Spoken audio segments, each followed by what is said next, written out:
Hey guys, how's everyone doing today? Hope everyone is well. Firstly, I hope everyone can hear me. Again, I never test these things beforehand, so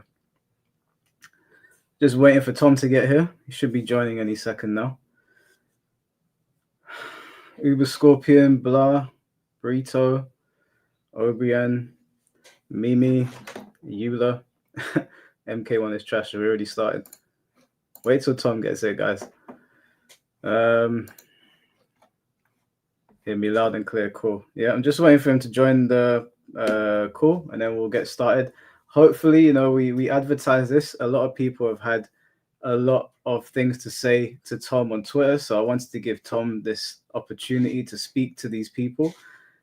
Just follow the instructions that are on the scrolling piece of text there if you want to join the conversation, and I'll add you on.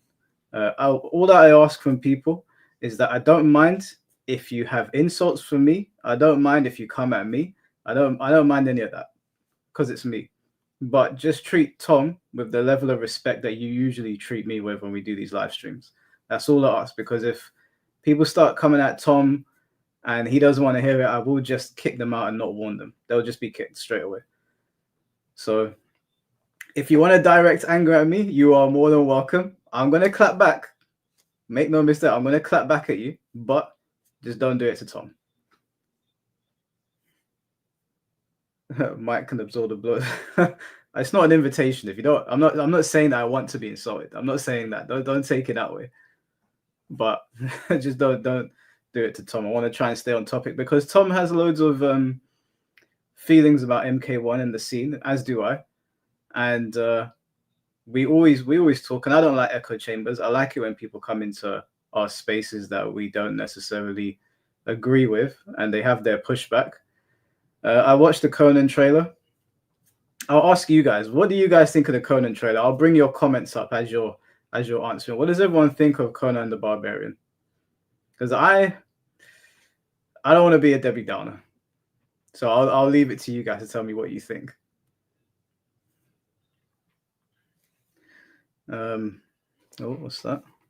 Yeah, I'll add you guys once Tom has gotten here. So I see requests coming in already. So you didn't watch it? Super trash. It was won't make me download that shit game. Oh my god. All right, wait. Let's get these. Conan looks ass. Meh. Didn't even watch it. Super trash. It was won't make me download that shit game. God, is there no positives here? I like it, but I love Conan. Fair play, fair play. Kotal, but can't turn into a cat. Boring Conan, the goofy barbarian. More excited for patch and balances. Fair, fair. Reboot the whole thing. I'm so out of the loop at this point. Not the worst, not the best. Fair. Looks as stiff as expected. I kind of expect Conan to, be a very like robotic, but it can come across as quite boring.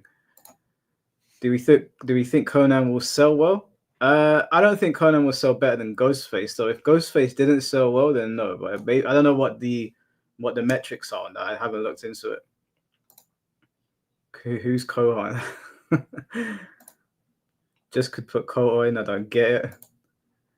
Good, but not enough to make me delete SF6 for that, especially if Mai is dropping. Oh yeah. Bad time to be dropping guest characters around Mai. Mai has got the Street Fighter community in a chokehold. Haven't seen it yet. W trailer, in my opinion, they really did well in bringing Kohan from the movie to the game. Great references. I did like the reference with the spirit. I thought that was pretty good. I don't know how that's going to play out in gameplay, if it's going to annoy people or be useless. We'll see. But I think the idea there was pretty good.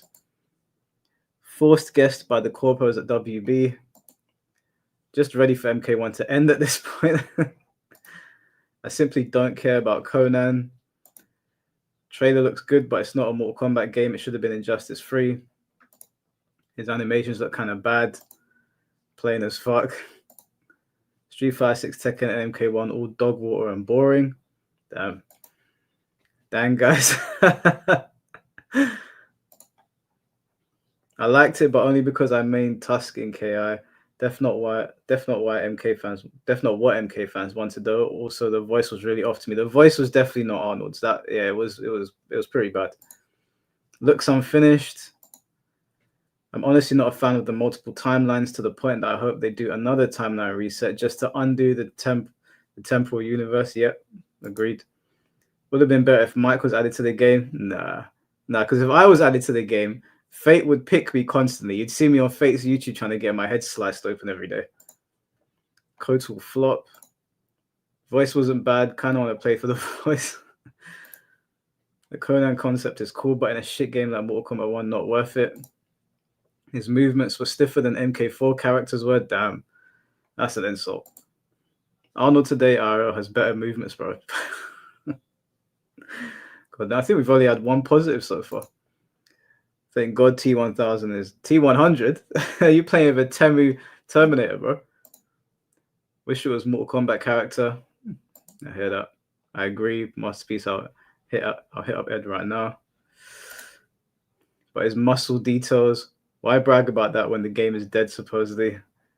I did think that they were going to address that, like to say, no, game's not dead, guys. We are coming out of another season. Maybe they can't. I don't know what goes on behind closed doors, but there was so much talk about that. I would have thought, stay tuned for further announcements after the T1000. Just saying that would have started a whole bunch of discourse online. Like, okay, these guys all got it wrong. There's going to be more announcements after the T1000, but they didn't say anything.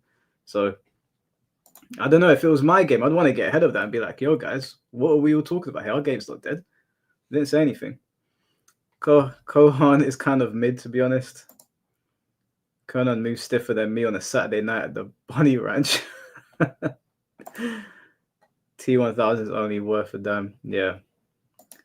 Mai looks fun. Mai does look very fun. Now, that was a good character trailer, man. Mai looks really, really good. No more movie characters. We need Mortal Kombat characters. Tired of it. Agreed. Mai don't drop till February 5th, though. Well, it's not that long. We got Dynasty Warriors soon. That Mai trailer, though, yeah. Mai was looking good. He actually got a pro competition season 2. Ed Boon is finally doing something for people in the community. Yeah, they gave them a pro competition. You gotta give W's where they're due. I don't know the ins and outs of the pro competition and how much is up for grabs and what the prize pot is and what the split is. So I'm waiting for Tom to get here because he's got all the details on that. And I think he's got some things that he wants to say regarding the whole situation. So we're just waiting for him to pop in. I'm actually looking forward to me too, dude. Me too. I'm actually looking forward to trying her out. I probably won't play. I'm a Bison main, but I do want to mess around a bit. The spirit could be a revival mechanic. Like, it is a revival mechanic. It literally brings him back. Bleach game looking better too. Oh, dude, that Bleach trailer, when they went over the system mechanics, yeah. Rebirth of Souls is looking solid. I like Sparking Zero. I know it didn't match the hype that it should have, but I like it. Okay, I think we got Tom here now. Man, what a nightmare! I was trying to get my PC, I put my laptop in, and it just, I don't know. But it's all good. I'm using my phone for right now, but as soon as the updates get downloaded, I'll log on with my. Yeah, that's all good, bro. You all good? I'm all good, man. How you doing? Yeah, I'm all right. Just trying to squeeze everything into one day. Gym, work, this, Yeah. We're waiting for your detractors to get here. I've got plenty of them. I've put in where they can basically reach out if they want to jump on, or if there's anybody in the stream chat wants to jump on, then to message me on Twitter and I'll add you into the conversation if you have any pushback for Tom. But I don't know much about. I saw the I didn't see the combat cast. Anything good on there, or I mean, it was very short. It was only like half an hour. Conan looks he looks boring to me. And I understand Conan's a big, strong. He's like kind of stiff in the movie as well. It's kind of robotic. So I guess he's not the best character to put into a fighting game. We'll just put it that way. There's not much you can do with him. I think they tried. There's a callback to one of the spirits that resurrects him in the game, but the cast was very meh. They didn't address any of the rumors going around. They didn't say there's going to be further updates after T1000. So what happened to new moves? Didn't Stephanie hint to every character's getting new moves or whatever? Did they? Yeah. So they showed Katana. They showed Reiko.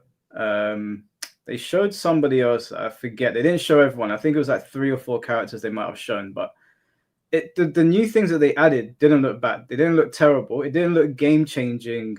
Maybe Katana's is, but the rest I was a bit like, it's nothing that's going to make me turn the game on. Yeah.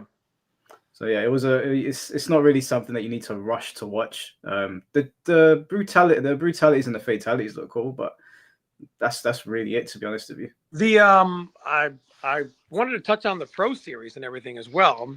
Obviously, the game got announced at EVO and Pro Series, and a lot of people are like asking me, "Hey Tom, what do I think?" etc.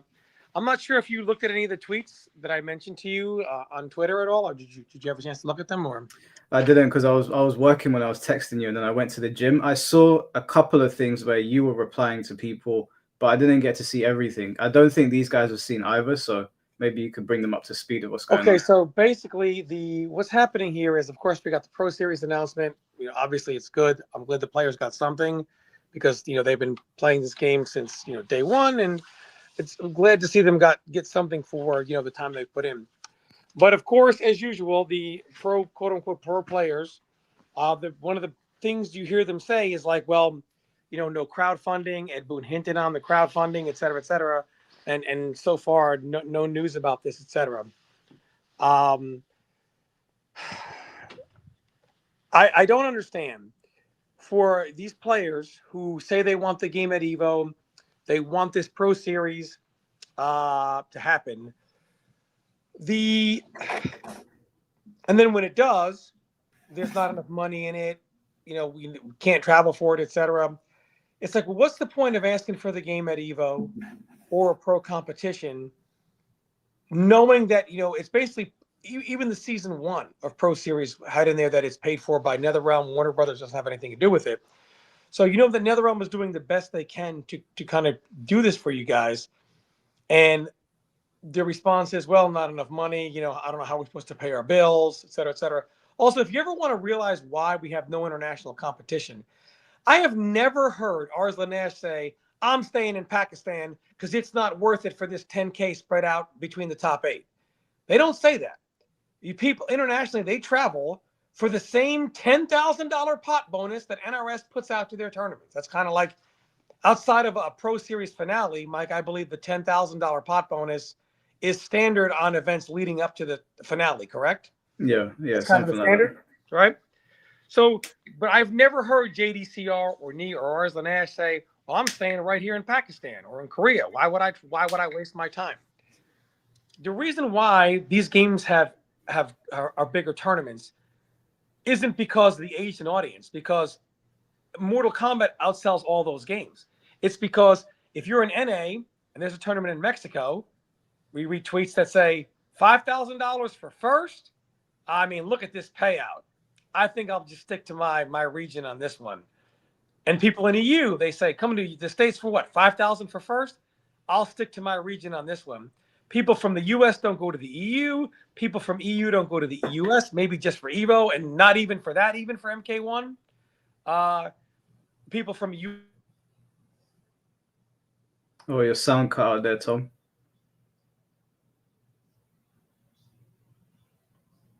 You're still gone, bro. No sound. Oh, did I cut out? Yeah, you cut out. I'm trying to get off the phone here. I don't know why this thing is still updating. Of course, it chose today to do 1 million updates. That's all right. But basically, that's why we don't have international tournaments. Why we don't have bigger tournaments? Because it's not going to happen. Like if Japan had a Japan-only tournament and nobody outside of Japan traveled, it wouldn't be big. You know what I mean? Same thing with EU, any region. But we just don't cross regions because, quote unquote, there's no money in it. Now, we all know South America has a very strong Mortal Kombat scene. But what do we say? Well, 5,000 for first, not worth my time. Everyone says the same thing across the whole world. That's the problem we have. I mean, if the problem is money to go to a tournament, it's time to rethink your life. And so can you talk a little bit about what was going on Twitter with you? Because I saw a lot of people were coming at you for things that you were saying. What exactly got everybody bent out of shape? Well, what happened was I didn't even realize, because I work a lot, I didn't even realize that day was the EVO announcement. So and I didn't even care because we know it got leaked. It was a foregone conclusion. We know MK1 was going to be there. So like, to me, it was like, okay, we already know the games that are going to be there. I was responding because I saw a lot of people saying, hey, you know, we know our game is at EVO, but how come nobody from Warner Brothers, much like today, right? How come nobody has yet to comment on the rumors of is content done? So all I did on Twitter, gave no negative thoughts. I just said, let me explain why, the business side of things, because they still want to sell units. So if somebody from WB and NRS came out today and confirmed the rumors, it would only hurt the sales of the game because, especially when it gets confirmed, people would say, well, why am I going to bother buying this Chaos Reigns or any DLC for a game that's now just been confirmed? The production is halted on, the development's halted on. It's over. And obviously they would, if it wasn't true, they would say something also, because if it wasn't true, you would want to nip that rumor in the bud, because just people believing it's true is going to hurt your sales. So it's like they would say something if it was true, just to nip it in the bud. They haven't. The reason why they haven't confirmed it is confirming it doesn't do any good. And the reason why they haven't said like anything like, no, it's not true, you know, and just denied it outright, is because can you imagine if you're Ed Boon and you came out and you said, hey, these rumors, they're not true. We deny it. We're still making content. And then after the T1000, Ed Boon comes out and says, actually, we are done. He would get massacred. Like, so they can't say anything because they don't want to confirm it. Bad for business to do that. Nobody wants to be the one to deny it, because if it comes out that it's true, who wants to be the one that goes out in public and says, yeah, it's not true, and then it turns out it is? That person would get massacred, fried. Nobody from Warner Brothers, nobody from NRS wants that heat. So they really aren't going to say anything. But in my opinion, I said it was my opinion, if it wasn't true at all, somebody would say something, because just people believing it's true still hurts the sales still. And it was just nothing negative there, just the business side, a little bit of my opinion. Didn't bash the game. The community, like, oh, you're being so negative. Why can't we be happy on the day we got EVO? Keep in mind, these are all these people who have no chance of attending Evolution because they don't want to. Coming to me about, oh, you know, we got all this good news. So I clap back at them. The fact is, the Mortal Kombat community does not have any accountability.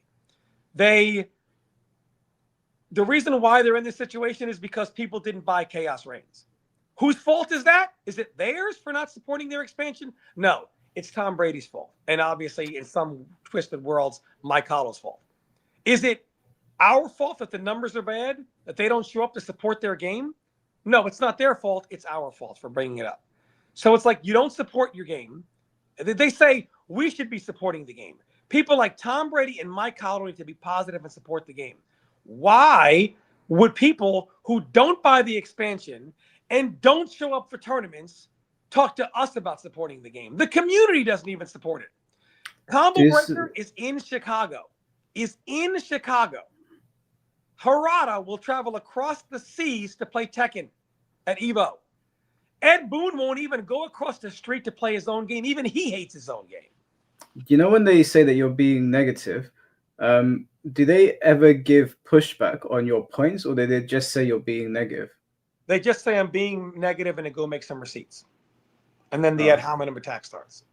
So they in all the time, because I was reading the responses from these people. Yeah, I'm not relevant, all that stuff. You're not relevant. The fact of the matter is, the reason why MK people, so you know, it's a catch-22, because when you bring up, they want it both ways. When you bring up the low tournament numbers, and you've heard them say this to you, Mike, we're more of an online community. The online community tournaments are booming. They do say this to me. They say it to you, etc. Well, then why do you guys want this offline pro series? Why do you guys want your games at these offline tournaments, only to not show up for it and then say, well, you can't judge the count because we're an online community? They want their game to be known as a mainstream offline tournament game for the cachet. What do they always tell me? Oh, you're not relevant. Without tournaments like EVO, Mortal Kombat 1 would not be relevant. They want these tournaments there to keep their accomplishments online relevant, because it's still in a quote-unquote EVO game, but don't want to show up for it. They only want it there for the relevancy. The real truth of the matter is Mortal Kombat 1 is as irrelevant as someone like me is today. I mean, it is what it is. You guys got to get your back blown out by Marvel vs. Capcom 2. They could release Fighting Streets for TurboGrafx 16, and that would have more entrants than Mortal Kombat 1. What do you anticipate Mortal Kombat getting at EVO in terms of entrance? 350 maximum, maybe 400, and I would say Marvel 2 might hit 2K. Damn.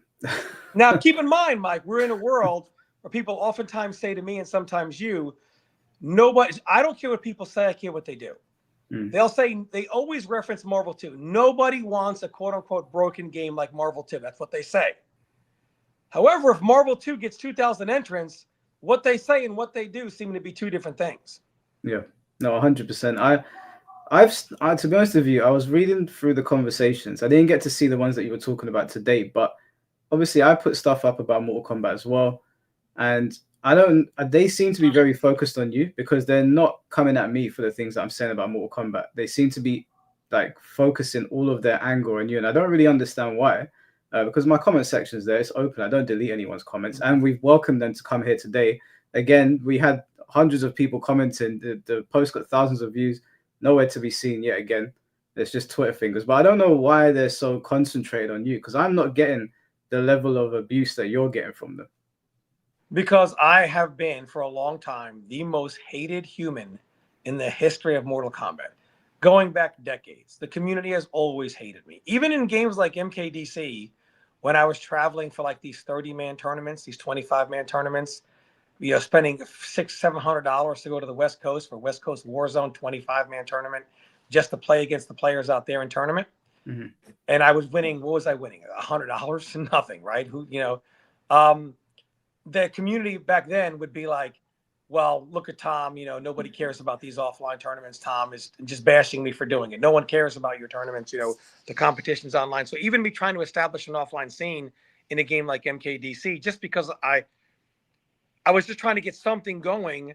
And then especially when MK1 was announced, I really wanted to, MK9 was announced. I wanted to start taking the online Mortal Kombat current community and getting them used to tournaments. So I knew there would only be about 20, 25 people that showed up, but I wanted to start helping these scenes get established. California, over here on the East Coast, some in the Midwest, and get them used to so when MK9 comes out, they already at least had a small local scene. And the online community just ripped the shit out of me basically for doing this. Like, oh, Tom, he just wants to travel offline and do this and beat these nobodies in tournament. The MK community is the most negative place I've ever seen, and yet all they do is sit around and try to catch people being negative. They are the biggest complainers ever while sitting around looking to catch somebody else about complaining. You can't even report the news. If Mortal Kombat tomorrow, Warner Brothers came out and said, we're done with Mortal Kombat, we're selling the IP, it's done for the next 5 years, and you and I just made a video saying, this is the news, they would say, you guys are being negative. Mortal Kombat is its own negativity. Just telling the news is negative because all the news is negative. Yeah, I've put up in the Twitter post that I keep on hearing people saying that people are being negative about Mortal Kombat, but they don't actually offer any pushback on what the negativity is. So I've put up in there. I think there's people messaging to come in. So there's one guy that wants to join the live stream. I don't know if he's offering you pushback or not, so I'm gonna give him the link to jump in. Are you okay if people jumping in now, Tom? Yeah, sure. Let me go ahead and try to log in on my laptop now. Finally here. Okay, so we're gonna start bringing people on to argue your case. I'm not really fielding who's jumping on, but if you want to jump on, follow the instructions on the screen. What you got to do is DM me on Twitter, and I'll send you the link, and then we'll add you in. Just remember, if you want to Tom, I don't know how you feel about this. I've already said to them, I don't really care about people hurling abuse at me or whatever. I told them, you don't care. All right, cool. Please say whatever you want. It's fine. But just so you know, people are going to wonder, why does Tom have a jacket on when he's indoors? It's because I just got off work and I don't feel like changing. And I know that people hate me so much, they would try to find a way to say, well, if Tom is being successful, how can we hurt him and get him fired? That's how much the MK community hates me, just so you know. That's the level of protection I have to take. Which just tells you, what the F is wrong with you guys, man? When it's that serious. it's very bizarre that people get so bent out of shape about opinion on a game that you want to call someone's workplace because you don't like what they're saying. Well, that's mental health shit as far as I mean, I'm they concerned. would. I mean, they absolutely would. And so Castle King. Castle King, so thank you for the $10 donation, bro. Tom Brady, the most hated. Here's some love from the West Coast. yeah. I need to send you that $10 to Tom. No, I don't. Yeah, I don't think you're the most hated. I just think that unfortunately, well, actually, I don't know. I'm not going to tell you about your own experience, but I know people on Twitter are just. I mean, I had my own experience yesterday of Twitter brain rot, so I think people on there just love yapping. But you reposted it. I saw how many people interacted with your post. I saw how many people said they were going to show up to argue their points. I'm sure that some of them are watching right now. There's 500 people in total watching between Twitter, Twitch, and YouTube. So we'll wait for them to show up. I think someone's joined. Let me add him in. Hey, what's going on, bro? Shit. Hello? Yeah, we can hear you. Hey, what's up, man? Okay, hi. I'm not here to debate anything that either of you guys said. I actually think you guys make like pretty valid points when it comes to the community. Mike, I just started watching you like a few months ago. I started my own YouTube channel talking about Mortal Kombat. Kind of I don't know if I interrupted a conversation you guys were having. My laptop. No, you're fine. Go ahead. But No, go ahead. I started my own Mortal Kombat. Okay. Your connection might be a little bit funny. I started my own Mortal Kombat channel a few months ago because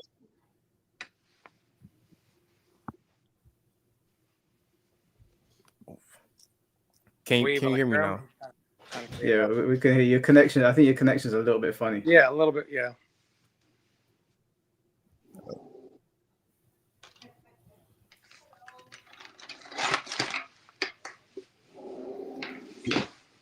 There might be. Is he there? Just keep going. If you can't hear me, can you let me know? We hear you now. It was just a little. It's kind of like in and out. He's a Wi-Fi player. Oh man, you need to get Ethernet, bro. Wired. You got to get wired, man. I started. All right, we'll bring you back in afterwards after you sorted out your connection, bro, because it's cutting out completely. MK channel a few months ago because I kind of had like. We hear you, man. Go ahead. We'll bring him back in afterwards because his connection's messing up. If you want to fix your connections before you jump in, guys, because obviously there's a lot of people watching. Yeah. We need to keep the conversation going, so he can jump back in. I'll let him back in. Once he fixes his connection, he can message me on Twitter and I'll put him back in. In the meantime, Kmart Punk with a $4.99 donation. Thank you, bro.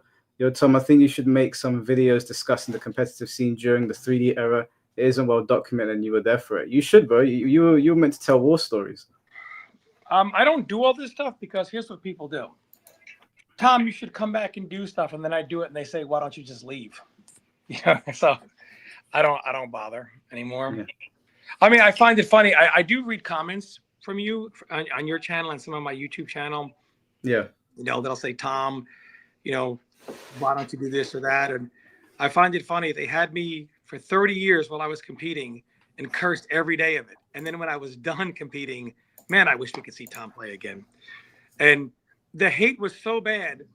A lot of my matches from a lot of my haters who would run some of these tournaments, you'll watch the matches of top 8 and every match is uploaded but mine, intentionally.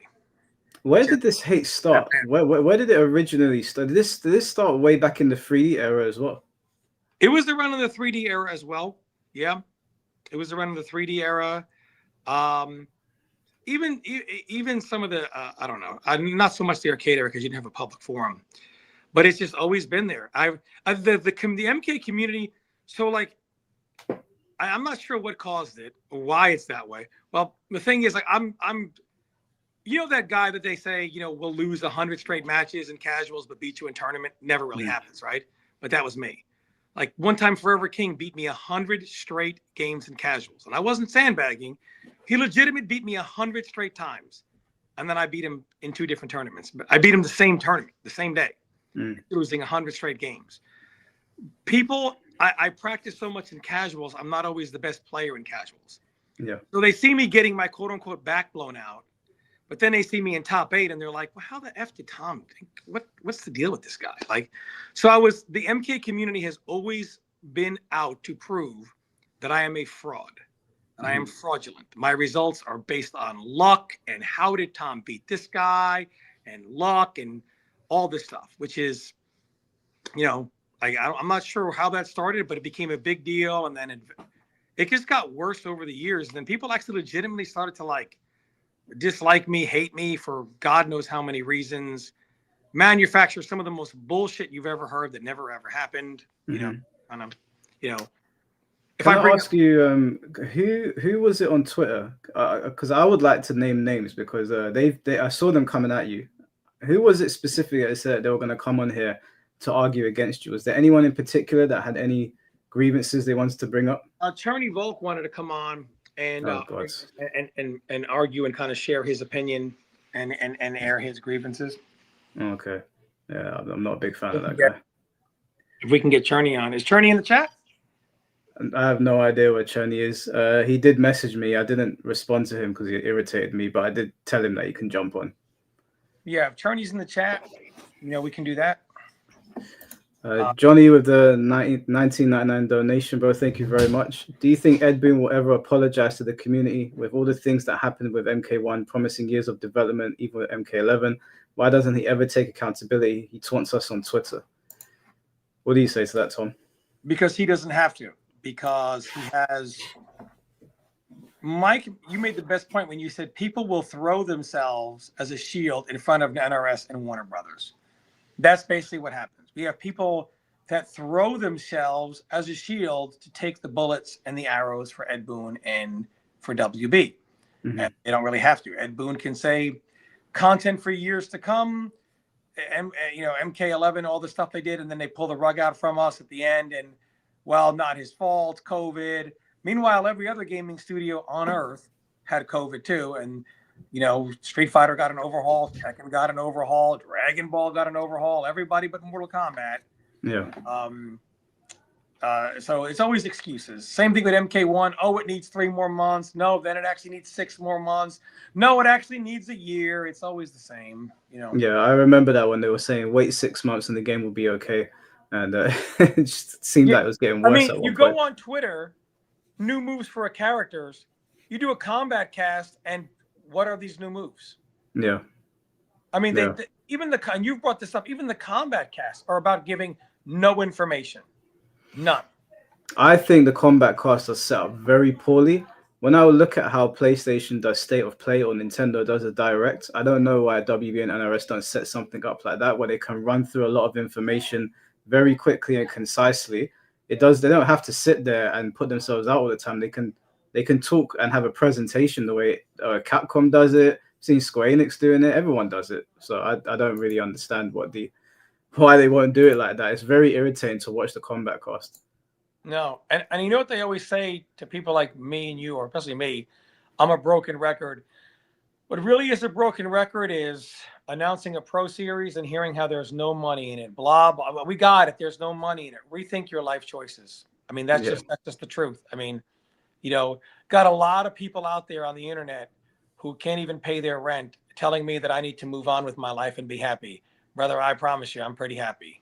Yeah, I do find it funny when people do that because obviously I won't expose like how the kind of position you're in, but I find it funny when these people that sometimes I see them at tournaments, even people that say things in the UK, and I know some of their financial situations, and then I see them online insulting you, knowing your financial situation, and it's just hilarious. It always comes across like projecting because you're never attacking people personally. You're just talking about the game, and they're constantly making personal attacks on you.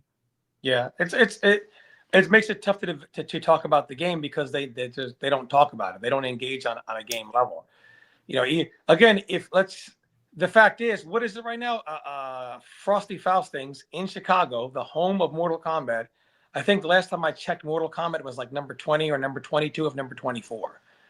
Now, if you look at what the other 20-something games above Mortal Kombat sold, up until you get to Street Fighter or Tekken, it would be laughable. I would say Mortal Kombat sold more then number 3, all the way down to number 20 combined. You know, and yet they all seem to beat Mortal Kombat.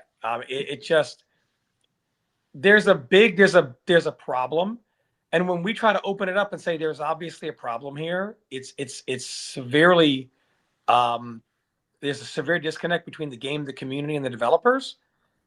And then they'll just be like, well, you're a hater, or didn't you take donations? It's nothing to do with the point that I'm making. So yeah.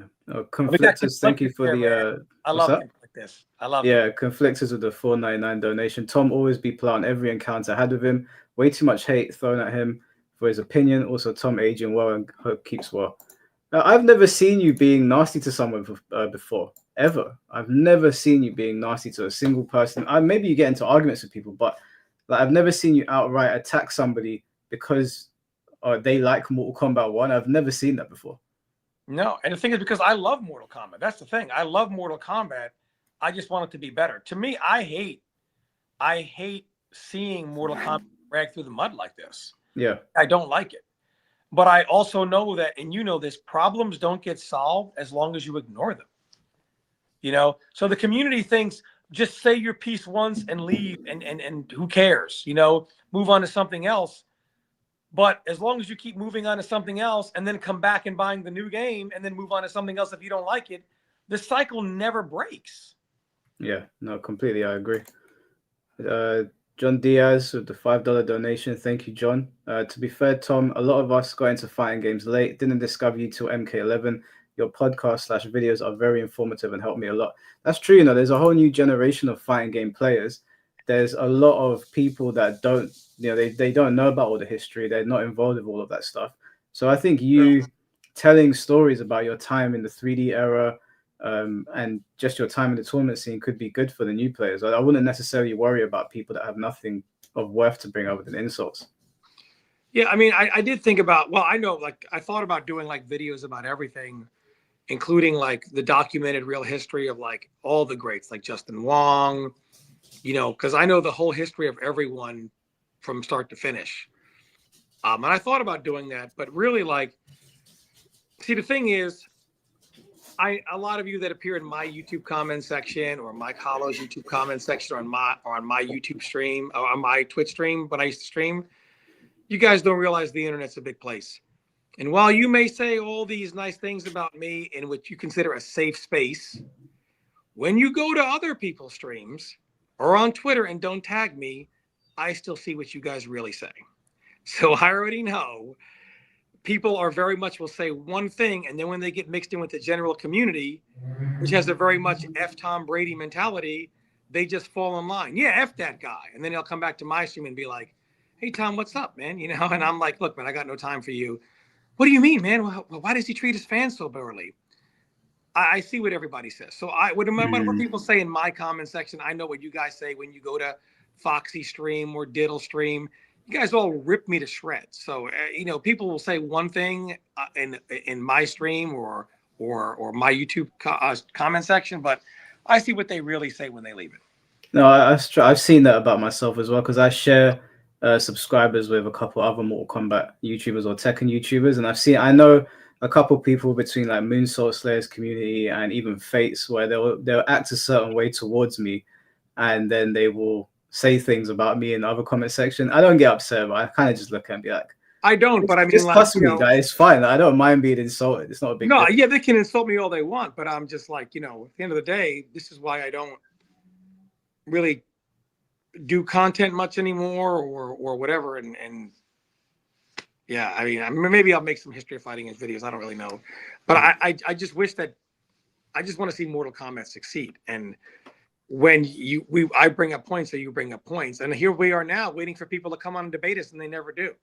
Yeah, it's the same old stuff. I'll just read out some more super chats in the meantime. EA not playing. Thank you for the $2 donation, bro. MK1 so hard to watch in tournaments. L gameplay. Yeah, I can't watch it in tournaments. I'll watch it in EVO just to have a good laugh, but other than that, I ain't watching it. You know, I think that's something to bring up. I saw Sikander playing on Foxy stream the other day. You know, I watch a lot of Sikander stuff. He's one of my favorite players. I support him a lot. Sorry, Tom. Just before you go on, I don't know what to make of this super chat. I appreciate the donation. That sucks. I'm sorry, bro. I hope you get to see your children. I hope you do, man. I hope you do. I hope you get to see your children, but yeah, thank you for that. I was watching the chat, and like, for example, he had a situation where he was beating this guy by like 80-90%. And then the guy hits him, pulls out Sento, and then for like 20 seconds, you're watching like the same interaction over and over and over again. And the chat's reaction was, man, who the fuck wants to play this? You know, for one, it's so watered down and the situations are so like simplistic, but so oppressing at the same time. It's like, well, I don't want to play this. When people watch shit happen in MK1, their reaction is, I don't want to play it. I didn't enjoy watching it. And if I didn't enjoy watching it, I'm probably not going to enjoy playing it. Yeah. You know? So I just want to address this comment as well from, I think, King Asal. Said, don't nobody want to argue with you guys. When you put it up on Twitter, I think your post got like about 10,000 views, and my one got a couple thousand views as well. And a lot of people responded. People DM me saying, yeah, we want to jump on.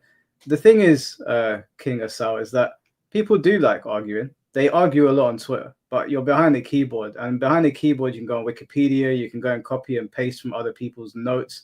A lot of people don't know how to put their opinions and their arguments across. They only know how to throw insults. If you go and look at any of the posts where Tom is trying to talk about the game, they're just insulting him.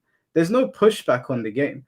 And then they say stuff on Twitter where they're like, I would cook you in an argument, bro. Now's your chance. There's 600 people watching. I'm sure somebody has something to say. I will let you on. I won't kick you off. They had a lot to say on Twitter. And I'm streaming on Twitter as well right now. Say your piece. I'm not going to kick you off. Yeah, because they don't argue on the merits of the game, which is ultimately the problem. I mean, the game got announced for EVO. Again, the game got announced for EVO, and it got a Pro Series. Also, here we go. Here's CJ. CJ, I know, yeah. CJ, can everyone see the bottom of the screen? It literally says what you need to do. That's all you got to do. Just DM me on Twitter. I will add you to the thing. It literally says it right there on the. I've got it on a. Can you see it, Tom? Yeah, it's right there at the bottom. Yeah. So if anyone wants to join, just follow what the instructions are on the screen. DM me, and I'll add you to the conversation. It's very simple. Johnny with the $4.99 donation. I think it's very telling that the defending EVO champ, who's the defending EVO champ? Oh, Ninja Killer. Doesn't travel to MK1, but competed in DreamHack for Tekken 8 and ATL, but didn't for MK. And Sonic Fox. Oh yeah. So he has not traveled for MK1. So Ninja Killer won EVO for MK11, its final EVO, and then he has not traveled in MK1 and for EVO, I should say, which is true. I think it's very the thing is, I don't really look at the situations how they are numbers wise. I look at logic that way. Mm-hmm. For example, Mortal Kombat's low Twitch numbers. I don't look at the fact that the numbers are low because we all know that. You want to go ahead and read that? No, it's just the same one. Right. Because we already know that who's streaming is more important than what is being streamed, right? Because people have their own communities. The thing is, the reason why Mortal Kombat's numbers are so low is the majority of the big Mortal Kombat streamers left from streaming Mortal Kombat to play other games. Mm-hmm. You have Ninja Killer on Tekken, for example, right? And that says a lot when the numbers are down viewer-wise because the majority of the bigger streamers left. Yeah. You have basically like Foxy and Honeybee. You have Destroyer that does tournaments and stuff like that. But outside of the tournament streamers, just the ones that do your day-to-day streams, you only have a couple of them left. The rest of them went on the Tekken or Marvel Rivals or something like that. Qatari Ninja Warrior, thank you, bro. I don't know what currency QAR is. Is that Qatar or something? But thank you anyway for the 50. Hi, Mike and Tom. I just want to ask Tom why the community says bad things about him when he's been nothing but honest, chill content creator. Also, I've been a big fan of yours since MK9. It's just all hate. Sometimes, I don't know. They're just focused on I'm a terrible player. I'm a stupid player. I'm an idiot. I'm irrelevant. I'm lost. I was never good. My opinions don't matter. I'm a big MK hater. You know, like they'll ignore the years of positivity I had in MK and just say, well, you've been hating ever since, whatever. Even the first 2 years of MK11, if you go to the very bottom of my YouTube content, that when I started with MK11, because I got rid of a lot of the MKX stuff. When I started with MK11, all the content is good in me promoting the game and advertising for the game and how do you get the game and is the expansions worth it and all this stuff. And then, of course, once they pulled the rug out and there's no more MK11, then I was like, this is garbage. And I started talking about the problems with the game. And they just cut off the years of positivity I had for NRS games and only focused on the quote unquote negative ones. But the problem is being negative is just considered like just talking about the facts of what the problems are, why there's such dissatisfaction. Yeah. EA, again, thank you for the $5 donation, bro. Tekken 8 heat system. I'm not a fan of heat, I'll be real. SF6 drive system. I'm kind of 50-50 on the drive system. I don't know. It's a little bit of a screw neutral tool sometimes. The cameo system is definitely the worst in my opinion. It's the most boring as well. It's the most boring and the least flushed out. Yeah, it's the most boring and the least flushed out by far. So yeah, okay, we've got somebody that's joined. Let me add him to the stage. Dragon Eye, can you hear us? Yeah, yo, what's going on, Mike? What's up, Tom Brady? Hear me? What's up, man? Yeah, we can hear you, bro. How you doing? So, yeah, I'm doing pretty good. How you guys doing? Yeah, all good, man. What was did you have any pushback for me or Tom, or did you just want to say something in general? I just wanted to put my 2 cents in. So I'm not disagreeing with like anybody because at the end of the day, so the thing with fighting games is everybody's got their own like perfect fighting game, you know? Like when the new one comes out, everybody's just going to disagree that, oh, this game is not as good as this game. I mean, we saw it with that one pro player in Tekken. I can't remember who it was, where he said Tekken 8 wasn't as good as Tekken 7 or whatever, something like that, you know? I think that was Arslan that said that. Yeah, I think that's what it was. So I think that the problem with the FGC in general is that everybody's got like their own vision of what their perfect fighting game wants to be. And I don't know what's wrong with the community, but everybody just kind of disagrees and argues a lot about it. But one thing I am seeing, so I'm not sure if you guys are aware of the Call of Duty community with what's going on over there right now. Mm-hmm. But a similar thing's happening right there with toxic positivity and like all the negativity. So the way I see Tom Brady right now, he actually reminds me of a couple of YouTubers where they're doing the same thing. You know, they're pointing out all the flaws of what's going on right now. Mm-hmm. And they're pretty much getting a lot of pushback over calling out like all the bad stuff, you know? Yeah, I mean, I think what happens is there's like a hive mind, and you get these, especially with like in Tekken 8 situation. This is just my opinion of it. Tekken 8 is like it's more simple, but it's a lot more. It's packed with a lot of bullshit as well, so it's frustrating as well. Oh yeah, with the 50-50s. Yeah, and I think the characters are like really powerful. I play Feng Wei, for example, and there's situations in that game where I force you to guess. There's nothing that you can do once I initiate a particular situation. And I think newer players, they maybe they like that stuff because they don't feel like the other person's skill is going to instantly overwhelm them, and there's systems in the game that can stop them in their tracks and make them guess. And then the older players that put in all that work and that time are like, I can't do anything against this bullshit. The system's stopping me. So and then it creates a massive divide. At least that's what's been happening in Tekken. Oh yeah, for sure. So on the MK communities part, so I think the problem there is that a lot of people, like in regards to Ed Boon, a lot of people seem to like really think that he's got this like grand plan that worked out for the game. But in reality, I honestly don't know if he's as involved with the MK community as he used to be after MK9. I mean, when was it? I think it was when Quan Chi was coming out. No, I think it was a little bit before that. I think it was when Omni was getting ready to come out. He was like at an interview or something, and he was getting ready to talk about like Injustice 3 or something. But at that time, I know he got a lot of pushback for that because MK1 was not in a good spot at that time because right before Omni-Man came out, we had like a month of like straight up no content. If you guys remember that. Yeah, Tom, do you remember this? I think it's I do. There's always, well, that point it was set. You knew every month you were going to get a character, and every other month you were going to get a cameo. So it wasn't that there was no. There was a period of time when everybody thought there was going to be a patch and there was nothing. Yeah, we got nothing. Like And there was no, yeah, and the NRS, game was busted. Like Raiden and Cyrax were OP, and everybody was just waiting for that patch that was going to fix everything. But we had to wait until like Omni-Man came out, which was like in October. well, Raiden was fixed. I mean, not Raiden. The Cyrax was fixed after the first pro tournament, quote unquote. Yeah, fixed, fixed, but like, yeah. I think he was. I think the problem was that they fixed him, but he was still OP. So we had to wait more. Cyrax was put in the dirt the first major patch. They put Cyrax in the dirt. Oh yeah, that's right. That's Everybody right. went to Striker after that. Yeah, I forgot that. Who was it then? I'm trying. Well, I guess it don't really matter. But yeah. Anyway, so when that whole thing was going on, he's over there talking about Injustice 3, and I remember that people were like kind of like pushing back against him, like, oh, this dude's already talking about Injustice 3. This dude needs to be talking about MK1, like fixing it, you know. That was like one of the big things I saw where people were pushing back against Ed Boon there. Okay. But for the most part, everybody seems to trust him. Go ahead. The difference in the Call of Duty thing in this situation is, I don't know who those streamers are, those content creators are, so I can't obviously comment on their situation. Yeah. But with us here, what they do is, if someone like Mike Hollow gives his opinion, let's take me. If I give my opinion, they come at me without addressing the points I'm making, and they will say, "Oh, Tom, you're just salty because you're not relevant anymore."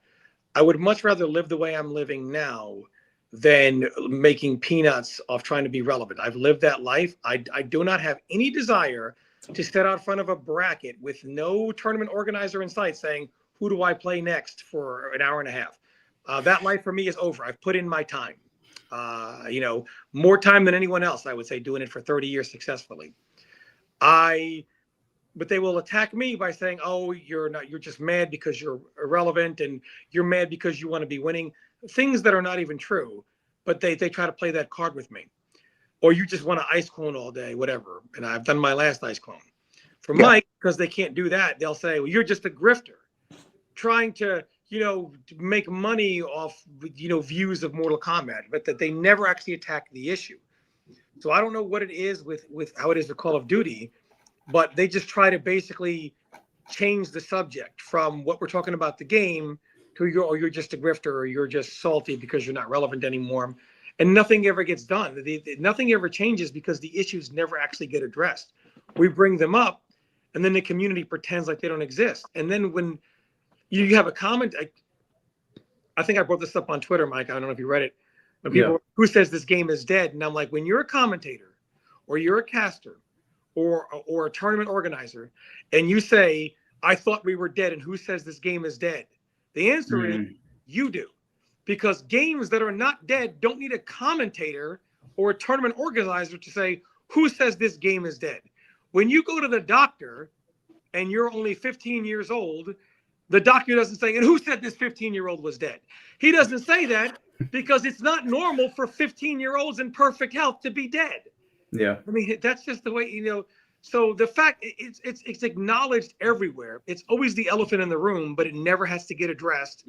And NRS always gets off the hook because the way like it is. So when Mike Hollow was opening this up, it's like, here's your chance to come on and actually debate everything on its merits. And if you were to come on and say something and prove that I'm just being negative or not relevant, or Mike is a quote unquote grifter, if you want to come on and debate those points, we'll be glad to. But the problem is they don't do that, because you look stupid if you go on a stream and come on and we say, hey, what's going on, mate? What's your talking point? And they say, Mike, why don't you go back to EU? Nobody cares. You sound like an idiot. Yeah. Everybody just wants to hide behind a keyboard and screen, Grifter doesn't mean anything anymore. I mean, I made a video the other day talking about MKX. I'm going to read out this super chat in a second, Link Way Lucas, but I just wanted to address this whole grifter thing.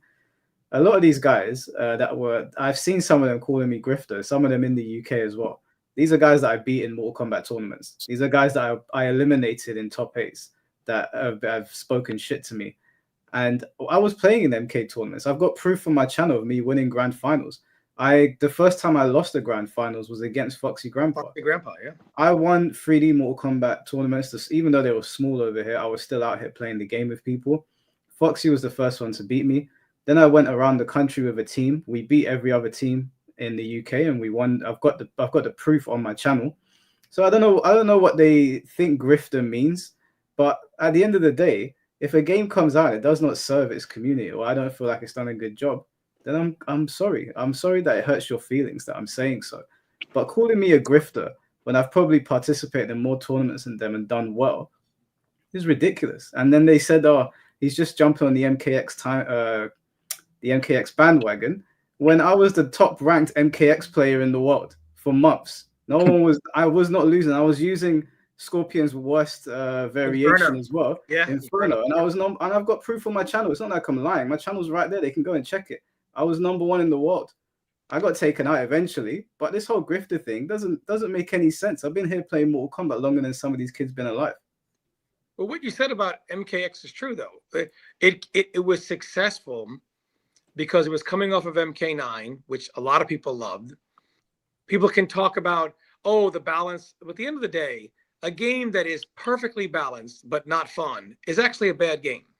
And a game that doesn't have the best balance but is really fun is actually a good game. And I think Marvel 2 is, the most important thing is, do you enjoy doing it? Nobody says, oh, this game is balanced. They say, I like it. It's fun. People will do things that are fun. They won't do things that are balanced unless those are balanced. That's very true. Fun.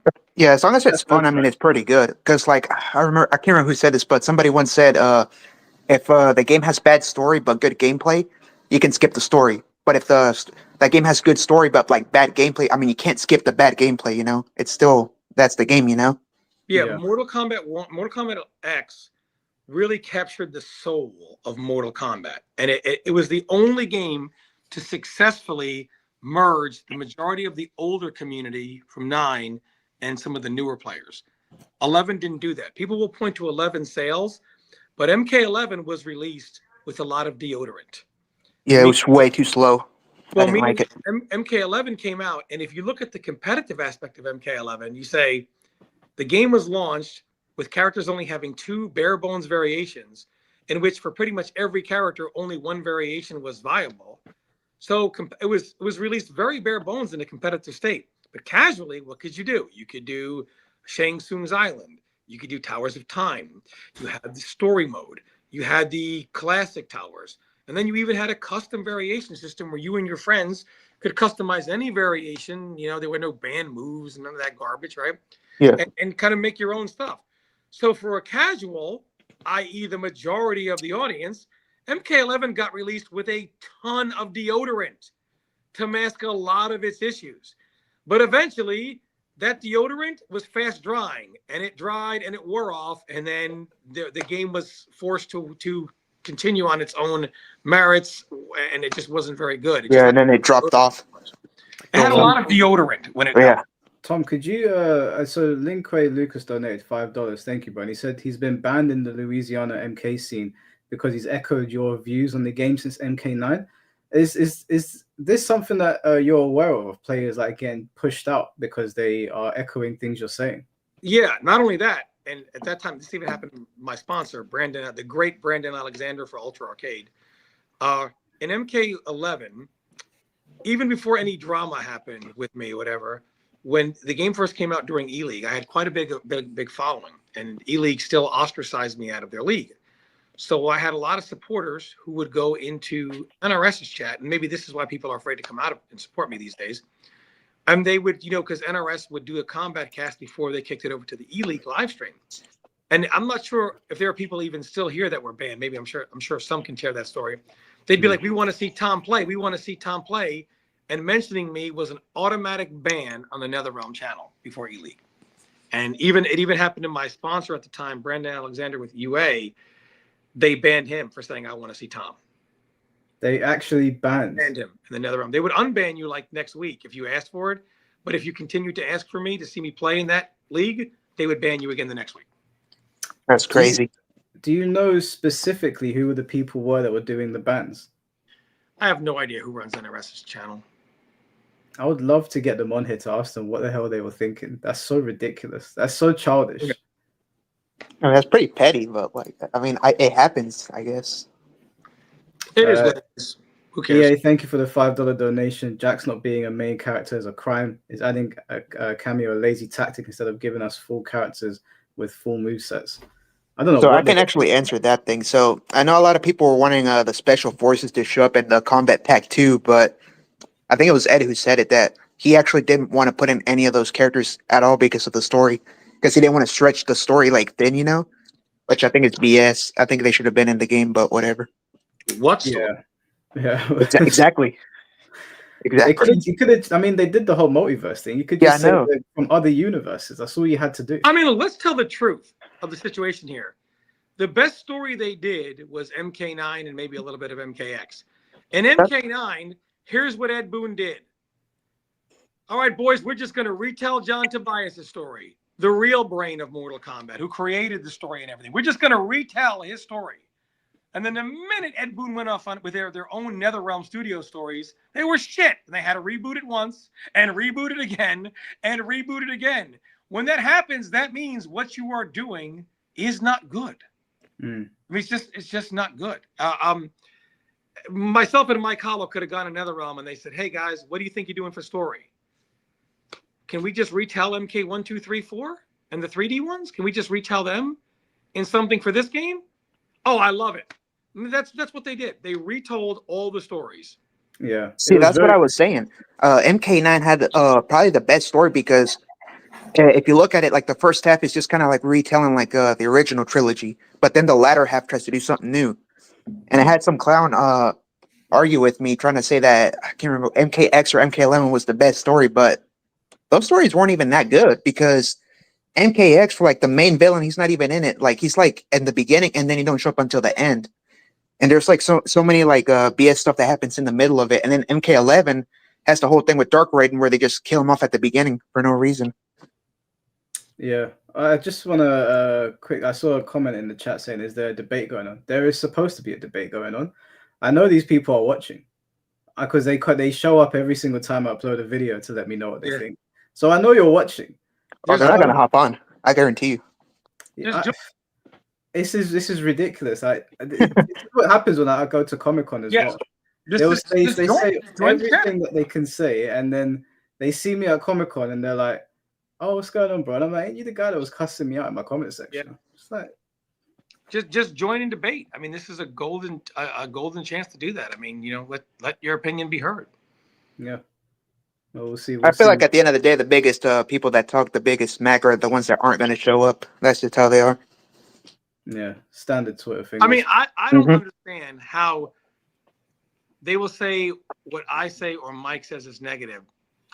But when your tournament players say they refuse to show up, that it's not worth their time or money, that is extremely negative. Sorry, Tom. Dragon, we're going to switch you out for Clarence, if that's okay, bro. We've got you, bro. That's cool with me. Perfect. Thank you for jumping on. I appreciate your time. No problem, man.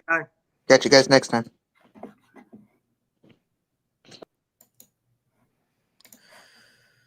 CJ, can you hear us? Yeah, I can hear you. Yeah. Cool, bro. How you doing? I'm all right. All right. Yeah, well, floor's yours. All right. Hey. Well, if it isn't real MK Tom Brady, we meet. What's up, man? Yeah. So, I honestly, I'm going to come out and say I was one of your haters. I probably still am. I'm just kidding. I'm going to be respectful. I'm going to keep it cordial. But honestly, I got some things. I got a message for the pro players, everybody that basically has such a disdain for MK1 right now. I'm going to ask you a few questions and tell me if you agree. How about that? Yeah, just let us know who you're talking to directly, and we'll answer. I'm talking to Tom Brady. Okay, go ahead. All right. Would you agree that Warner Brothers' communication skills with their player base is subpar? It's not Warner Brothers, it's NetherRealms. I'm Warner Brothers or NetherRealm.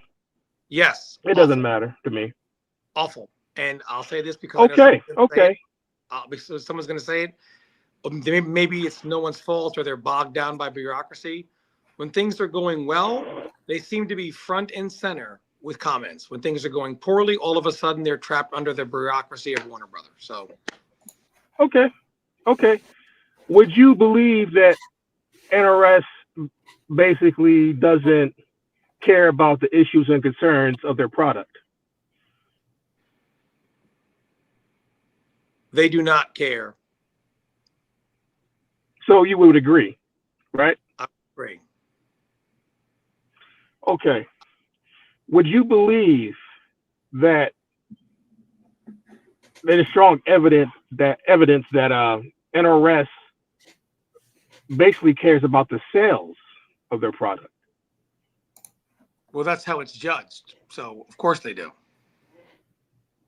That's how it's what? I'm sorry, you're That's how it's judged. Okay. All right. So far I agree, right? So what I'm trying to say is, if we know these things, and I'm not talking just to you, Brady. I'm talking to everybody that has such a disdain, and I get it. I get the criticism.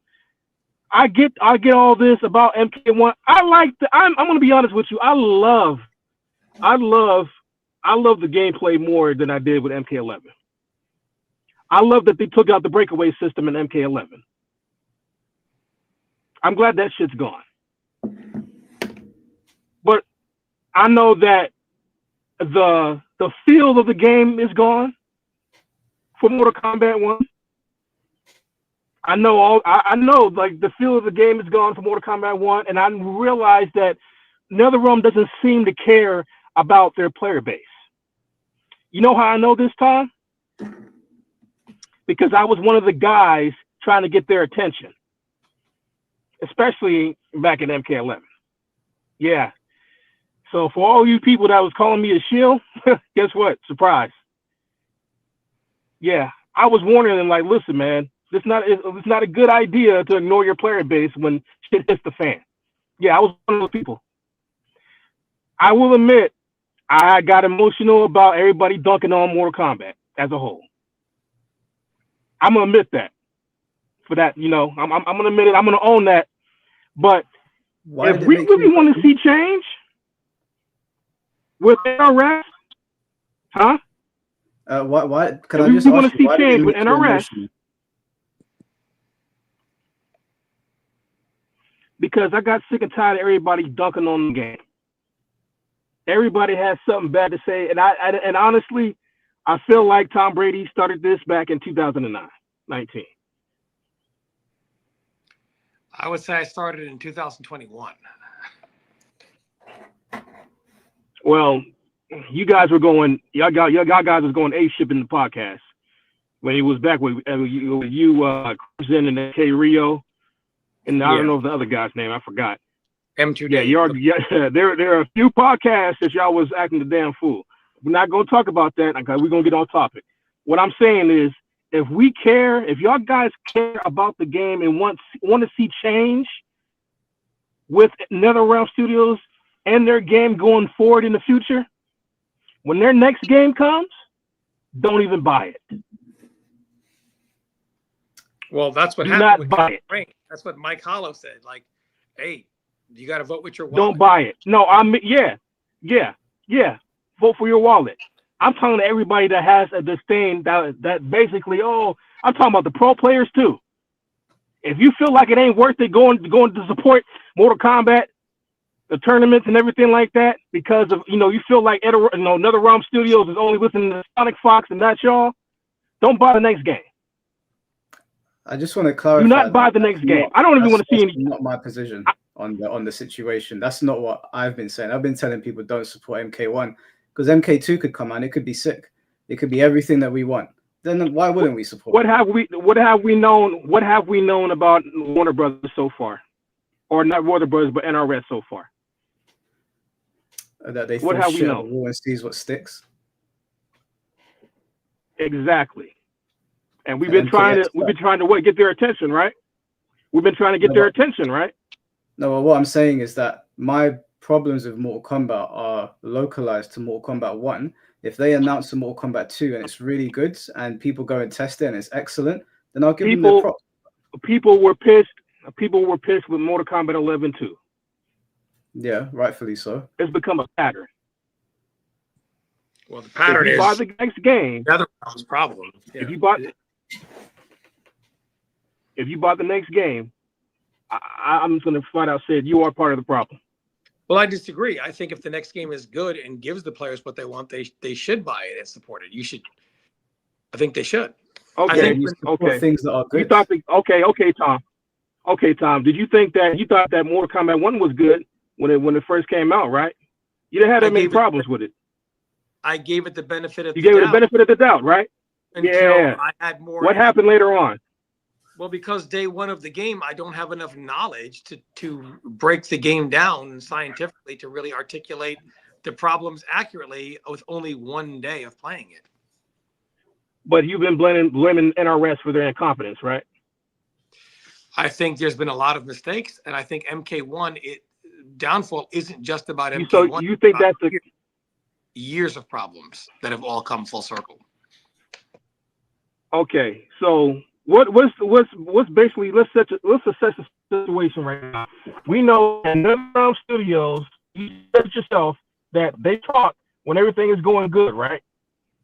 When everything goes bad, they're silent, right? Yes. Okay. You don't think that's going to happen the next time, and the next time, and the next time, and the next time? Well, I think we're hoping there won't be a next time. That maybe that they'll eventually, hopefully this time, get it in the next out. But we're seeing a pattern though, right? No, because we're never seeing a pattern. No, because we've never seen we've never seen Mortal Kombat ever got to a point to where, even though it's just a rumor, it even be the positive. If you would have said an MK11 or even MKX that after the first batch of characters, well, they're done, development's canceled, they would laugh at you. People would laugh in your face because of how well the game was selling. In fact, MK got 3 combat packs in MK. They got 3 versions: MK11, Aftermath, and then Ultimate. And for someone at any point in that game to say, "Oh, the next expansion after it was canceled," it would be like, well, look at how much money the game is making. So for it to, even though it's a rumor still, it's a very believable rumor that Chaos Reigns just sold very poorly. So for that to be in the case shows that at some point, somewhere, the pattern was broken to at least the point monetarily, the publisher would go to NetherRealm and say, you know what, your game is underperforming, cut the production, move on to the next one earlier. So hopefully that is enough for them to say, you know what, people are starting to vote with their wallets. You really think that's going to be enough? I think you really think that's going to be enough? Can I interject here and just give an example? There's a series of games called Dynasty Warriors, right? And for a long time, the Dynasty Warrior games were very good, but more recently, in more recent times, some of the newer ones have not been great. The latest one has come out and it's fantastic. I got a chance to play it early. It is really, really good. Dynasty Warriors built up a lot of goodwill with its community or the people that play it. The last ones weren't great and people voiced their opinions. The new ones come out and it's good now. With Mortal Kombat, we had MK9, people loved it. We had MKX, people loved it.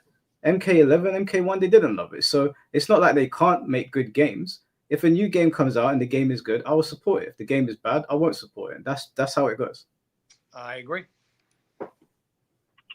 I don't think you see what I'm coming from, but I guess we'll have to repeat the cycle again. Oh boy. I still stand behind what I said.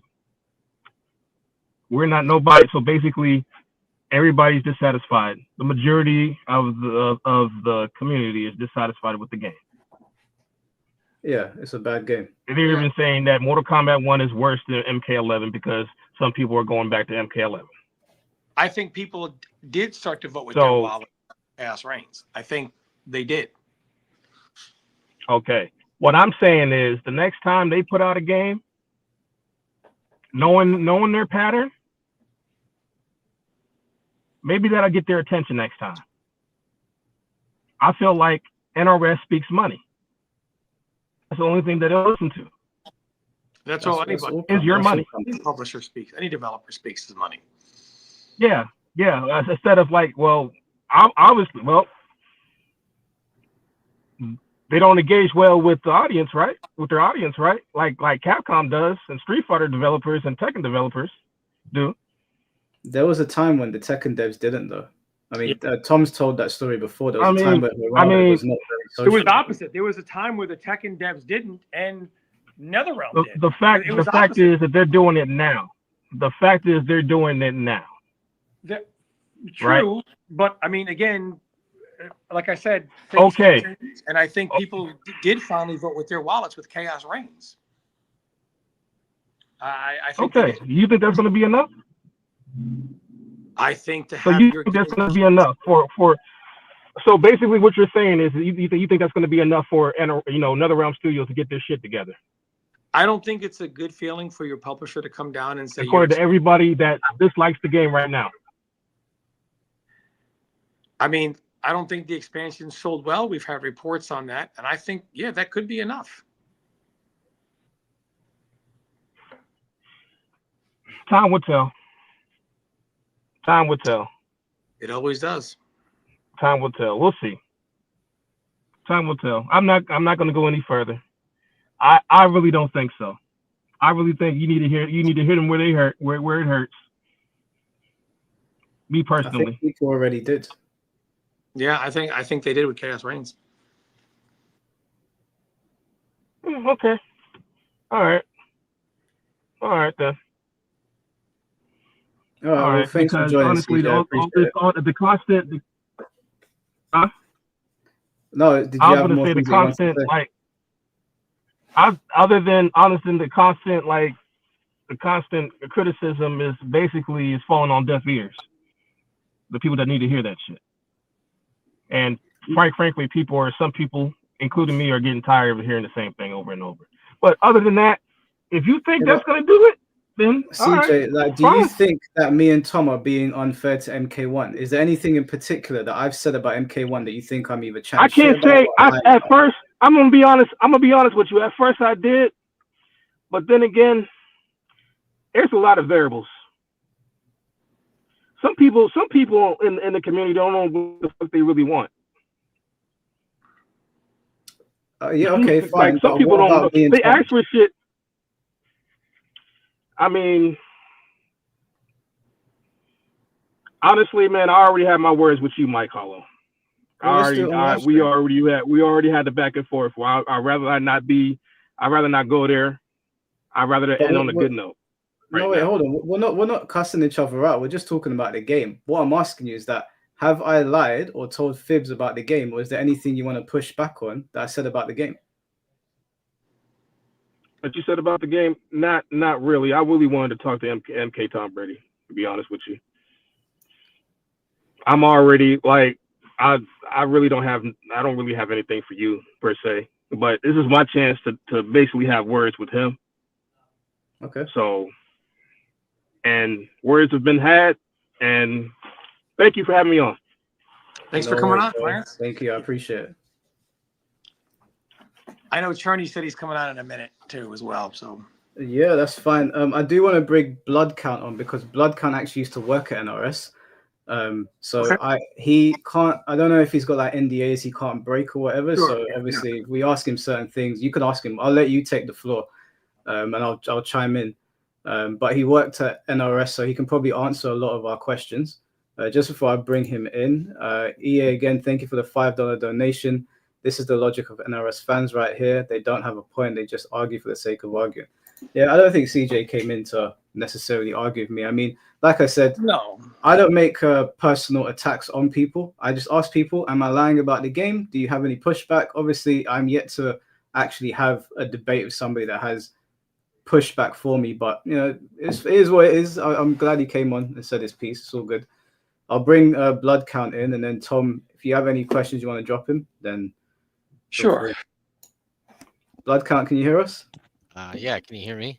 Yeah. Thank you for jumping on, bro. So just before you get started, could you tell everyone who you are and what you did at NRS? Yeah, I was a combat designer for 10 years at NRS. I was there from Injustice 1 to MK1, so including the MKX, MK11, Injustice 2 games. And How did I not meet you in Injustice 1, man? I was there for Injustice 1. And I remember you, Pig, Perfect Legend, Katana Prime, and a couple of others would be flown into the studio, and you would do QA testing in the one of the back meeting rooms. The Sub-Zero conference room. Yeah, Sub-Zero That's where I was conference born. room. Ironically, I did my testing in the Sub-Zero conference room. Can't make it up. Yeah, and I popped in there during the MKX days because in Injustice 1 I was still a junior per se, and I was working on those Star Labs missions. Star Labs with Brian LeBaron, right? Yeah, you and Brian doing that? Yeah, that was some fun times with all the crunch. And yeah, but I just remember, and then when it went away, it's because Perfect Legend kind of walked around the studio on his cell phone, and I guess they weren't too happy about that. And man, yeah, that was kind of the reasons why they stopped doing that. No, that's not true because they brought us back for MKX as well. Oh, I thought he did it during MKX when he was on his cell phone. I don't know, but I know that they stopped doing it because they were just kind of like, oh, their feedback's a little, I don't know if you want to call it. No, they brought in guest testers for Injustice 2. They brought in J360. They brought in Chris G. Yeah, Chris G was there. So they still did it. And in MK, what was it? MK11, they brought in, for a very short period of time, the Ketchup and Mustard, King and his brother. So they still did it. It was just on a smaller scale. Yeah. I just kind of remember, though, with some of the feedback, like some of them would just kind of laughed at it, and others were just like, well, calm down. The game's not done yet or something like that. And I always kind of felt like, well, these are the pro players that are giving good criticisms. Like, yeah, maybe some of them are a little too extreme, but, you still need to like try to implement it as best you can, or talk with them and see how they're really feeling. But can I ask you a question, Blood Count? And if you can't answer, it's completely fine. But obviously, a lot of people are like complaining about Mortal Kombat and have been for some time on Twitter and on YouTube. Yeah. Do you know if WB actually ties NRS's hands in terms of responding back to us? I think so.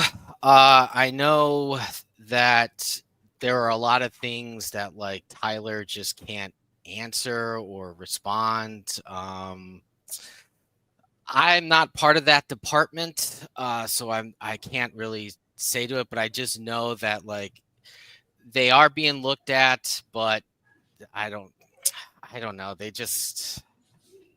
I guess they just don't want to say anything to get in trouble with WB or whatever. And sometimes it's just kind of like, but you are the community manager, so it'd be nice if you would communicate with the community and not wait until a combat cast. And even when you do the combat cast, you don't even really answer concerns or anything like that.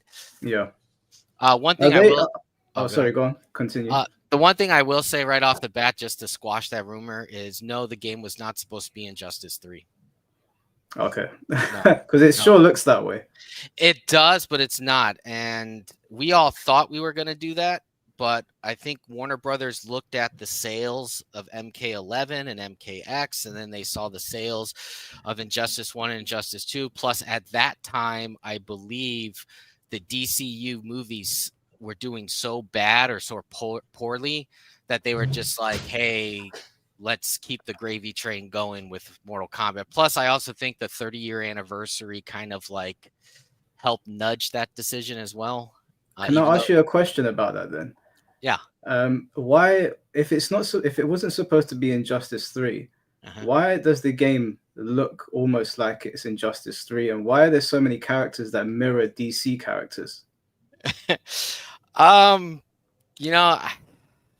know we definitely did a new engine. Unreal 4, because all the other games were in Unreal 3 that were heavily modified. And so a lot of the systems from Injustice do make it over to MK. And same thing with MK with Injustice. It's just there's a lot of like changes in the background and watering things down because it's Injustice and not MK.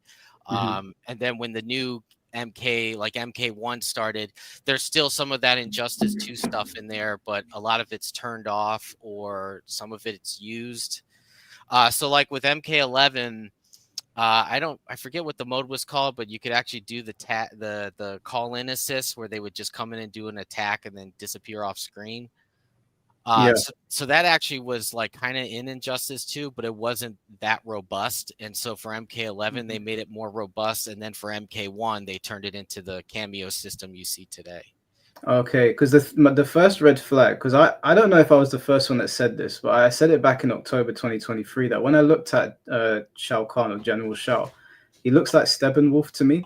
I put them side by side and I was like, looks a bit like Steppenwolf. And then I looked at, like, you know, when the characters load in and they sort of clash and talk to each other, I was like, that looks like Injustice to me. And then I looked at Rain's design, it kind of reminded me of Aquaman.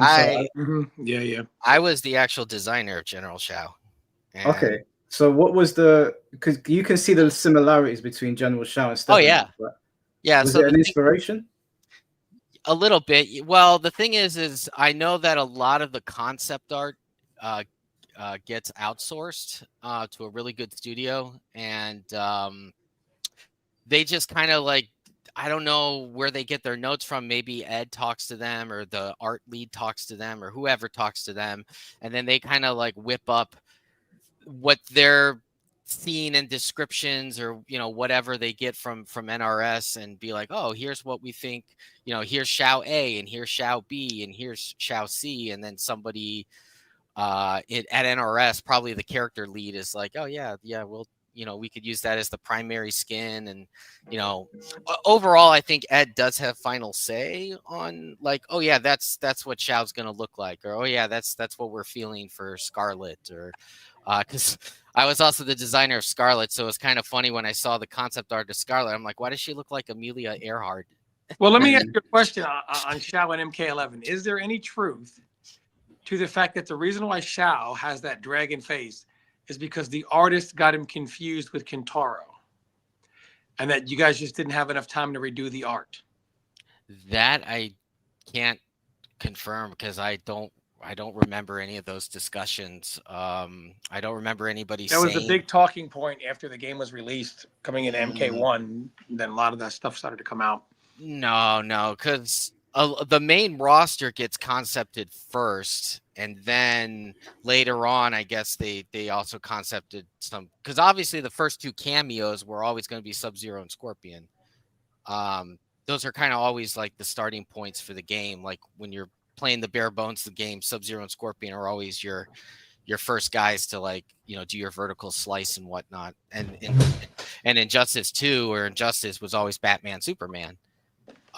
So the whole Mintaro thing, I don't think so.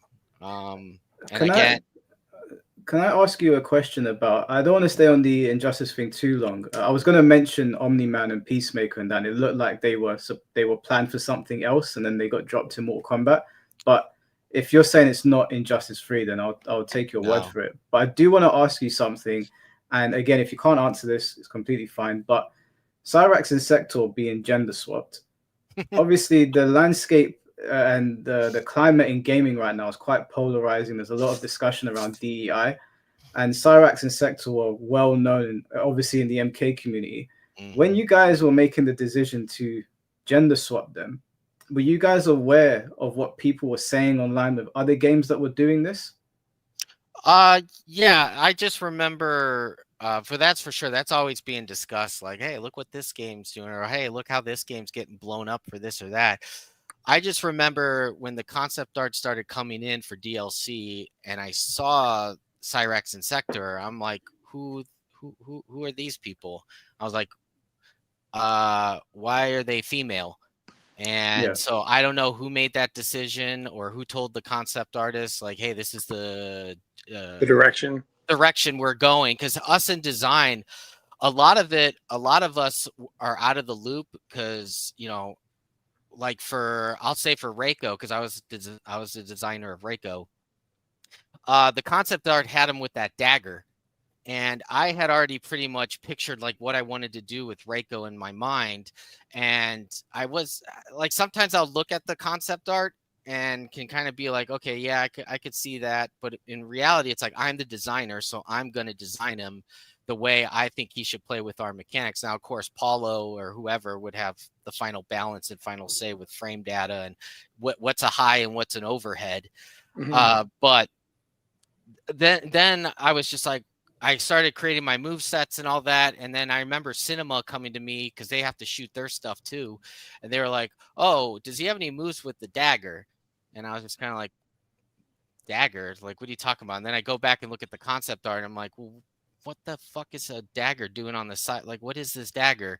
And then there was like a backstory to the dagger. And I was just like, well, no, he's not going to use that. He's kind of more of a brawler UFC type with some WWE moves. And, you know, my idea for him is he wants to get in close. Yes, he still has the throwing stars because that's kind of like a throwback to his classic design. I didn't really intend for him to be a zoner, but, you know, sometimes you just kind of have to give him something. Roll with the punches. Yeah, you got to roll with the punches. And also it's kind of like, oh yeah, there's a throwback to his MK4 thing. And then that's called the Paulo Garcia special. And yeah, so then they go and shoot their thing, and they come up with this stuff. Like, I think in the cutscenes he also had like these beat sticks, and I was kind of like, well, again, I wasn't going to give him weapons or anything like that, and it would have been nice to know like what were your ideas in cinema before I started coming up with my design moves. So then that way he at least have one or two moves with beat sticks. And then in the cinema scene, he actually uses them. Or even that dagger, like maybe his forward throw or the forward throws are the cameos, but the back throw could have been like something with the dagger. But I already did a dagger with Deadshot, so I was just kind of like, eh. Yeah. Plus, I also did Leatherface with a chainsaw on the throw, so I was just kind of like, I don't want to. Can I ask you a question? I don't want to talk too much about like monetization or whatever, because you're a designer, so I think maybe you're better suited to answer the questions that I'm about to ask you. Again, if you can't answer them, then no offense taken. But I wanted to ask you about the multiverse story and the obsession with timelines, and if they're aware of how sick people are of them resetting the timeline and having otherworldly versions of these characters come in. Do they listen to our feedback on the story mode? Because they obviously put a lot of time into it.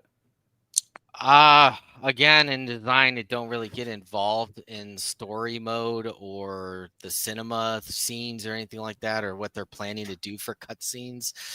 But with the whole multiverse thing, it's just kind of like, while we're working on the previous game or finishing up the final balance patch, I guess in the background, they're working on the story for the next game. And then later on, as we start working with the new engine and seeing Scorpion and Sub-Zero doing some stuff, then we start getting access to that type of material. And then reading through the script, you're just kind of like, oh, really? We're doing this? Like, why are we doing that? Why are we doing this? And, you know, so we don't really have much say on any of that. And again, I can't speak to the other department that's actually in charge of it. They just kind of work with Ed, I guess, and try to, you know, like a writer's room or something like that, and try to figure out what they're doing. Does Ed listen? Does Ed pay attention to what's going on online? Does he know how the story mode was received? Oh, yeah, I believe so.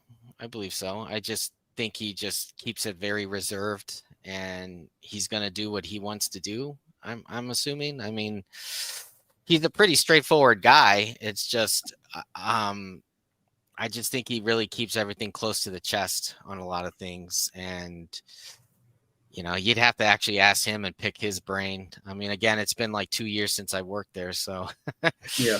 Let me ask you a question. When they're developing these systems, like the Cameo system, is there anyone there that raises the concern of the time and the budget to do something that's very experimental that you guys don't know how to do yet? Because it seems like MK has that wet and wild feel when it comes out, especially with the Cameo system, because they keep implementing things that they've never tested, don't know how they're going to do it. They don't really follow a system. They just keep changing it up. Are you privy to those conversations? How does that go? Does anyone raise concerns with, trying something kind of like off the wall with a limited time schedule? Well, there are definitely meetings. We used to call them Illuminati meetings, just because like a lot of us designers weren't part of those meetings. It was mostly the leads, the lead designers, and then the other leads from the departments with Ed. And when we start getting the notes from those meetings, from our producer or whoever that took notes in it, there is kind of a little bit of discussion of like, well, yeah, we can take that system from MK11 that originally was an Injustice 2 and turn it into this like cameo system. And somebody does get assigned to start rapid prototyping it as quickly as possible. And then that way you can start showing off like, after 2 weeks, here's the progress. After another 2 weeks, here's the progress. And then eventually it gets the green light to become an actual full-fledged system. Now, I know in design, like me and a fellow designer would say like, like, why are we doing a character assist mode? Like, shouldn't that be a separate mode, like kind of how tag was in MK9, which pretty much everybody wants back? And are you free to like voice these concerns to Ed Boon, or is it just kind of like keep your head down, keep it moving? A little bit of that, keep your head down. But I did, we would send emails to our fellow lead designers and just kind of be like, let's keep going on this track from MK11. And, like I would always write up something where I would be like, this is what I liked about MK11. This is what I didn't like about MK11. So here's maybe what we could do for MK1. But again, like even though you're like a mid-level designer or a senior designer, you're not really at that level of pulling Ed's ear. Yeah. So this is one thing that, and you can vouch to this, Blood Count. The beauty of guest testers is we are given significantly more freedom than like a designer at NetherRealm has. Meaning, where someone like them can't just walk into Ed's office and lay it out and say boom, or Paulo, or etc. We would get into those Illuminati meetings to where they would talk to us and we could just say bad, bad, bad, bad, and keep hitting the point home. So I think bringing in the guest testers the way they used to is probably the best thing, because the really last time they did that was for MKX. And I think MKX was launched in a pretty, if you watch, what was it called? Fatal 8, there was nothing but hype around that. MKX had such a buzz. We were able to go every day and talk to Ed Boon and say, we can't get Paulo to get these damn safe armored launchers out of the game. Every day for weeks. And today's the testers that work there permanently and the designers, they just can't do that. So we are given a measure of latitude that they are not. And we would have designers come to us and say, remember MKX, the UI was originally terrible. The original UI of MKX, you couldn't even see anything. Yeah, it was so thin. And the designers would come to us and say, psst, keep hitting it home. The UI is bad. We bring it up all the time. No one does anything. We were able to get that done. We were able to, so we're given significantly more latitude. So I think that's always been a good thing. I was just curious, like, I think they should start inviting guest testers over, even for concept. Because like you said, they don't invite you guys into the Illuminati meetings where someone who's like a guest tester could say, guys, your new ideas have not gone very well. Why don't we revisit the variation system or kind of play on the custom system that we didn't get right in 11 and make it right here? I think that would be a good idea to do, to start inviting people from the start, not 2 years in. Do they hate money or something? Like, I don't understand. Why would you kick people out that are trying to make the game better? What did they think was going to happen there? I remember I did ask. I was like, "Hey, are we bringing back Tom Brady?" And oh no, my name is Can we comment? Is my name there the devil as much as people think it is? Well, mostly in design, I guess. I and QA. I don't know if animation or character art cares as much, but I just remember saying like, yeah, I remember like, you know, they were giving good feedback, they were having fun. They're the actual pro players. Yes, they're not the casual base, but they are the pro players that can actually find the nuances and edge cases of this mechanic and that mechanic, and frame data this and frame data that. And I don't know, for some reason they just didn't bring them back for MK1. And you know, because Let me tell also you some stories here. For an MK9, I went there with, and I was like, so I'm not going to pull the designers and throw them under the bus. My first day there for MK9, the negative edge was so bad, and we had another guest tester. They brought myself in, Conqueror, Check, Bone, and maybe one other, brought us all in the shop. But besides like Conqueror and Check and Bone, a lot of them were like the 2D ones. They weren't even familiar with the MKDC system, which some of MK9 was built off of. And somebody there was trying to do like down one into a ground puddle. So it was like ground puddle was like down back 3, I think. And Clone was down back 1. He was doing down 1 and a down back 3 on block, and he was getting the ice. So he goes, I'm not going to call the designer out. And this is, I guess, where it all went south for my first day there. Started to say, he goes, well, you know, we just don't want you to be able to do a poke into ground puddle on block. So, and I was like, and I stopped and I said, did you just give him the wrong explanation? I was like, the reason why that's happening is the negative edge is so bad that the ice clone command is being registered because of 1 into down back. And hence it is circumventing your ability to do the ground puddle. That's the real reason why. The actual designers there answering the questions didn't even know what was happening or why it was happening, gave the wrong reason. And I'm not going to throw anyone under the bus as far as design goes. And then there was this particular time where there was a ton of block infinites where like, it was a beta where like the jabs, some of them were mid and they were plus 1,000. And of course we all knew they were going to come out, but they wouldn't give us a build that didn't have that in there.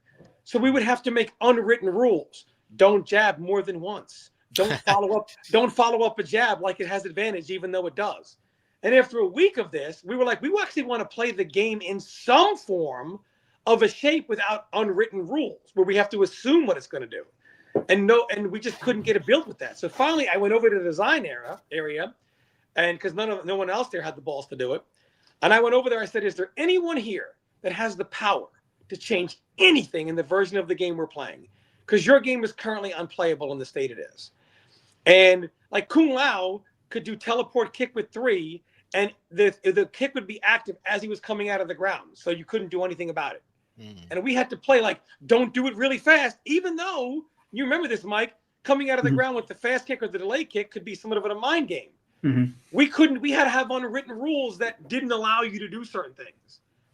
And I got frustrated, and I was like, hey, does anybody have the power to change this so we can actually play somewhat of a game? And that didn't go over well. So would you say that there's like a toxic positive work environment then? yes. I mean, they took it personally, but I'm like, if you're going to bring in guest testers, are we actually here to give a valid opinion? Or is it just to say you brought in a bunch of people, you know? Yeah. And an MKX was, I think, the first time, maybe even a little bit of Injustice 1, but MKX was definitely the first time we were all on the same page and unified. And it wasn't a pissing contest like Injustice 2. Injustice 1 testing was literally filled with a room of MK9 grudges. Like, I'm better than you. No, I was better than you. It was horrible for that, which is why they thought about not bringing us in, because we had some days where the arguing was so bad. Like Hector had to come in and lock us in. Yeah. The other testers must have been like, they're animals, you know? So MKX, I know they thought about not bringing us in, but we changed a lot of people's opinions in MK. We did a good job with MKX. They even brought us back in for another week after our initial week. So we had a lot of good feedback, a lot of good happened. But overall, I would say there are many reasons why I was hated there. But I was always very honest, not because I was hating on the game, but because I want the game to come out as good as possible. Oh, I know. I watch your YouTube videos. Do they watch Tom's? Obviously, you Of being course they here, do. And like here's what NRS does. Here's what they do. Yeah, I they do. find an issue. they do. I find an issue. Back in MK9 and Justice in MKX, I would find an issue. And I would say, why? And I would bring it up and say, hey, this is happening. And NRS would say, oh, there's Tom blaming the game. What input bug? What do you mean that EX clone doesn't work right? So I'm like, oh, you want to call me out? When I'm going to make a video, show how thoroughly I labbed it and expose how stupid you are. Yeah. And I'm like, of all the people to call out when I'm right, there's no one there to say, hey, man, Tom is just going to lab it and make a video about it and just show why you're wrong. And they would get mad at me at that. Like little things like that. And it would also, the input bug in MK9, everyone knows that's real. NRS spent 2 years denying it existed. Oh, Tom is blaming the game. Bugs in MKX or hitbox issues. Oh, what is Tom talking about? He's crazy. So, of course, eventually I talk about these things publicly and then they get mad. Bloodcount, can I ask, in regards to them watching Tom's videos, do you know if they're still paying attention to Tom and other YouTubers on what we're saying about the game? When I was there, like during the MK11 days, not so much. I don't know about the MK1, because I left before the game shipped. I think not past MKX. I think they did through MKX. But I think after MKX, they stopped watching a lot of people's YouTube content that wasn't True Underdog, basically. And that's. Do they watch True Underdog in the office? I'm sure they do. I never seen it, but I know that who's that other one? Super. I know they like Super. I saw him in the studio once. The Asian kid. What's his name? Uncaged Games. Uncaged Games. Yeah, he was invited once. Oh, of course.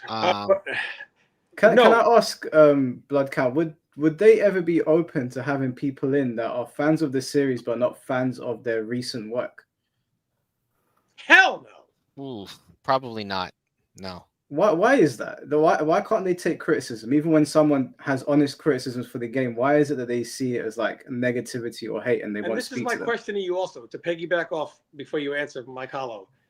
Is it or is it not true that there's a very yes man vibe around NetherRealm Studios? I always felt that when I was there. Yes. It seems to be the case. Yes. I think it's also because of the sales and the reputation of MK that they're just like very prideful about it. I mean, you've got a lot of guys there that have been 25-year veterans, 30-year veterans, 20-year veterans, so I guess there's a lot of pride in it. And then when you look at the sales numbers, it's just kind of like, well, what the hell are you talking about? And it's like, yeah, but sales, it's kind of like Call of Duty. Like, of course there's sales, but look at the state of Black Ops 6 right now.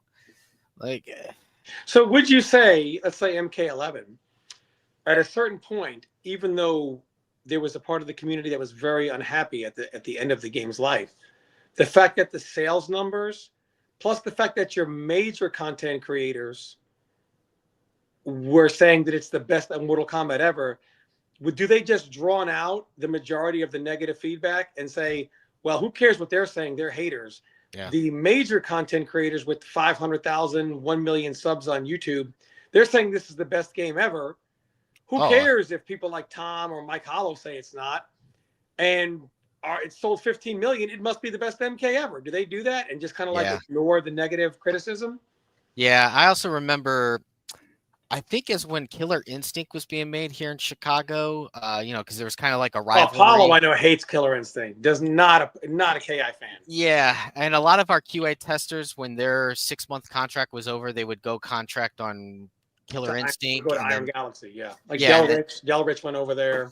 And come back. And I remember Max, they tried to like get Max as an influencer, and I guess because he had some negative criticisms or anything like that, they were just kind of like, okay, well, forget that guy. And then I guess he. Wait a minute. Whoa. They have people as influencers that are not known as influencers? Well, no, what I'm saying is they were trying to like get Max to probably, kind of like how Uncaged Gamer is and True Underdog, like kind of get him on the train. And because he kind of, I don't know if he pushed back on stuff or because he has criticisms like you and Mike Hollow and everybody, that they were just kind of like, you know, let him stay at Iron Galaxy, or let him be the Killer Instinct boy or something like that. I don't, again, that was like really early when I was there, but I do remember hearing some things around the studio where it's just like they were talking about Max, and like they were like, oh well, that guy's kind of a hater. And it's like, well, they're doing it as well. Unreal. And all Maximilian has said is, the game doesn't feel right. It doesn't feel fun. And I don't like how the cameo system was implemented, and had some suggestions, and that makes him a hater. Why? Because he didn't say yes, yes, yes, yes. That's kind of what like drove me away a little bit, because you know, I have fond memories of MK because I have a brother that's 10 years older than me.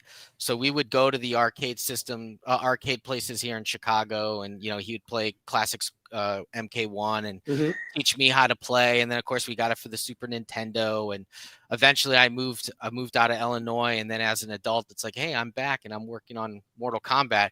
And then when I was playing MK1 and making my characters and have to like go by the designs of the systems and all that, is just kind of like, this doesn't really feel like MK1. Like I want to go back to MKX where it was super hype. Yeah, the combos were a little jarring and it was chaotic and crazy, and you can corner carry somebody and then just completely beat the crap out of them in the corner. But at least the tournament scene was crazy. It was super hype. I personally would actually like log on to Twitch on my Samsung TV, and I would actually stream like EVO and just watch it all the way through with MKX. I was like, this is badass. And then same thing with Injustice 2 a little bit. And then with MK11, I was just kind of like, man, this is like really watered down and slow. And I didn't stream it as much. And then with MK1, I haven't streamed a single tournament at all. And I didn't go to Combo Breaker. Like, even though I left the studio, I still have fond memories and love the departments that I worked with. But, you know, I also kind of wanted to try new things, just because, you know, as a game designer, you kind of want to touch different genres. You want to learn different systems. You know, and it's funny because it's like I'm pretty sure I'm blacklisted because I only gave a 1 week notice. And then it's kind of funny because it's like, well, yeah, and then you'll shut down the mobile division or 90% of the mobile people and give them a 0-day notice. Do they? So if you have any type of like criticism at all, if it's not like, yes, this is the best thing ever, do they kind of unofficially blacklist you? Yeah, they kind of like push you aside a little bit. Because I remember saying like, you know, I like with Reiko, I kind of wanted him to have a really cool like ability to chain combos or anything like that. And I just kind of remember like a lot of the moves also got changed. Like that's no longer an overhead, or, you know, it's no longer +5 on block or something like that. And, you know, it'd be like, well, the cameo system will help improve that. Like, this is a way for us to like really push the cameo system because it could really extend your combos and blah, blah, blah. I'm like, well, I don't want to use the cameo to extend my combos. That's what I have a meter bar for. This is what I have this move set for. You know, I'm playing this character for high pressure and in your face. Like, I don't really need my cameo to come out and do that for me. Like, it's like I just ask you a question. Is there ever a joke with anything with the ice clone that I'm gonna hate it? I think one time it was MK11. I think Stephanie, when they didn't put the clone in, mentioned something on stream. Yeah, I think somebody in the design department was like, "Oh, Tom's gonna hate that," or like that's gonna really boil his blood. Bloodcon, are you okay to answer some super chats? Yeah, that's fine. Hey, I have one more question for him. Yeah. Designers who make characters, let's say Liu Kang. You obviously know Ninja Killer's going to want to pick him up, right? I was the designer of Liu Kang. Okay, or other characters as well. Do they kind of put the player that they have in mind when they design the character at all, or is it just solely based off the look and whatever? No, I definitely was not. Like, I knew he picked him up later on in MKX. So when I was doing MK11, Well, not X. I meant like, let's say 11 or an MK1. oh Let's say no, MK1. Mm-mm. Because basically people have accused Sonic Fox of having his hand in the pot, which isn't the case. No. Okay, Mm-mm. I was like, Now he which can't. obviously isn't the case. Anyone who's ever been there at all, even for a day, knows otherwise. Yeah, I mean, But I just wanted to clear the air. Is it even remotely possible? I know what the answer is, but I wanted to be clear. Is it even remotely possible that a designer can pick up like Joker and say, "Oh, I think this is going to be Sonic is going to love this, or someone's going to love that"? No. I know the answer is no, but let's just get it on the record once and for all to put that to bed. No, that's for damn sure. No. Now, yes, he does tweet, and somebody could say like, "Oh, look what he tweeted," or "Oh, yeah, he pointed out this thing because he recorded a video on YouTube. We should take a look at that." But it wasn't like, "Oh, yeah, these two moves from Joker that I'm designing are gonna really kick ass for Sonic Fox." It's like, no, like Is any validity to why is it if people more than Sonic release valid videos with concerns, but they will ignore it until Sonic talks about it? Why is that? Didn't used to be that way. That's a good question because, again, a lot of us designers just kind of kept our head down and just let Paulo or whoever deal with it. That's a horrible problem. Let me just again say this. He is confirming that designers and permanent testers have no freedom to voice this isn't going to end well. Well, instead they are forced to say yes. Or, yeah, we can voice our concerns, and like I said, but quietly, you have to do the chain of command, right? To Yeah. your designer. Yeah. You don't get to go to Ed Boon and say, "Hey, I've been voicing," and the designer can choose to ignore it, right? Right. I mean, I could go to Ed Boon, but It wouldn't end well, though, right? Yeah, I mean, I could he always had an open door, but it's like I'm not going to go over Paulo's head or John's head or anything like that. Like, I would trust in them to like see my concerns and then handle it themselves. I think that's the difference. The guest testers always had that ability. Yeah. Plus, it always felt like, oh, that's so nuanced. Like, why bother Ed with that? I think some designers felt too.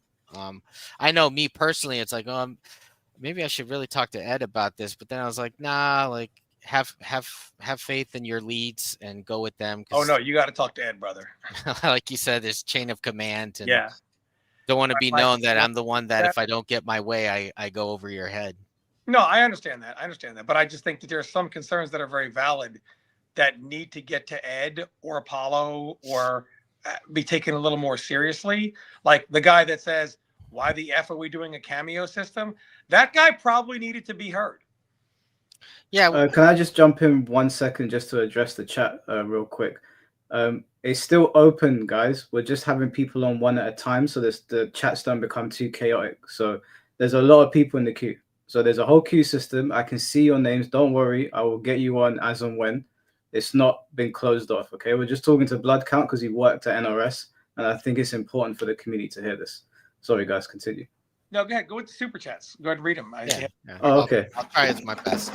Yeah, so the first super chat for you is from Minzy. He's asking, thank you for the £5, Minzy. He says, yo, Mike, ask Blood Count why Ed Boon never shows up at EVO and play against the community like how Harada does. Ooh. That's a really good question. Because I don't really think he really plays the game hardcore. He kind of lets Paulo and the other guys be the representatives of that. Does he have interest in communicating with the community? Well, I think Ed Boon even barely plays the game even casually. I would probably agree with that, yeah. That's a problem. You don't even know how bad your own game is. How can you fix it? Yeah, the one thing I once made a suggestion, which I think they finally implemented it, but I remember saying, because me and another designer who also left before me, we actually would have matches against each other and just be like, oh yeah, here's what this move probably should be doing or whatever. And then we were kind of like, well, how come we as a design department aren't having matches against each other or doing like QA versus design or or teams or something like that to try to figure out the little extra edge cases of like a character and whatnot. And I think they eventually started doing that after I left, but I don't know. I've been gone for 2 years, so I don't really know the answer. Okay, fair enough. This isn't so much a question. You put MK1 was developed by DEI hires. Do you know anything about this? Thank you for the $20, Ryu. Do you know anything about diversity quotas in these companies? Obviously, there's a lot of talk with WB doing this. Do they specifically seek out people that fit certain criteria, whether they be black or trans or disabled or female?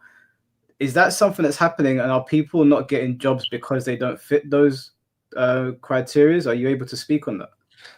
I know at other studios they definitely are, because I've definitely interviewed with other studios. And as for NRS, when I was there, no, we were, especially in, because again, I can't say like in animation or character art, but in design, like we actually would like, you know, test people's C++ skills or you know, any fighting game knowledge that they had. We weren't just kind of like, oh yeah, we got to get a female in here, or oh, we got to get a tranny in here. Like, no, we were, at least in design, we were always looking for like competent designers that, because also a lot of things are hand scripted, so you really need to know like C++ or C# or something like that to make a character. Right. Okay. Okay. Cool. Well, thank you for clearing that up. But again, I can only really speak for design. I can't really speak for QA and UI and programming and all that stuff. But yeah. a lot of the hires that I would see were mostly contractors. And because those contractors kicked ass, they were like, okay, you're full time. And then you see that person become a mid and that person become a senior. So, yeah. But at other studios, yeah, I can definitely see and tell that they're doing DEI. Yeah. How do you feel about all of that? This whole push for DEI. How do you feel about that? Somebody that's been on the inside. It needs to stop, because video games are starting to suck now, and people are starting to notice. I really think people do need to vote with their wallets a bit more, but you know, it's just like, just get competent people that actually play your games and actually know your games. And like I just watched something from Ubisoft where a lot of their hires overseas are like, oh, I'm not a gamer, but it feels good to like work at a game studio. It's like, well, then what the fuck are you doing in a game studio? Like, yeah. And you're still okay to answer these questions, because some people in the chat are worried. I've got a super chat here from Derek saying this is a great conversation. This is for your legal defense. So are there what I guess you can't really say what you can't speak about then. Or can you like outline what it is, but you can't really go into it? Well, it's like, obviously I can't talk about like particular codes and systems and how things were made, or I guess with proprietary stuff, but like I can just talk about like how I design a character, or you know, if there was YouTubers that were being seen, you know, as negative or anything like that. So Okay. Could you answer this super chat here from Blitches? Thank you for the $5 donation. He said, asking why NRS prefers slower gameplay over faster. I think maybe there were some comments after MKX that internally that it was like too chaotic, it was too fast. You whiff one move and then you get completely punished and then you die for it. And so I think for MK11 it was just kind of like, let's slow it down a bit, maybe do some more defensive mechanics. Me personally, I didn't really like that, and having like 8 different wake up options in MK11 and having the 2 separate bars. I always thought like, let's just keep the same bar system that we're doing. And you know, and it kind of showed that like MK11 was definitely a much slower gameplay. The tournaments were less hype. Everybody was trying to get their fatal blows to do the comeback mechanic. And it was kind of like, well, the X-ray is there either A, as a humiliation, just to be like, yo, I never used my X-ray, so here we go. Or it's just like, yes, I've baited you into a good move, and now I can spend my bar to finish you off with my X-ray. But if it misses, I lose all my bar. You know, so there's the risk reward. But with the fatal blow, is kind of like, oh, let's put it on a cooldown. And it's like, no, like, because then it's just going to be fatal blow after fatal blow. And when you see the same fatal blow 30 times in a row in a tournament, it's like, all right, enough. Yeah, no, 100. I completely agree with you. I have EA here asking, who is responsible for giving Scorpion a non-exciting weapon with non-exciting moves? I actually do want to ask you a question about Scorpion. I don't know if you can answer it. Scorpion to me has always been like a very chaotic character in his design, and I felt like his personality, I know it's Hanzo in MKX and in MK1 it's Kuai Lang, but his personality has always been chaotic as well, and I felt like they expressed that in the moveset. But in MK1, he's like the most lukewarm character in the game. He's very boring. Whose decision was it to neuter Scorpion? Well, the thing is, you know, there's different designers every game for different characters, mostly. And I guess the designer that did Scorpion just figured that this is the moveset that they wanted within the cameo system, or like this particular move will go well with a cameo ambush or something like that. And so I guess it just all depends on the designer. And you know, because Paulo doesn't really step in and be like, no, all this is shit, so let me do it myself. Like he gives you that creative freedom, and then he kind of does his balancing and workarounds the way he envisions how that move's going to actually be a high instead of an overhead, or, you know, and tweak the frame data and whatnot. But there are discussions like, well, maybe we should go back and give him a move. You know, do we have time in the mocap schedule or whatever to do that? And if not, like maybe we can like surprise people with like in one of the DLC patches, he gets a new move or something like that. But overall, I think it also depends on like who's the designer and how they're feeling to do the character. Because like I'll use me as an example with Scarlet. It was just like, okay, yeah, she was using blood in MK9, but she was more of a Melina katana ninja that wasn't really using blood magic to the full extent. So then I was like, well, seeing the concept art and she's got this dagger, and me being a big vampire person, I was just like, okay, she's going to be a blood mage and she's going to use that dagger to cut herself. Actually, it was kind of funny where I actually had her slitting her wrist to activate the blood. And I started getting feedback, I think especially from Ed, where it's just like, yeah, we have to like have the animators move the hand down because we can't have her slitting her wrist. In Mortal Kombat. Yeah, in Mortal Kombat, it's a little too a little too close to home.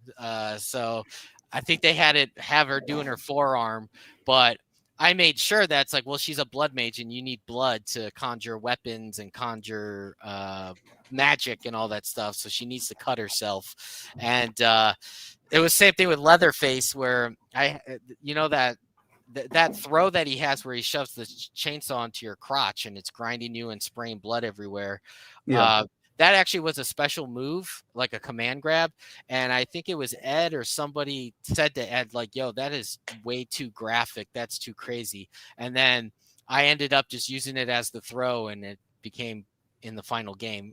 So it's kind of like, okay, well, Can I ask you, before you answer them, because there's quite a lot of super chats that have come in for you, but I want to ask you something really quickly, because it's something that people have been speaking about since MK11, and it's the way the women are presented in the games now. Obviously, in the older games, especially the 3D games, they were very like sexualized, and in MK9, Melina had that crazy costume, and even their regular costumes, you know, they were pretty, you know, they had their boobs out or whatever. And then in MKX to 11 to 1, we saw a massive shift with, like, I guess, more conservatively dressed. What was the conversations like in the office, and why did they shift away from doing those more outrageous costumes to what we have now? Well, I know that they brought in a new character art lead who wanted to do a more realistic, because, you know, MKX was pretty dark and gritty graphic wise and model wise. While MK9 was kind of more archaic, you know, in its design, its character designs. And for MK, so it's not so much with Injustice 2, because we have to go by DC. But MK11, the new character artist was kind of like, hey, we're going to do this art style. And, you know, I'm not in that department, but I think when concept art was coming in, they vetoed it and was like, no, we want to emphasize more on actual realistic body types than you know, boobalicious women like Sonya and Melina, and, you know, from MK9 style, or MKX style, I should say. Eventually that person left, but I think it kind of left the everlasting stamp where it's just like, yeah, even though we've got blood and guts and all this stuff, like at least when it comes to the women, you know, players are going to be more focused on like the actual moveset than their boobs. And it's like, okay, well, yeah, it's not DOA where we have jello physics, but you know, you still need to have, what's wrong with having a sexy woman that can like beat the shit out of Scorpion, you know? Yeah, Like, because we've seen Marvel Rivals has been like really positively oh received yeah. with and obviously we just saw I think it was Invisible Woman, or she's been added to the Fantastic Four character, and everyone's Oh, yeah, loving yeah. her. Yeah. And are the NRS designers aware of how people feel that they've changed the women's appearance? Obviously, some people like it. I don't want to dismiss their point of view on this, but a lot of people and a lot of people in like the culture war space right now have been speaking about Mortal Kombat and the redesign of the women. Are they aware of the like negative reaction to, I guess, the covering up of the girls? Oh yeah. Yeah. It's just, again, it's not their department. So, you know, the designers can't really go to the character artists and say like, you know, no, like, what are you doing? Like, give her double D's instead of B's or whatever. Like, it's very compartmentalized where it's just like, that's their realm. Let them do their thing. Ed has final say, or you know, Ed and his inner circle have final say. So, you know, as a designer, it's just one of those things you just kind of like, well, okay, well. Yeah. So do you know, can I ask you then, and apologies to the chat. I know you're sending super chats. I will read them out in a second and we'll get more people in soon. I just want to ask you though, I don't know how much you know about the 3D era development of things, but obviously in that era, the women were more sexualized, and I guess that carried over into MK9. Yeah. With Ed always being at the helm of things, how was he with like MK9? If you know, I don't know if you're aware, but how was he with that? Because that was obviously the Melina costume was probably the most out there costume we've seen. Melina Flesh Pit is crazy. No, the Flesh Pit costume, because he was okay with that, but then suddenly it's moved away from that. And it's like I guess taboo. Like, what was the shift? Was he just trying to not get cancelled or something? You know, I never really asked those questions because again, I came in late in Injustice 1. I don't know. I think maybe he just felt like times have changed and he wants the game to be a little more quote unquote mature in the sense of like how characters look and feel. And I don't know if it was more about getting canceling, but I just think like, plus also, you know, when you're younger and you're in your 20s and your 30s and you're designing these characters, it's like, oh yeah, this is sexy. This is awesome. And then when you get into your 60s or 50s, you're just kind of like, let's just, you know, change it, or you know, let's just go with something that's a bit more realistic. Yeah, let me ask you a question real quick. I know you want to go to the super chats.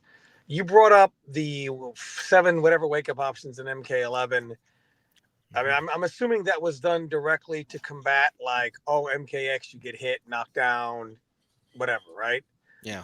Is there any thought when you guys are playing that like, hey, that would be a good idea if we were playing MKX? You're bringing in a mechanic made to combat the offensive mechanic of MKX, but it's an MK11. Does anyone there voice like, hey, you're overcorrecting, you're correcting a problem from the previous game, which is common, but it's not common when you're not importing anything from the previous game? Yeah, I remember me and my other designer friend, when we would have matches, we were just kind of like, what, you know, you also kind of forget too, like, what are your options when you're waking up or, you know, doing the breakaways or anything like that. I remember saying like, hey, there's just way too many options here for the player. Like, they're not gonna, you know, it's kind of like the up block thing, but it's just like, I think there's just too many mechanics that you're throwing at them when this one particular mechanic or these two mechanics that have been in other fighting games and are normalized in fighting games is probably the way to go. And then that way you kind of keep the action going. And again, I think it's another attribute to like Paulo's designs or the way he's thinking of how this like meter system works or how this new system should Did work. anybody there, did you guys know in testing that you're going to get comboed for them breaking away. So they're going to combo you for you comboing them. Was that ever talked about, or? I believe so. I think Mike laughed at that because it sounds so stupid to say, but it's the reality. Honestly, blood count. Like, obviously, I mean this with complete respect. Who came up with the breakaway system? Because I have never seen anything quite like that in my life. I believe that was Paulo's design. Hey, did no one say to him, bro, what are we doing here? I think Stephanie in the past was very passionate, just like Tom. And then I think when things just weren't really being listened to or thought of or implemented, she just realized, like, okay, I'll just do my thing, the company line. Yeah, and do my thing and make my own voice heard, like especially with the combat cast and all that stuff. But I remember those days where she'd go into his office and be like, "Yo, what is this? What's going on with this?" And eventually the door would be closed. But it's just like, wow, yeah, that's actually kind of cool. That because also it's an Evo MK9 player on your roster that understands the game and those nuances and edge cases and mechanics, and I guess eventually you start to realize, like, well, I should just go back to doing what I do in my department and leave it at that. Leave it at that and keep my job and a paycheck. Blood count. Would you? I'm gonna read out the next super chats, but just in the interest of being fair to everyone that wants to jump in and talk. Are you open to like coming back on and talking more about Mortal Kombat 11? Yeah. No, Mortal Kombat 11, sorry, Mortal Kombat in general. Well, yeah. It's just, again, like, I can't really divulge like internal stuff. And to his defense, I mean, like, again, I can't tell you, this is why I love the guest testing. There are so many testers and designers who would tell us, go tell Paulo this, go tell Ed this. We got to take part in the Illuminati meetings. bring this up because they just felt like they couldn't.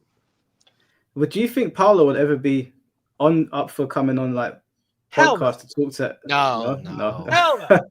Even if we promise to be as polite as possible. No, because also they'd have to get that approved by WB, and WB's not gonna, it's not like IGN.com or something. They're not gonna. Yeah. No, I hear, that's fine. Is it okay if we run through the super chats? Yeah, I think you've kind of answered some of these, but I'll read them to you anyway. It said, why do they always retcon characters? Again, that's story. You'd have to bring that up with story, because I'm just designing characters the way I see them and how I think they should play in the game. Do you have any colleagues in the same situation as you that have they don't work there anymore, but they're open to speaking about things like that question where you could get that answered? No, not really. A lot of them have kind of like just moved on and don't want to deal with fighting games anymore. Smart people. Plus the people that are still there kind of have been there a really long time too, so I don't think they'll ever leave. Fair enough. Eric, thank you for the £2 donation. Then Qatari Ninja Warrior, thank you for the donation, bro. He said, can you ask what are his and the team's thoughts about how the characters were unrecognizable in MK12? I think it means MK1, and also why they keep changing or removing the character's special moves or inputs. Yeah, I guess there's a lot of iconic moves that just kind of disappear over time. I just remember with MK1, it was kind of like, hey, you're doing Liu Kang, but it's a different timeline, even though it is still the fire god Liu Kang. But like, is there any way we could like spice up how bicycle kick works or fly kick works? And so that's why he now does like the dancing kicks instead of the standard bicycle kick, and he summons a dragon for his fly kick, and the fireball is now a yin and yang, red and blue type of thing. Other than that, it's also just the designers thinking about their moves. But me personally, it's like I always try to like put the legacy moves in. I never got to do a Sub-Zero. Otherwise, I definitely would have always have Ice Clone in there. And can I ask you a question about Sub-Zero, actually? I know we've got Tom here, but there's another player called Sikander who I saw today. I don't know if you know who Sikander is, but he was watching the combat cast where they were showing off Conan and they were showing off the new moves, and there was no mention of Sub-Zero again. And there seems to be some sentiment in the community that Sub-Zero is hated over at NRS. Did Tom help in Sub-Zero being hated in any way? No. Sub-Zero is not hated at the Not at studio. NRS. He's hated by the whole community. Oh. Well, I would say this. I don't think NRS wants him to go back to the traditional trapping playstyle. And you can say that about a lot of characters. They don't want to keep the traditional playstyle of the character. It's like Scorpion, where it used to be Sub-Zero was the more strategic character, and Scorpion was kind of like the crazy, heavy offensive character, which kind of fit their personalities. Even in the story, Sub-Zero was more logical, whatever, and Scorpion was more impulsive, always wanted to fight. And now I don't think they know what they want to do with the characters anymore. That also comes down to the designer too, and how they want to design Sub-Zero or Scorpion for the game. Yeah. But it's just that I think also because there's been so many moves and those variation moves in MKX that sometimes maybe it just gets overlooked or forgot about. Did you do Shao Kahn in MK11 or just MK1? Just MK1. Okay, let me ask you a question. Was there any joke in the studio in the early stages of MK11 of who the hell made Shao Kahn and said all he's going to do is do sweeps? Not that I know of. I wasn't the designer, so whoever was the designer. I mean, when you think of Shao Kahn, you think of power moves, not sweeps into down one. Yeah. Again, that's a designer's decision, and I guess however Paulo can tune it or balance it.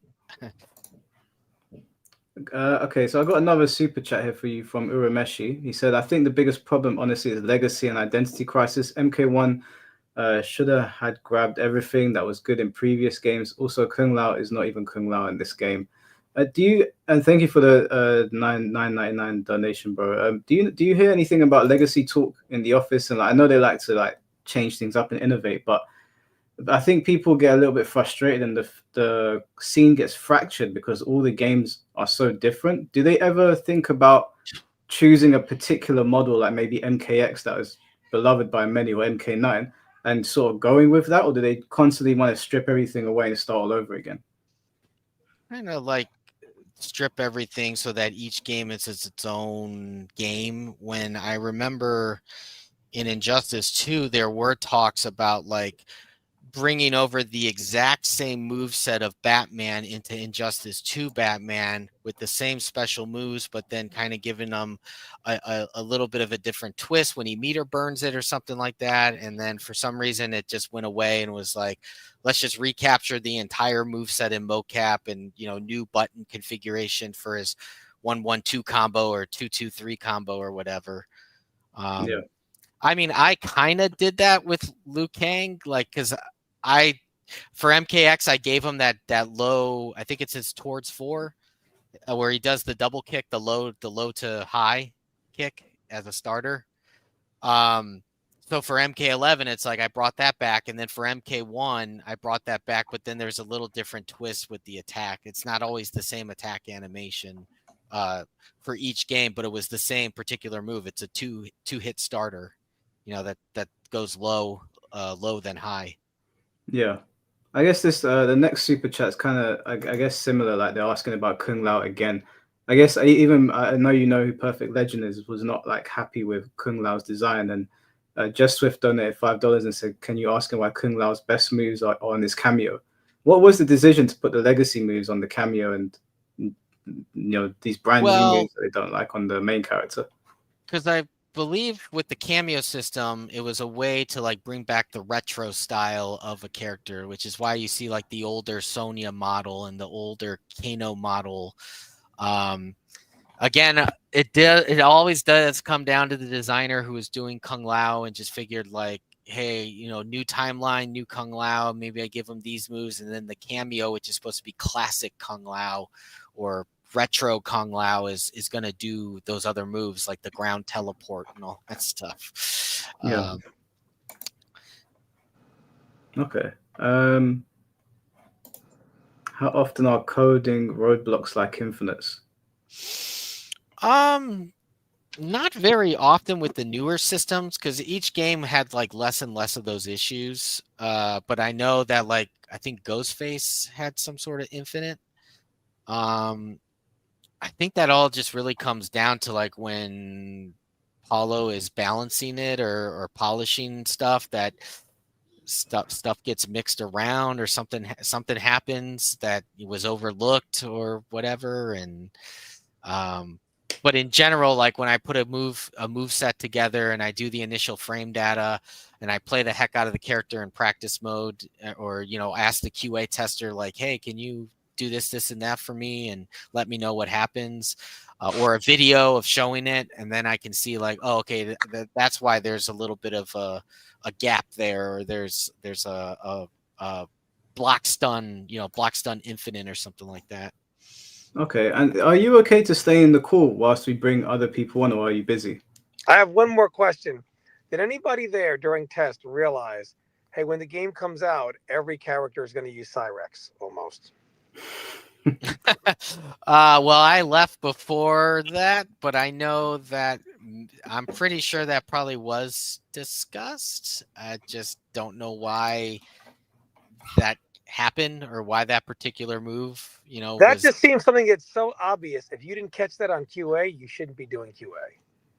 Well, I will say that a lot of the QA testers nowadays there are not hardcore like Stephanie. Um, some of them did leave to go to other studios to get out of QA, which kind of sucked because they knew the game. Now there's still like 2 or 3 guys there with Stephanie that are still pretty hardcore local guys, or they were back in the day. But I think the vast majority who may be contractors, they're just not like really hardcore fighting game guys. They're just kind of there to get their foot in the door, get that AAA credit, and then try to become a designer or producer at another studio. Okay. I was asking, are you okay to stay in the call? There's loads of super chats that have come in for you, but some people want to jump on the call as well. Yeah, because I don't want to take up everybody's time. Yeah, I mean, I want you to answer the rest of the super chats if that's okay. But yeah, that's is fine. it all right if we bring somebody else in and you sit back for a bit and then we'll go back to doing the super chats? Yeah. Okay, cool. So Tom, are you there? Yeah, I'm here. Okay, cool. So Cherney's gonna jump in now. I guess he's gonna have see if he's there. Cherney, can you hear us? Hello, can you hear me? Yeah, we can hear you. All right. There's no echo, any excess noise in the background, nothing like that. No, you get to go, brother. Yep. Okay. All right. All right. So I'm on here, I guess, to talk about like I care more about coming to talk to Mike, more so about a lot of his gameplay thoughts on MK1. I'm not going to debate things like the game's release, the lacking single player content, all that. I mean, those are all things I can concede. So, I'm sure that Mike doesn't have the best first impression of me because I just tend to be a troublemaker. But you did that yourself. But I am not unreasonable though when it comes to admitting what the faults of the game were, for sure. However, I kind of am of 2 thoughts about MK1 right now as far as a game. So I understand that there are a lot of people that first of all, there's a lot of people that really want MK to steer into something that can be made into a legacy system, which I agree with. I do think the games need to go in that direction. I don't think going back to a standard 1v1 format is the way to go. I think that would be kind of the lazy, uninspired direction to go. I also have a problem with the fact that, I'm someone who I still actively play the game itself. And, I understand fighting games on a high level, and I definitely understand MK1 at a high level. And while there are balance problems in the game for sure, things that just should not exist, like Kenshi in this current state, for example, I'm pretty big on the foundation that MK1 has. So, like, I guess what I'm here to discuss is kind of revisit some of Mike's gameplay criticisms of the Just game. before we revisit them, when you said you don't want it to return to 1v1, what direction do you want it to go in? Do you want Cameo Part 2? Yes, I think that's the way to go. Are you okay? All right. Okay. I think that's the way to go. I also think that I kind of think people, and I'm not saying people are being bad faith about this, by the way, but I do think a lot of people greatly over exaggerate the issues of the cameo system. Now, I do understand things like my character is separated into a roster character and a cameo character. That's obviously a thing that should not exist. That just is never going to feel good to anybody, right? But I think as far as what it does do for the gameplay, I think it does at this point in this version of the game. Not before, definitely not the first 6 months of the game's release. But I do believe right now we do have a game that rewards and allows you to have player expression. I believe there's a lot of depth to the game, especially on the moment-to-moment decision-making front. The game has a lot of depth to it. Do you think this game has more player expression than MKX? It depends on what you value. So the thing is, if you ask me, when it comes to MKX, I think player expression was only noteworthy in one area, and that was the combos. And honestly, if you were to ask me, while they were cool and while they were fun to do, and while meeting the execution requirements of those could feel pretty good, like I think in terms of the big picture. So I think in terms of whether the players enjoy it and whether people enjoy watching them or not, I think that MKX has fantastic combo expression, but like playstyle wise, not really. I felt like every Bone Shaper Shinnok was kind of forced to play the same. Every possessed Kenshi was kind of forced to play the same, etc. And the combos that you chose to do were kind of the only point of player expression in that game. Now, there are things I liked and disliked about MKX. Personally, I don't think, I know a lot of people want to go back to that. I don't think people really want to go back to that. I think they want to go back to the nostalgia of the excitement of the time of playing that game. But I'm not sure people, once they got what they wanted, even if it was a refined version of the game, I'm not sure people would feel like as amenable to the ideas they do now. So what's your issue with what I've said about Mortal Kombat 1?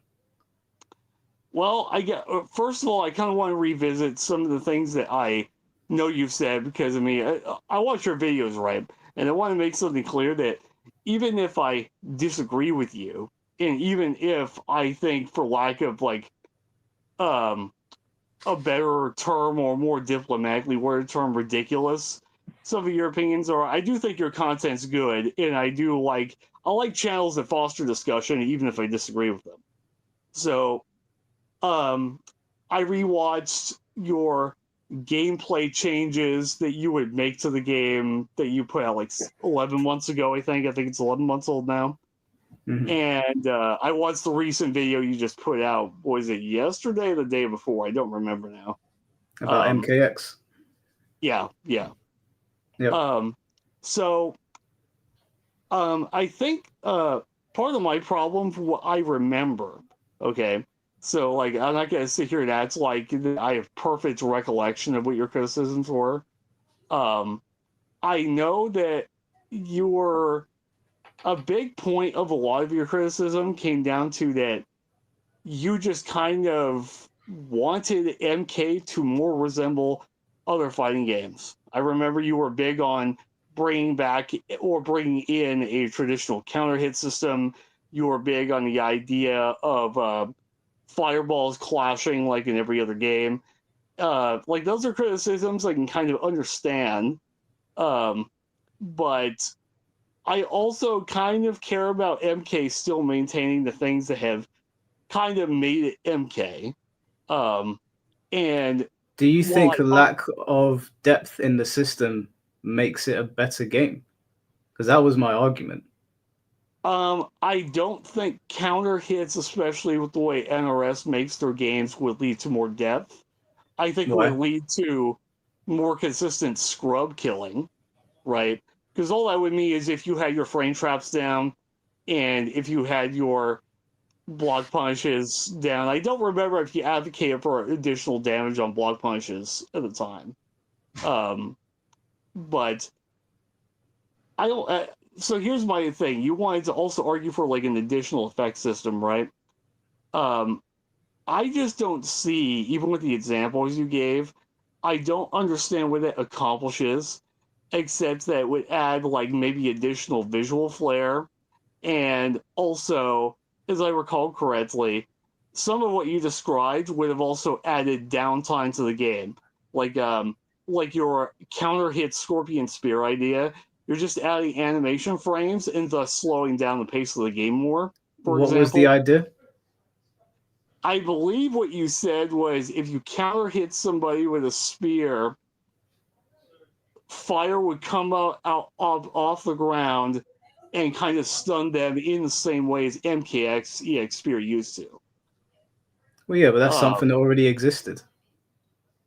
I understand it's something that already existed, but I mean, him having that, let's say that the effect, you transferred that from MKX over to MK1 on a counter hit only, what does that actually do?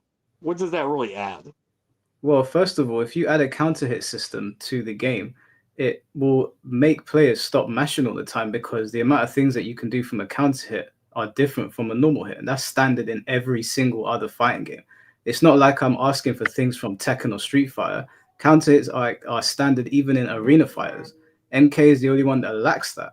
And I think if like all games have very standard things, shooting games all share something in common, fighting games share something in common, but MK seems to be the one where it's like, we're just going to take this thing out that every other fighting game has that has nuance and depth in it, like a counter hit where let's take Street Fighter, for example. If you mash on somebody, you get counter hit. So it tells the other player to stop mashing or I'm going to get blown up. But in MK, you don't have that. And what players end up saying, or maybe you've heard me say this, is that MK ends up feeling like a peeled onion because there's no depth there. You're mashing away. There's not as many consequences as there should be. And so I don't understand how having a counter hit system to incentivize players to not mash all the time or to not always go for down ones or to allow players to do custom combos like we see in other games, how that's a bad thing. Okay, so if we're going to talk about, so here's the thing is that I used to have the same thought as you during MK11. But my reasoning had a lot to do with the way that game operated, with how like stripped back it was. And I was fine with the way MK11 was a very stripped back game in terms of power level and everything. And what I was hoping they would have done, and maybe this is a point you would have agreed with me on, is ideally if that game had implemented something like a counter hit system, right, we would have had things like crushing blows that were conditional upon things like hitting the recovery of a forward roll that worked every time instead of just once a match. But just to be clear, crushing blows were not a counter hit system. Some of them had counter hit properties, but crushing blow was a gimmick that differed between characters. So I'm not asking for crushing blows to come back. Were counter hits. Some of them were, but the gimmick itself was not just for counter hits. Some of them were activated by doing other things, right? Yeah, missed throw tech, blocked late, etc. All kind of qualifiers. They were not primarily counter hit. Yeah, the crushing blow system is not a counter hit system. It has some that have counter hits in it. No, I understand, but what I'm saying is that I remember there were a lot of people that had discourse around this idea of a counter hit system, and that was like the idea of most people I spoke to was you would transfer the crushing blow system to counter hits only. And but the crushing blows are then off the table, so then you maybe get a handful of counter hit situations, and then the rest of the match, counter hits are off the table. Yeah, but given like MK11's stripped back nature, like who cares, especially with Breakaway. I just don't think that would have done much for that game in hindsight. The reason that in MK1, I don't see how it would do much for the game is, so I understand what you're saying, and I know that this is a kind of a stereotype that people have about the game, MK1 specifically. I mean, that it's got a problem with like mashing down one being too safe to do. My problem is I don't see how anyone can really say that. If you try to double mash a down one in MK1 and you're playing somebody who is on point, you're going to eat 50% for trying to double down one. That's not the point though. That's not the point. It's just that it gives the game more layers. It gives players more things to do. If someone mashes a button in a corner, suddenly I can do a one frame combo, or I can do a high execution combo on you. That's not possible if they weren't mashing. So it's consequences, right? Every fighting game has that. Yeah, but the thing is, the other fighting games you're describing, though, those counter hits are also coming in the sense of like singular attacks, or they're not doing like 50% for no resources except like an assist on cooldown, which is what MK1 is kind of all about. Like in Street Fighter 6, I love the way the counter hitting system in Street Fighter 6 works, but if you want to really blow someone up, even on a counter hit in that game or a punish counter, you still most of the time you have to spend all of your drive meter, and you have to spend level 3, or depending on the character you're using, you spend level 1 and 2. In this game, you are doing 50% casually off of like the slightest touch.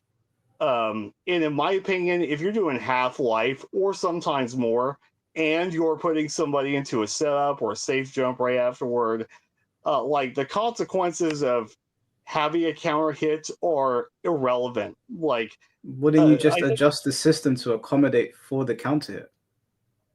Why would you do that? That's more work for something that adds nothing to the game's decision making.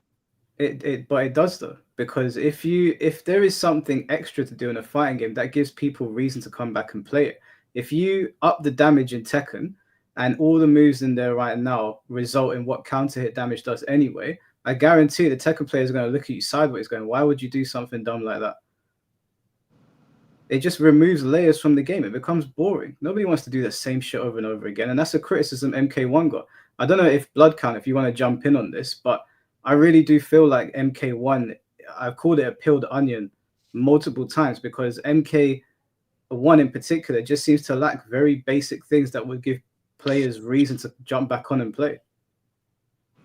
Well, I'll let him go first, but I mean, I can give you a situation that's an example of the game having depth that doesn't even require that to exist at all. Now, keep in mind, I don't object to counter hits. I play pretty much every fighting game under the sun. But just from my experience with NRS games, which is 3D onto now, this may just be a personal thing, right? An opinion thing. I've just never seen a universe in which a counter hit system would have added depth, would have changed the way decisions are made. Just because the NRS games, except for 11, the average damage is just so high, you're already doing what is counter hit damage plus in other games. Yeah, but you're not understanding the point. It could be a change of properties. It could be. Counter hits don't always have to be more damage. That's exactly what I just said. I said it opens up opportunities for the players to do other things. At the end of the day, we want to have fun with the games. We want to do more things than what the game is offering. Well, I can agree if you're talking about things like you would like things that created like a true like Ultra Street Fighter 4 style hard knockdown, where you were just locked out of all wake up options and you had to get up at the same time every time. Like those are kind of things I could get behind.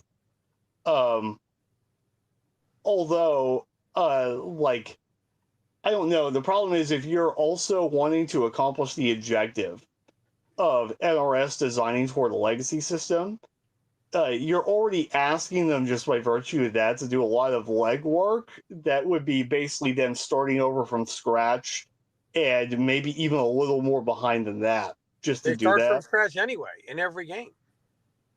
Well, yeah, but as we just established, and like I said with Mike here, I would be up for MK1 too. I would be. I don't think if there was a book called How to Fail 3 times in a row, it would chapter 1 would be make MK1 too. Can I ask, Blood Count, are you still there? Yeah. In your opinion, if they did an MK1 Part 2, do you think the game would do well? Just like your thoughts on it. With the cameo system and everything? Yeah. No. What could I ask you why you think that? Me personally, as a gamer and then obviously a developer of it, no one really asks for an assist fighter. I think also with every game, they try to create their own little legacy with each game with its own mechanics. And it's like, there's got to be something that actually continues forward instead of like scrapping all the stuff that was in MK11 or MKX. I'm not saying that you bring back the variation system for every single game, but it's like, stripping all of that away and then bringing in something called cameo is just, especially when a game like 2XKO is doing it better, just like, I really don't think a MK1 Part 2 would do as great. Because then also you have to realize too that look at the state of things now and all the rumors about KP3, and if they come out and announce like, oh, we're doing a 2.0 of this, like, yeah, like you must understand, Chani, that you might want that, but that would spell absolute disaster for the franchise. Maybe. I mean, sometimes though, in order to get the progress we want, we just have to blow up the old audience and acquire a new one. They have blown up. That's their problem. They've blown up the old audience. Yeah. Every single time they are able to obtain, but never retain. Of course, Tom. But the thing is, they're gonna have to be willing to do that one more time, no matter what. I personally wanted the cameo to be its own thing and have the 1v1 be part of the EVOs and the combo breakers. And when you go on online matches, you choose either do you want to do the cameo matches or do you want to do the regular 1v1 matches? Kind of like how tag mode was in MK9. Mm-hmm. I think if they just make that change for 2.0. If they made that change, if they literally did another expansion and said this is the only thing we changed, people would say hallelujah. I think so too. And that would also force the characters you could literally see. The problem is the characters are peeled onions, and the excuse that is always made is, well, the character's only half, your cameo's the other half. Well, if you make a cameo-less mode, you can literally say, well, because the developer, they would say at NetherRealm, well, these characters will be broken if you factor these quote-unquote complete characters in with an assist. It's a mode where the characters could have significantly more depth because they no longer have the assist there to cover it. So then you would have characters that are versions of themselves that you can't get when you pick cameo mode. And I would think you would find nobody would play the cameo mode anymore. Yep. You know that, right, Chani? That if they brought out 2v2, people won't play cameos. There might be you and a couple of others, but majority of the player base will turn that shit off. I mean, it would have to depend on how well the 2v2 was made. I mean, see, I don't even agree about the 1v1 point because, they would have to do so much work, and it would be a level of work to make a viable 1v1 mode in this game that that would be just as much a waste of budget, time, and money as the fucking Virtua Fighter 4 tutorial mode was. Imagine a studio who made sold 15 million copies for doing almost nothing. And then the same studio who makes another game where some of its DLC characters are literally just reused assets of other characters. And then And so they're making 100% profit with very little development time. And it's like, oh, we have to spend money to change something. It's, it's. I mean, you saying Tom, you're not talking. Wait, Tom. You're not talking about changing one thing. You're talking about changing hundreds of things. Well, Street Fighter V got an overhaul. Tekken got an overhaul. We're still waiting for the overhaul to MK11 that never came. This is not uncommon for an overhaul at a certain point in the game's life when something isn't working. You overhaul it. And if Capcom can do it, and Namco can do it, and even, well, Namco Bandai is still Dragon Ball Fighter, how come NetherRealm can't do it? Tom, Street Fighter V needed 6 years to get an overhaul. MK11 needed 7, and we're still waiting. Yeah, but come on, Tom. Yeah, but It kind of gave us what we wanted. Wait Tony, a let me minute. ask you a question. The community's talking point during MK11 was Street Fighter V needed 5 years to get their overhaul. True or false? It was, but okay, hold on. Let me finish. So Yeah. MK11 had 5 years. Did MK11 ever get the overhaul? No, but we also had If a community. MK1, hold on. If MK1 lives 5 years, does it get an overhaul? It could. You just told me they wouldn't do that. It's 100 changes. Now it could. Well, you're talking about. Wait a minute. What you're talking about is inserting a whole new game into the game. Overhaul is not inserting a whole new game. What do you think an overhaul is? The definition of overhaul. An overhaul to me is when you, like, basically switch the percentages on what the game favors. So how much of the game is offense, Those are how called much is balance. defense. It's not an overhaul. That's a balance tweak. That is what an overhaul is, Tom. That's all the Street Fighter V overhaul. Guys, just 1 second. I know Blood Count needs Blood Count. Are you okay to read the remaining super chats before you go? Yeah, that's fine. Okay, we'll come back to this conversation because I want to be respectful of Blood Count's time. Yeah, There's only a few more in here for you. Someone's asking, will cameos be back in the next title? I think we all know that's not going to happen. That's not happening, bro. But thank you for the donation. Yeah. And then we've got Smash Hero, the 1075. Thank you, bro. He said, loves the content, and he wanted to ask you if he'd like to see some of the single player content like Mortal Kombat or Puzzle Combat return in a future title. Yeah. I mean, there was discussions internally, like, hey, what's some modes that we could bring back? I mean, obviously, like Test Your Might, like, made a comeback, and I guess they didn't really want to do those old modes just because I guess they might think it's a little silly or it doesn't fit what they're trying to convey with like invasion mode. But yeah, there were discussions of like, because I know one particular designer that's still there, like he's a huge chess player and he would love to see the chess combat come back, and he definitely would be. I would love that. He definitely would be the right designer to do it. When Invasions was being made, was that just a bad idea that didn't matter, or was it just development time was low, didn't have any single player content, and Invasions was the best they could do with a short period of time? Well, Invasions mode had been discussed for a really long time, and I think for MK1, they wanted to try something a little different than just your normal Towers of Time and multiverse. And what was it in MKX with the towers? Test Your Luck. Test Your Luck. That's what it was. Oh, yeah. Yeah. So they wanted to try something new. And then that old idea of doing like the Mario node thing, I personally was kind of like, well, that kind of is like Star Labs, where you're limiting the player to complete each node one at a time instead of giving the freedom to go around and picking which nodes they wanted to complete for the rewards and the crystals and all that stuff. Instead, you're forcing the player to do one after another, And I actually did the modifiers for Test Your Luck and Injustice 2 and MK and a little bit of MK11 when designer left a whole mess when he left. But when I wasn't part of Invasions at all, I was purely characters and the little nuances like fixing fatality cameras and all that stuff. But when I started seeing some Star Lab stuff in there, I was just like, what the hell is this? Like, Mm.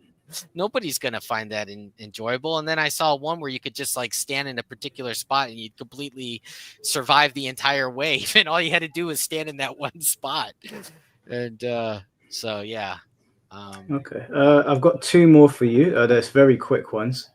This one is for, and thank you, Smasher. This one is from first time of $2. He said, "Who greenlit MK1 for the Switch?" Oh, that's always decided from the get-go. Like, hey, it's going to be on this system, and this system.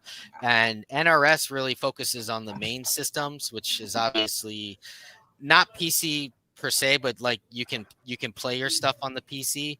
But it's really about the Xbox and the PlayStation, and then you outsource to like whoever can specialize to bring that hardware and that code and that engine stuff to a Nintendo Switch and to a PC with, I guess, minimum specs or whatever type of specs.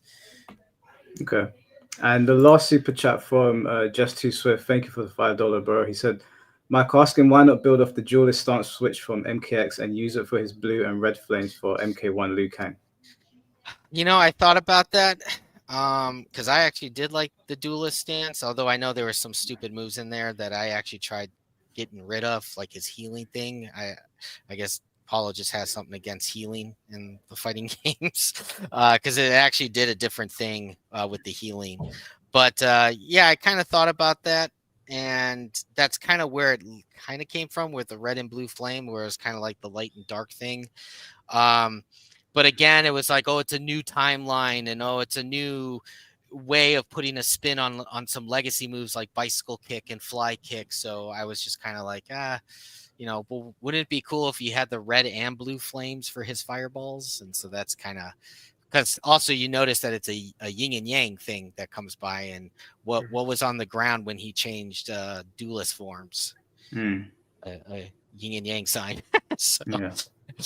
Okay, well, I know you text me saying you need to head out. In we about really 30 minutes. Oh, in 30 minutes. Okay, Yeah. no, cool, no problem. So you're happy to stick around for a bit then? Yeah. Mm-hmm. All right, cool. Just let us know when if you want to jump into anything. I did want to ask, and I want you to chime in on this as well, Blood Count, if you can at any point. Going back to what Cherney was saying, and Cherney, like you've insulted me on Twitter. You've said all sorts of things about me over a game, and you've come in here, and so far I don't really understand what your pushback is or what's so ridiculous. So was there anything else that I said in the videos that you found ridiculous? I mean, mainly I just want to talk about like what the game currently is, and the fact that I do think it is I guess not product, right? Product would be like the wrong word to use right now. But if you're someone who likes high level fighting gameplay, I do think the game in its current state is good. Although I guess the problem is you and I wouldn't really have a basis to talk about that because you've literally not engaged with the game at all except for checking out Chaos Reigns, right? No, I haven't engaged with the game. Let me ask you this, because I hear this a lot, and you've said it before: the best NRS, best MK game, and the best state it's ever been. Yet it doesn't yield the results, not sales-wise, not viewership-wise, and not even tournament entrant-wise. So if this truly was the best MK game, the most enjoyable, and I think a game so good and so enjoyable that they should build future systems off it, how do you explain that the colossal downfall that even MK11 didn't suffer? Well, I do believe partially, and I've told you this before in our phone calls, that here's the thing. The game had a shitty launch, and it had a shitty launch that was going to just brand it. Street Fighter 5 had a bad launch. It rebounded because people liked what they rebounded with. So that's no excuse. This is supposedly the best state now. This is supposed to be the good version of Mortal Kombat. Now it's the best ever. So Tom, it should have the same bounce back. Tom, I was actually playing Street Fighter 5 for the entirety of its lifespan, and I was in the community. Nobody thought that game was good until the last season. As soon as V-Shifts got added, and keep in mind, that's the thing. You called it an overhaul, implying as if it's like a different game. It didn't get overhauled and get turned to a different game. It got one mechanic, and it was one defensive mechanic. Otherwise, the rest of it was balance adjustments that were on the whole kind of the standard trend of what that game did its entire lifespan. What they did was just keep working on it to make the game more deep, but that was only accomplished because they added more Why combo could the game routes. never recover? We have seen games that have a bad launch, who does right by their community, as you say MK1 has now, and they recover. So why is MK1 the exception? A game like Mortal Kombat should have no problem Tom, rebounding. MK1 is not even. Let's see. I'm blanking out here. Did it come out last year or the year before? 2023. Yeah, 2023. The game's like barely 2 years old, Tom. By that time, Street Fighter V was considered to be dead in the water. People were posting online all the time about how their locals for the game were dying. Nobody was showing up for the game, online or offline. The only thing that was attracting people to come play the game were CBT events and CBT money. But see, Czerny, this is where we go in circles, because this argument that I've heard, oh, it took Street Fighter 5 years to get the overhaul. Well, MK11, a game that sold 15 million, didn't get the overhaul, despite us saying, well, give MK 5 years and see what happens. We gave it 5 years. Nothing happened. And this game won't even make it to year 5.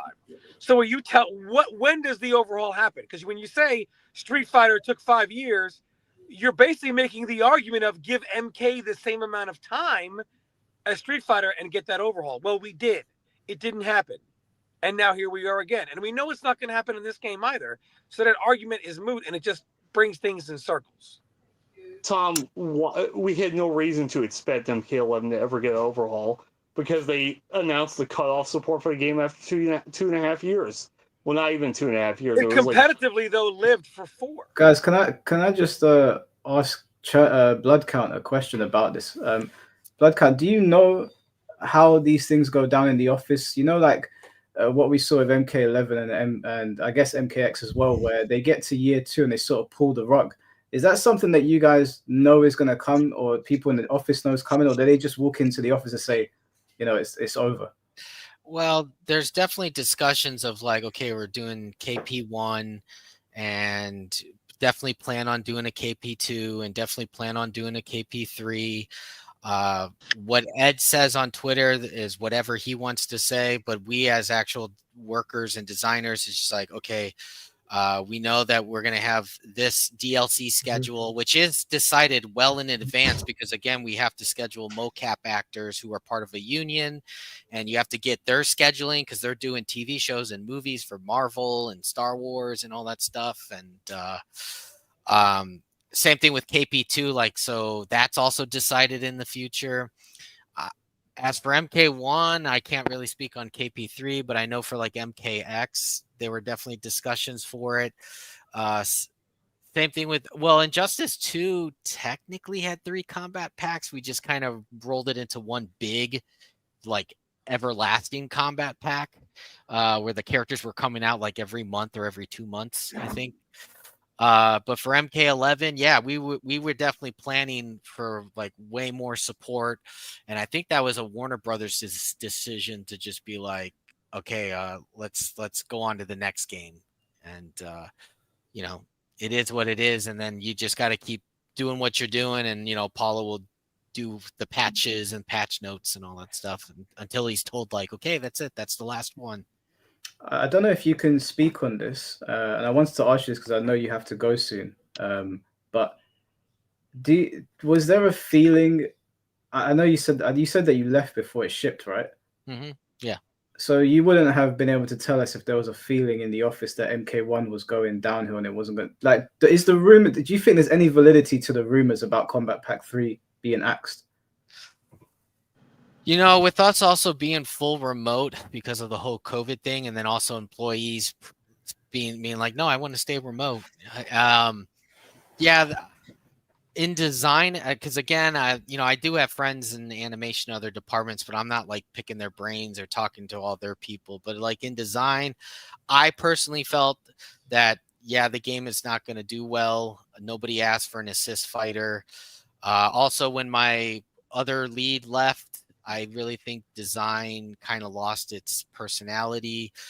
We had our toes stepped on a bit from other departments, and we kind of lost a lot of say and power, I guess, because at the end of the day, the people that were crunching till midnight and Saturdays and Sundays, Sunday through Saturday, and again and again and again, were the designers.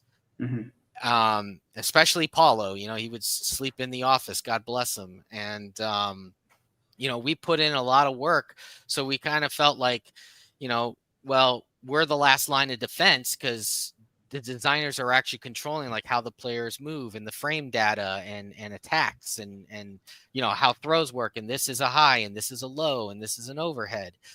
But once that one lead left, it was just kind of like, because he was a big driving force for us, especially in the Illuminati meetings. And I just kind of felt like, the golden days are over. You do have to bring in new hires from time to time to keep fresh blood in. But the problem is the new hires that were coming in are not hardcore fighting game people, and they're just kind of there to do the job and learn and get that AAA credit and hopefully move on. And, again, with it being remote, I kind of got the sense from other people that they were just kind of doing the job that they have to do. But, to be honest, it's like 95 or 90% of the studio doesn't even like play the game. They're just there to do the job and, keep a roof over their heads and food in their children's bellies and all that stuff, while the other 10%, like the Stephanies and a couple of the other QA testers, Derek in design, are definitely playing the game and same with Paulo and balancing it and all that stuff. But would you say there's a lack of passion in the office? I was going to say the same thing. Oh yeah. Yeah, because Mike has brought that up, that it feels like there's a lack of passion, whatever, soul in the game. Is there a lack of passion and soul in that office? For some people in other departments, like one of my friends when I was there in character art, he definitely has a lot of passion and loves what he's doing. I personally think he should have been made the lead when the other lead left during COVID. In animation, I think there's definitely a lot of passion there.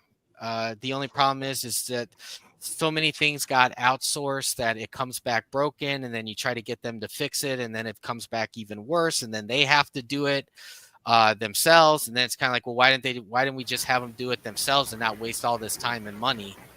And I do think that there is a little bit less passion in the studio. But again, I haven't been there in 2 years, so I don't know. But also, they closed the mobile division, and that's kind of sad, because I remember, we expanded the studio to accommodate that division. All the way in the back, I remember. Yeah. Yeah. That eventually got. There's even an upstairs too, and now all those people are gone, and it's like a ghost town. That's quite sad to hear. So, do you think going into the next Mortal Kombat game, given what's happened with this one and its poor reception, they might look to bring in new people that understand the franchise and maybe want to play it? Because it's a little bit concerning to hear that they're putting out a game and 90% of the office don't even know how to play the game or don't have a care to play it. Yeah, that's one of the problems in the game industry, is the fighting game industry, or the fighting game portion of the game industry, is so nuanced that nobody really wants to commit to it. And I'll tell you, you definitely get pigeonholed, where I was having a really tough time with even studios like Insomniac or Respawn, where they're like, oh, impressive resume, and you've worked with mocap and tune moves, like especially at like a God of War studio. And then they're like, oh, but all your ship titles are fighting games, and we make action RPG games. Your combat design is different than our combat design. And then when you actually talk to them in the interviews, it's like, no, the work that you're actually doing on Jedi and God of War is the exact same thing I'm doing on fighting games. The only difference is mine is on a fighting game and yours is in an action adventure game, but it's still using the same frame data. It's using the same like collision detections and setups. You're working with mocap actors for those attacks. I can do the work. The only thing is I just have fighting games on my resume. So are fighting game like creators and designers and devs looked down upon in the industry by other devs? I believe so. I think there definitely is a bias. I mean, I've gone through it, with interviews, getting to final interviews. And then you find out that the person they hired, is somebody that has less experience, less ship titles.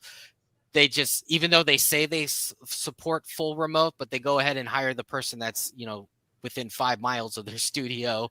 And, I even once interviewed with a former lead of God of War 3 who worked on Godfall, if you guys remember that game for PlayStation 5.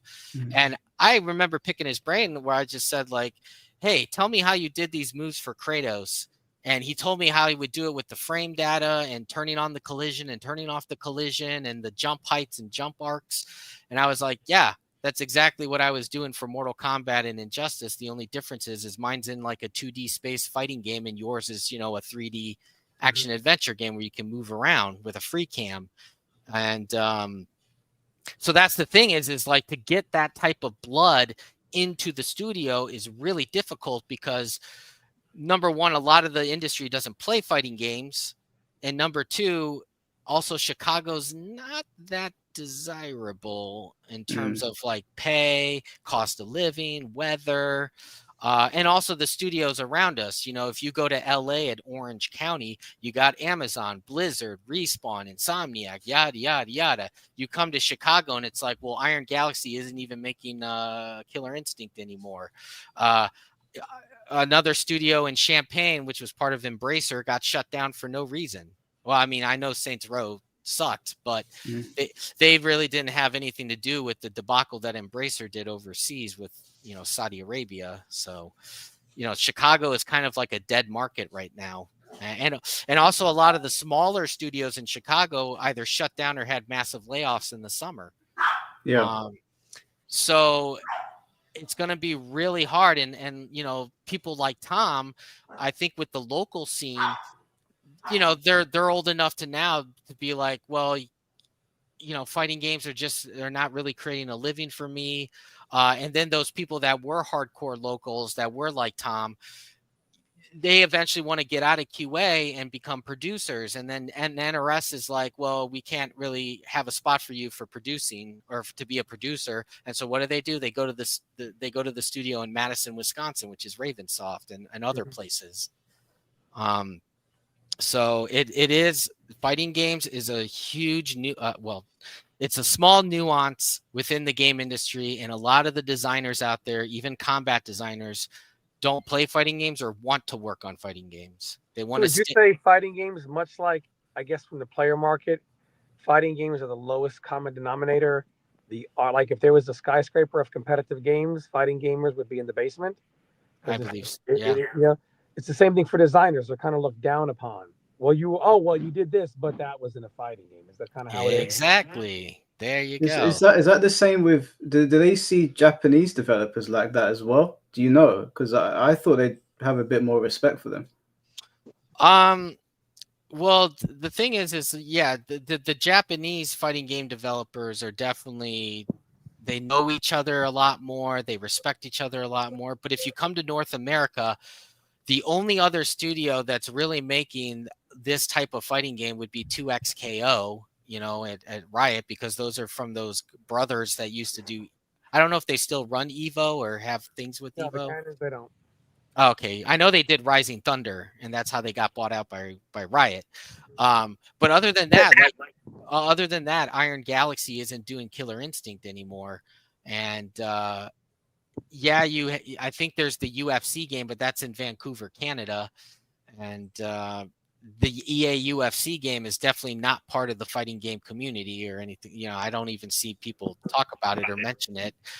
And you don't see that Combo Breaker or Evo. So and fighting games are seen significantly different by their culture than in America. So sorry, Tom, we can't really hear you, bro. How about now? Can you hear me now? Yeah, I can hear you now. So would I be accurate in saying in North America, fighting games are not seen the way they are overseas, like, Correct. Japan or whatever. Yep. So the same goes for the developers. the developers, the players are more respected, the games are more respected, and because of that, the people that worked on those games are more respected. Right. Yeah. You know, I did get lucky where a studio took a chance on me, and that was also because the lead was a hardcore Street Fighter guy, so he actually like respected the work on MK.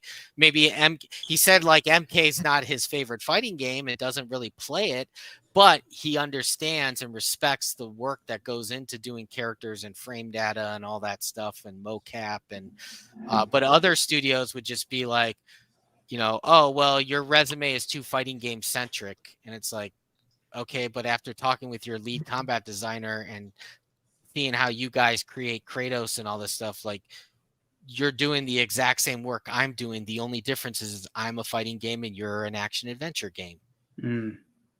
That's quite a shame. And what's funny too is one studio actually used the same mocap actors that we use on Mortal Kombat. So I was like, oh yeah, you know, that female actress, yeah, she was my Scarlet. You know, she was also Tanya in this game and that game and Cheetah and Injustice 2. Oh, your Kratos guy, Eric Jacobus, yeah, we worked with him. He was Baraka and he was this and he was that. And, you know, so it's kind of funny because it's like I worked with your mocap actors and, you know, somehow he's, you know, still don't get the job, but you know, that's the industry. So would you say like the reason why an American fighting game doesn't seem to keep the soul is just because there's just too much turnover? They come in there and they realize they can't really leapfrog from being a designer into like a bigger project, like something for Blizzard or something like that. So they just say, okay, you know what, I'm just going to cut ties with fighting games, move on. So you just have so much fresh blood that the soul of the franchise kind of gets lost and diluted. Is that kind of what's happening with Mortal Kombat? Pretty much. And I mean, the guys that are there for 20 plus years, they're not going to go anywhere, especially with the state of the industry. And I can't blame them, you know, just, but the thing is though, is like, they're also not really playing Street Fighter 6 and Dragon Ball Z Fighters and, you know, and really understanding the full nuance of the fighting game community. So what happened with MKX was because MKX had a lot of people that I remembered from MK9, and I'm pretty sure if I went there now, I wouldn't know 3/4 of them. Well, did the turnover really start? Is it just something that from the end of MKX, it just became a more gradual thing in Justice 2 and then MK11, and now over the years, the dilution just became so. Was it just something that they kept more of the core team together from 9 to X, and then there was a lot of dilution? Right. Yeah. And then also COVID really opened up hiring. So some good programmers left. Designers like John Edwards left, you know? Yeah. I mean, him leaving, I mean, I didn't want to bring his name up, but yeah, him leaving really like sucked the soul for, at least for me, because I highly respect the guy. And, once he left, I really felt that design lost a lot of say and power, especially in the Illuminati meetings. And we were getting a lot of our toes stepped on, and animation scheduling got pushed back. Was that who you were talking about? Yeah, John Edwards. Yep. John Edwards. So for those who don't know, John Edwards was, so at the head of the design table, you had John Edwards and Paulo Garcia. Those were the judge, juries, and executioners. And by the way, if you have any grievance working there and go to Ed, Ed's always going to side with Paulo. You always lose. So that's just how it is. But John, I do like Paulo as well. I think Paulo's a great designer. But John was also kind of like the other side of that. So it was a good team. The John and Paulo team was good. Yeah. So I guess I remember texting with John after he left during COVID. It was a significant notice. It was actually Edwards, the one during MK11, the quotes that I use, in which, you know, they talking to a designer or John Edwards when they say, well, how are you going to balance this in the variation system? It was his quote that said, well, we can take someone's base moves or move and make it a slotting move instead, take a slotting move and make it a base move. We can change the slotting points. We can change what the moves do. We can do a lot of things as we steer toward that custom variation system. And then, of course, that never happened. And coincidentally, he was, you know, halfway through the point of the game during COVID, he was one of the ones that left. Yeah. Also, COVID definitely opened up a lot of hiring opportunities. So people took advantage of that, especially with remote. And we had a mass exodus, and a lot of promotions kind of felt token too, to try to like keep us happy. And again, like, yeah, I think the balloon started to deflate once Edwards left, and I wasn't feeling the game anymore. And again, like, I still play Jedis and the God of Wars and all those games, and it's like, I think I want to like try to be a designer for those stuff. But then, you get a little bit of like, oh, your resume is too fighting game centric, and we're a hack and slash game. It's like, yeah, but all your shit that you're doing is the same stuff that I did for 10 years. The only difference is fighting game and hack and slash game, but it's all the same frame datas. It's all the same way to turn and turn off collisions and how they create and how to set the reactions to the victims that get hit by your chaos blades and all that stuff. And same thing with mocap actors. Hey, that mocap actor you've been using for the last 2 games is someone we've also used for 3 games.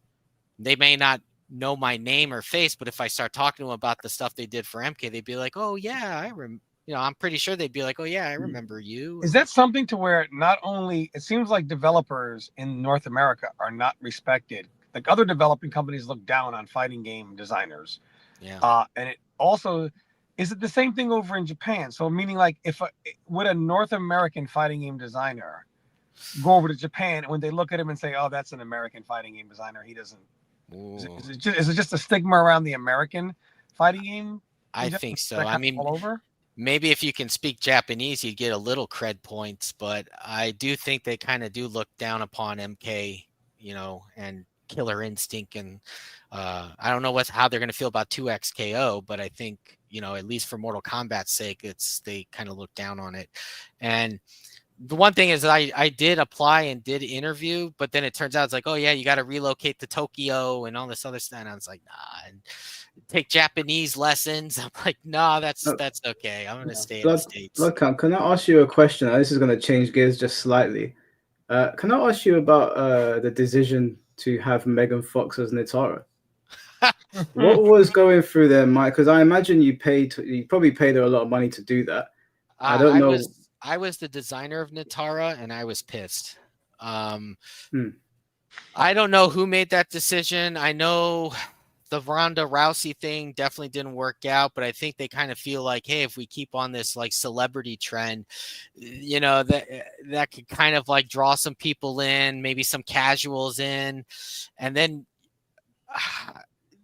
I don't know. This is kind of like where NDAs may come in, but it's like when you started hearing the audio files for both voice actors, you're just kind of like, why isn't Jennifer Hale not doing the character? Like, why is Rousey doing this? And plus also with Megan Fox with the whole like vampire stuff that was weird. That she and Machine Gun Kelly do. I was just like, no. Did you do Sonya and MK11? No, I did not. I feel like Sonya and MK11 is just a living example of something that Mike Hollow talks about all the time. You look at Sonya's cameo, for example, in MK1. What moves do you see? Leg grab, square wave, things like that, right? Dive kick, right? And you also, in her lore, you have cartwheel. MK11 had no cartwheel, no leg grab, none of these, no upwards bicycle kick, none of her like legacy moves. Her leg grab is probably the move she's most known for. She didn't even have it in MK11. And my other question is, did you guys ever joke that she's more Ronda Rousey than Sonya Blade? And if so, why did not somebody make it that if she got kicked in the face, it takes 100% of her life and she's knocked out? Well, again, there was a different design. There was a different designer for MK9, MKX, and MK11. So the MK11 designer, I guess, decided to do the moves that he felt that he wanted to do. Who decides that? Like, because you're saying, so you did certain characters in MK11, but then in MK1, you did a bunch of different characters. So is it just kind of like potluck? Like, wouldn't it make sense to kind of keep the same designer with the character to involve on the character? And is that, I just thought of this now, is that the reason for the clean slate feel in every game, that they just kind of make a new designer every time? Pretty much. I mean, there usually would be like a casting call, be like, hey, who are some of the characters you really want to work on, and who are some of the less characters you want to work on? And you would actually do like a ranking of 1 through 25. And sometimes you would get that 1 through 3, but most of the time you get the middle, and then sometimes you get the bottom. And then that way, I guess you kind of get that people get a feel of like they are able to do different characters. Now, I did Liu Kang, and I wasn't there for MK9, but I was Liu Kang MKX, Liu Kang MK11, Liu Kang MK1. But also for MK1, we also And coincidentally, let's just point out Liu Kang is one of the characters that most people still can gravitate to. You see Ninja Killer, who played him in MK11, an X, and he still speaks fondly about playing Liu Kang in MK11. So we see a lot of that, where Liu Kang is probably one of the better made characters if you go from X, 11, and 1. Yeah, I know for MKX because I was an associate during that, so he was my first ever character for MKX. And I think for MK11, John was just like, well, let's, this person did this character in MKX, let him do it again in MK11. He did Liu Kang in MKX, let him do it in MK11. And then like for MK11, I kind of realized like, yeah, maybe we should work around with a nunchuck. Also, let's bring back his pure Bruce Lee stance, and make him that more younger feeling one. Because MKX, he was kind of more of the older Liu Kang, so that's why I kind of dubbed down a little bit of his Bruce Lee stance, his neutral stance. And then for MK1, it's just like, okay, well, it's a new timeline. He's now a fire god.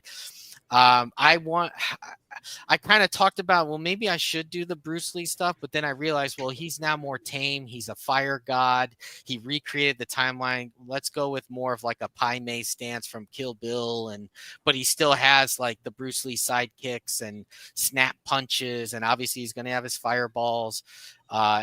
Again, it was kind of like, it's a new timeline. Can we do a different twist on bicycle kick or Baraka chop chops or anything like that? And so that's why it's now the dancing kick instead of the bicycle kick.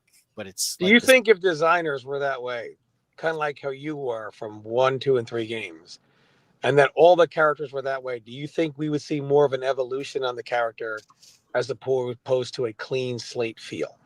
I think so. Yeah. It's kind of funny because I was the designer of Jason, and then I was the designer of Terminator, and so a lot of what a surprise! It's the same animations. Unbelievable. No, actually, we mocapped new moves with new animations, but the moves were the same concept. Where mocap the exact same moves, well, like the big kicks and the whatever. Yeah, but with a different actor and a different style. Because it's the same run. It's the same. It's literally it looks like the exact same. But that was my thinking, was like, if you play Jason and you pick up Terminator, you can easily kind of pick up, because Jason's not an MK11. So here's your chance to play a Jason-like character in MK11. Now, of course, I had to give him a shotgun and all that stuff because of the gear system. Plus it's iconic in Terminator 2. And the thing is like, yes, Jason had a grab into a backbreaker, and so did Terminator, but Terminator's was a Canadian backbreaker in WWF. And, and Jason's was just a brutal whatever, because Jason doesn't know fighting style. So he just did a brutal backbreaker, while Terminator, who's a machine, kind of did more of a WWF move that's more technical, I guess. So have you seen how people have reacted to characters looking like they just recycled animations? Yeah, it is kind of funny because yes, like those moves are basically similar to each other, but they are completely mocap fresh with a fresh actor. Because sometimes you can't get the same actor for the next game because of scheduling and all that stuff. But I always just kind of felt like, again, if you play Jason and you like Jason and you play Terminator, you can kind of pick up on how Terminator's playing like. So then that way you actually, can do your tick throws and your command grabs and all that and the setups. And but to be honest, it's like we're actually not like, I never once saw where we went back and grabbed a file from MKX and just put that in MK1 and made that into a move. Now, you could still go back and like grab the motion tracks of it from mocapping and then make tweaks to it so it's like a different spin or a different velocity or anything like that, like a Kano ball or whatever. Yeah. But we don't just say like, okay, grab those files, those animation files from MK11 and import them into MK1 and boom, there you go. There's your fly kick. Yeah. By the way, for all you, I want to share a John Edwards story in memory of the great John Edwards working there. Many people always thought when I was a tester that I was playing Sub-Zero. I never played Sub-Zero a single day as a tester. In fact, in MKX, the character I did was Kotal Khan. And I would go to John Edwards and say, this character is straight shit. Every single day. I'm like, because you remember Kotal Khan's low sword was 100 million frames of startup. Even his EX overhead sword, 100 million frames of startup. His grab got low profiled constantly, so the armor grab was worthless. And John Edwards put the movement that I called the John Edwards ground pound. So first of all, he sped up the overhead sword, which is why it's so fast, sped up the low, and then he grabbed the new animation and gave Kotal Khan that ground pound and the ground pound cancel and made sure that the command grab never whiffed. There was just a time where these people just understood fighting games and understood things, did whatever had to be done. I'm not saying Paulo doesn't, but it just seems like a lot of people there just don't understand fighting games. So they're just doing their job and then they're going to move on to something else, pay their bills, move on to something else. Yeah, that's kind of like Bloodcat, I know you said you've only got 10 minutes left. I wanted to, if it's okay with you, for the last 10 minutes of you being here, are you okay to answer any questions that come in from these guys? Because I know they had some questions they wanted to ask you. Oh yeah, sure. Okay, and then after blood count's gone, what I'm going to do with the panel is we're just going to get everybody in. We're going to have a bit of chaos because I know everyone's been waiting a long time. So we've got a question here from Handcrafted. Thank you for the $9.99 donation. He said, "Can you ask him why Natara can't throw combo, please?" You kind of have to ask Paulo because that's kind of like a Paulo decision in the end. Okay, cool. No problem. It might be hard to ask Paolo, but yeah, my idea with her though was she was supposed to control space, have a really good air game because of the wings, even though I didn't want her to have wings this time around, and do more of like vampire mist teleports and stuff like that. Yes, kind of like Mira, who's my favorite character from Killer Instinct, but you know, it is what it is. But she was supposed to be very command grab heavy. The blood spit move is, a WWF move where they spit the like Gangrel did. The great Muta. No, come on, Yeah. you gotta take it to the. Come on, man. Okay, yeah, it's Muta and also Tajiri.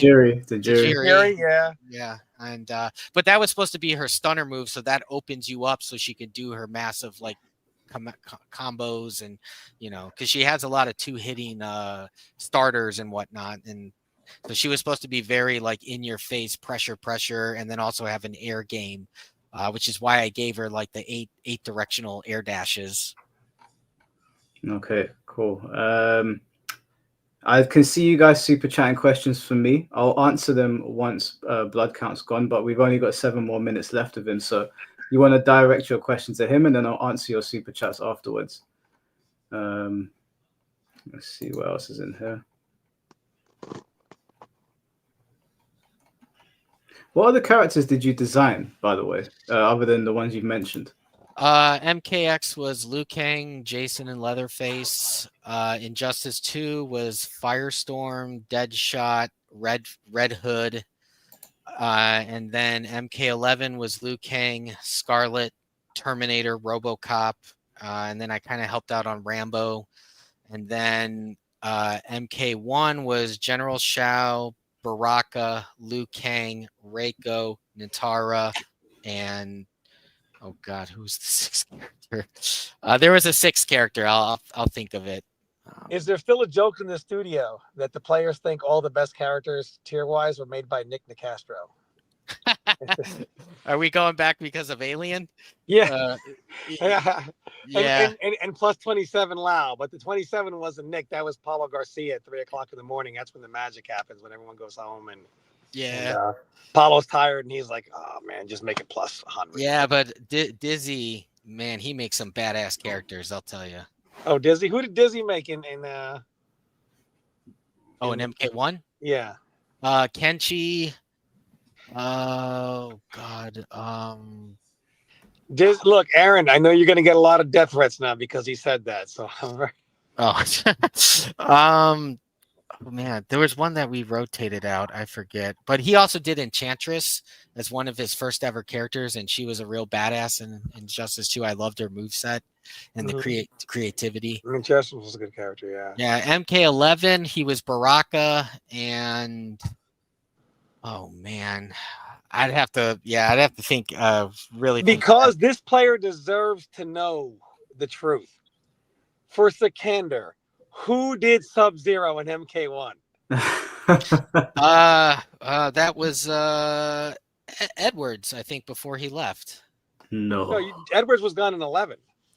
Well, oh yeah, that's right, he was gone. I think maybe... Paulo did. No, it was Nick Nicastro did Sub-Zero, and it makes sense. Nick Nicastro did Sub-Zero in Injustice 2, if I'm not mistaken, correct?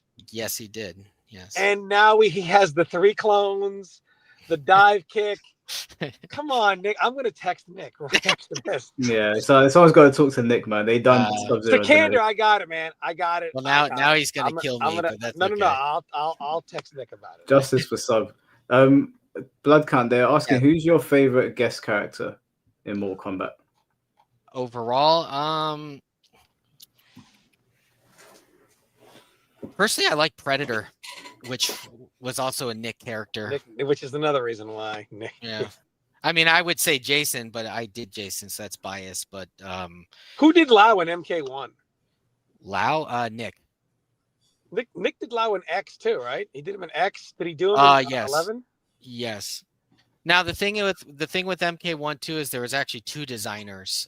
So there was like a main designer, and then there was a backup designer just in case, who would also give ideas and attend the mocap session. It's just like if that main designer was sick and was out for a while, especially during COVID, or they're gonna take a 2-week vacation, you still have this backup designer that knows the moves, that can implement the moves, and all that stuff. Too many chefs, it sounds like. Yeah, it kind of got that way a little bit. So sounds like Tyson Fury's corner. It's just got everybody yapping in your ear. No one knows what direction to go. CJ was asking, why did they take away Johnny Cage's green energy aura? Again, new timeline, new story. Hadn't really developed that power yet or discovered that power yet.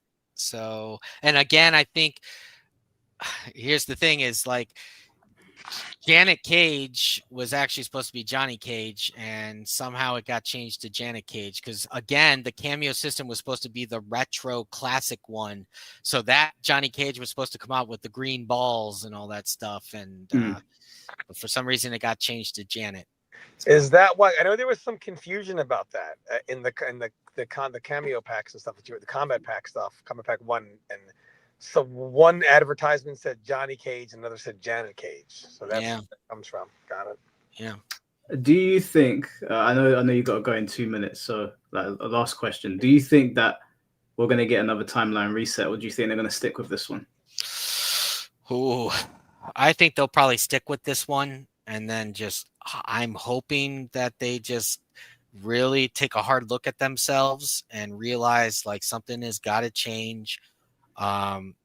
You're definitely not going to get new blood in there that are also hardcore fighting game people.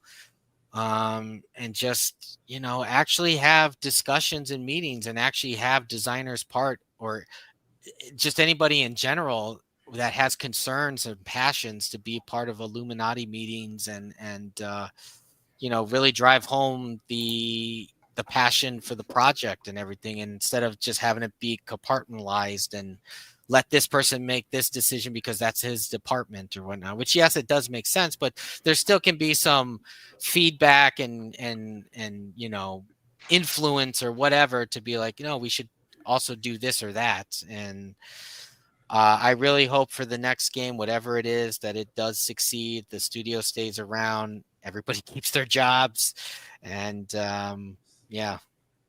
I'll remain hopeful. Yeah. You know what that means, Mike? That means if they keep the same storyline, Noob Saibot is doomed to lose every single fight he has in the next. Well, if they keep the same storyline, we don't have a Sub-Zero, do we? He's gone. There's no Sub-Zero. That might be the best thing for Mortal Kombat. I mean, just Yeah, we'll definitely see. man, Well, I got a Blood text. Count, I really appreciate you coming on and sharing this with us. I actually was just on YouTube, and because I actually do like options trading now, and so I was just like, hey, these two guys are talking to each other, and because again, I have watched some of your videos, but I've been following Tom Brady since like MKX or MK or no, yeah, it was like right after MKX, and so I was just like, you know what?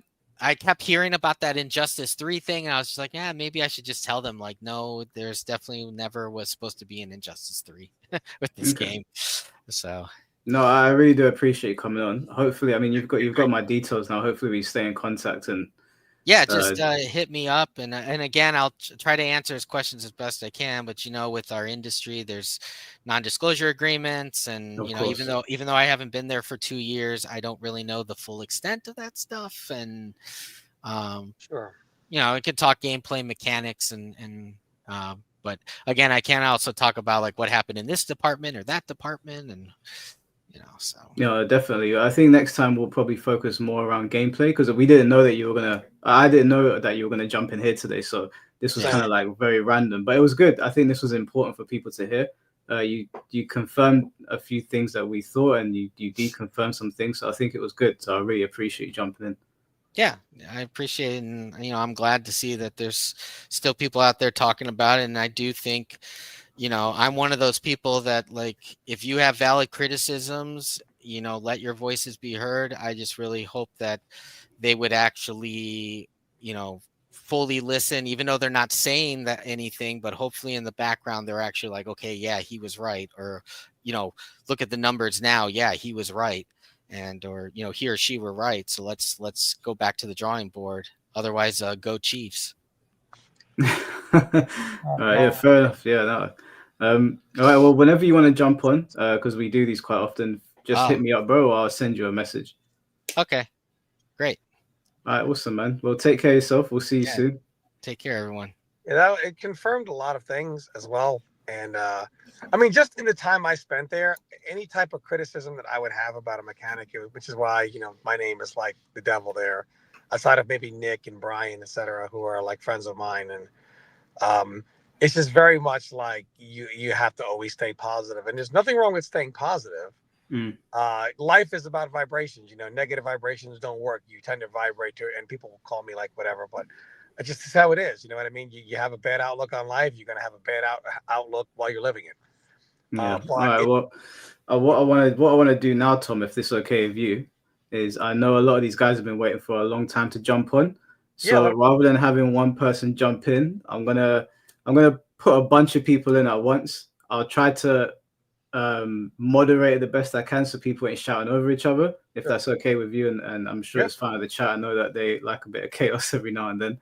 So I'm going to add some people in. If you want to join the conversation, guys, you have to DM me on Twitter and I'll add you to the conversation. Okay, so I'm going to add a bunch of people in.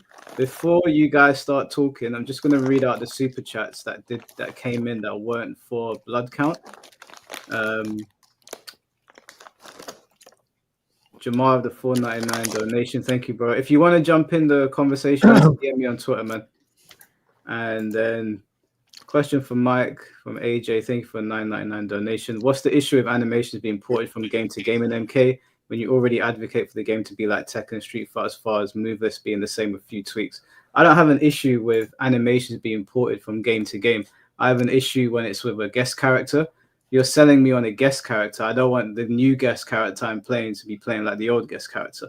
But if you import a move that Scorpion had from MK11 to MK1, I'm not going to. You've probably never heard me complain about Liu Kang, even though there's some similarities between him and MK11, MK1. But with a guest character, if I'm playing Noctis, I don't want Noctis to play like Clive. I don't want to see that cross. I don't want to see things that I've seen before. I want to see new animations. So that's only for guest characters, for anyone that was confused about that. All right, guys. Well, we've got a bunch of you in here. We're going to get some more people in. I guess we'll start with Grand Order, because you were in here first, if you're still here. Yeah. does my mic work fine? Because I had to solder it recently. It's a little hard to hear you, bro. A little low. Does my mic work fine? Because I had to resolder it quite recently. Yeah, I can hear you. It's just a little bit muffled. Yeah, that I probably don't is know the what that thing. sound is. It's static. Is it any Yeah. better now? Because I just upped it. You might need to fit just for the sake of the chat, bro. I'm just gonna mute you while you fix it, okay? Okay, we'll let him fix his mic. Who else we got in here? Izzy? Yo, can you hear me? Yeah, we can hear you, bro. Yeah, we hear you. Cool. Yeah. So, what did you want to say, bro? Floor's yours. Okay, first off, I just want to say, Mike, thanks for having me on. I've been waiting for a while. I've been waiting since the Clive discussion with Tekken 8. That's another topic. Don't want to go too much into that. Tom, Lob, you've been a big fan since MK9. Thank you. Honor to talk to you. Like, my heart, like, anxiety's kicking in right now. Trying not to, like, trip over my words or anything, but if I do, then apologies. It is what it is. Yeah, But go for it, bro. yeah, my main issue. Well, I don't really want to talk story much, but my main issue with MK1 is gameplay. It's mainly to do with like. So I played MK11, right? I didn't like it. Like I really hated it. Like I'm more of a Mortal Kombat 9 player, as you can see. And I got back into MKX as well, just like 2 days ago. And I like going back to those games is just a different world.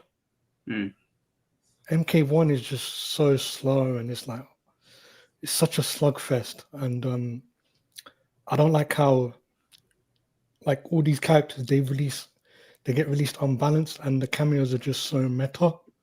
Like with Lao, with the low hat with Lao, for example, or the Cyrax chopper, spinning chopper move, or even striker grenade, all those kind of moves. It's just, it waters the gameplay down to just one simple game plan and really dumbs it down for me, and it just turned me off. Like, nah, it disgusts me. Like, I just tend to back off. Is there anything that you like about Mortal Kombat 1, or anything that you disagree with me or Tom on? Gameplay wise, or just in general? Yeah, just in general. Any disagreements that you might have, or any pushback? I only have one thing, and that is because Reptile's my boy. I'm a Reptile main. He's my favorite character, right? Mm-hmm. Keep the Mortal Kombat 1 characterization of him and his design. If you're gonna have him in future games, keep that version of Reptile in, because he was a jobber in the past games, and to see him finally get his due respect, like, oh my god, I've been waiting so long for that. He was pretty good in MKX Honestly, as well. He was pretty good in X, and he was pretty good in 9. Oh yeah, no, gameplay wise, I love the Reptile in MK9 and X. But you mean kind of how he looks, his aesthetic and everything? You kind of like Oh no, how they did it. yeah. It's just story wise, he's treated as a jobber a lot. So Yeah, MK1, like I was really like happy and appreciative that they finally showed him some actual respect, because he's been around since the first game, and he's the first fighting game secret character ever. Like he even predates Super Turbo Akuma, because Super Street Fighter 2 Turbo came out in 94. So and MK1's 92. So yeah.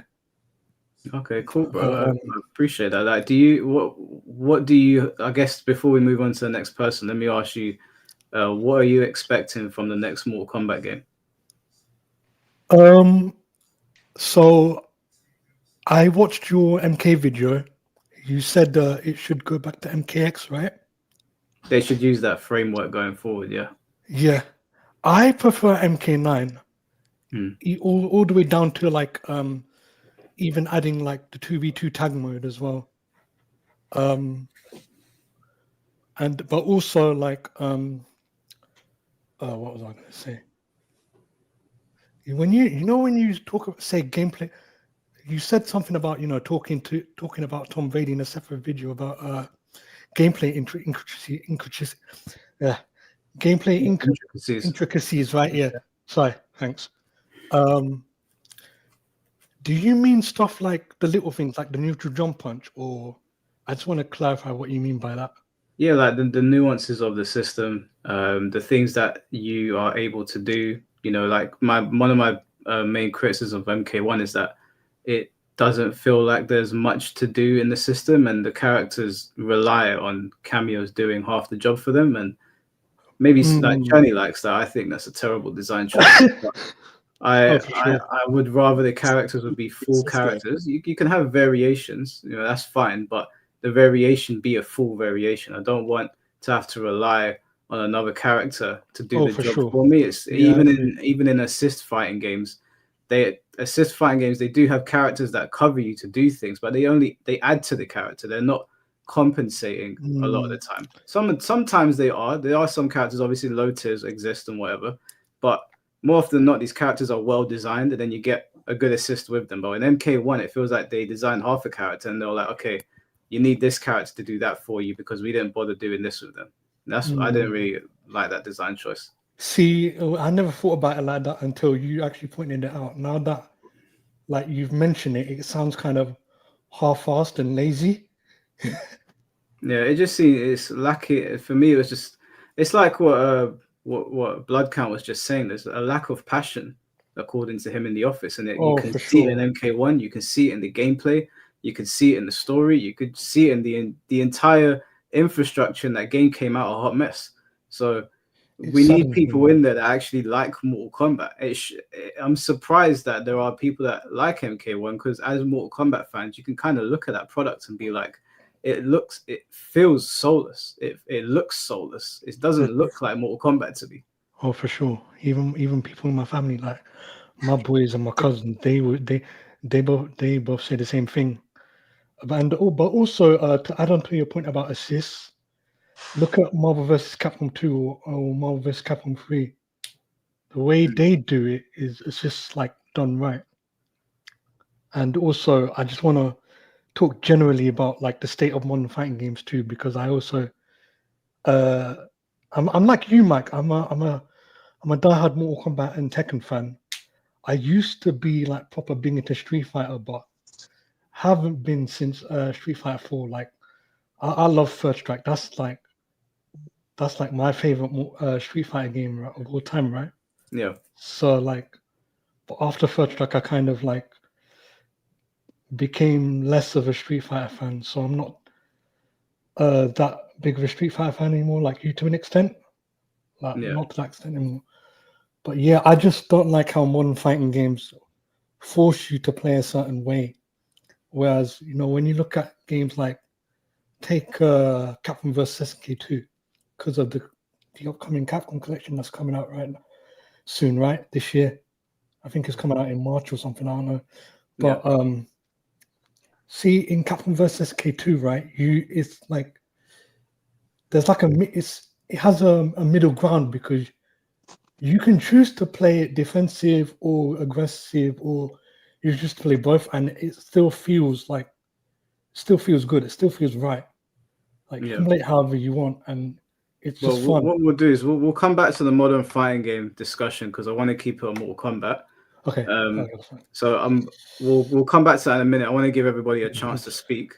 So cool. I'll come back to you in a minute. Is that okay? And also, CVS, that's fine. CVS2 was more of a defensive game. The CVS series in general was more defensive. Yeah.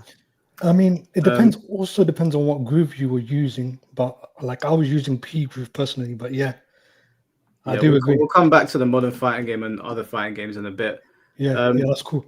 Is there anybody that is currently in the chat or in this call that wants to put forward disagreements, other than Cherney? We'll come back to you in a second, just because you spoke earlier. Is there anybody in here? Kid Thunder, William, Splice? Hello, I'm here. Can you hear me? Yeah, I can hear you. You were asking for disagreements? Well, yeah, because the main point of the stream, even though blood count came in, was for people to like debate me and Tom on things, not necessarily agree with us. So I'm trying to find people that have pushback on what we were talking about. I understand. I more had a question. I mean, after hearing blood count, I feel like it'd be insane to disagree. Yeah. But I do have a question. But yeah, it's okay. I can hang No, back. I mean, you can ask your question. That's fine.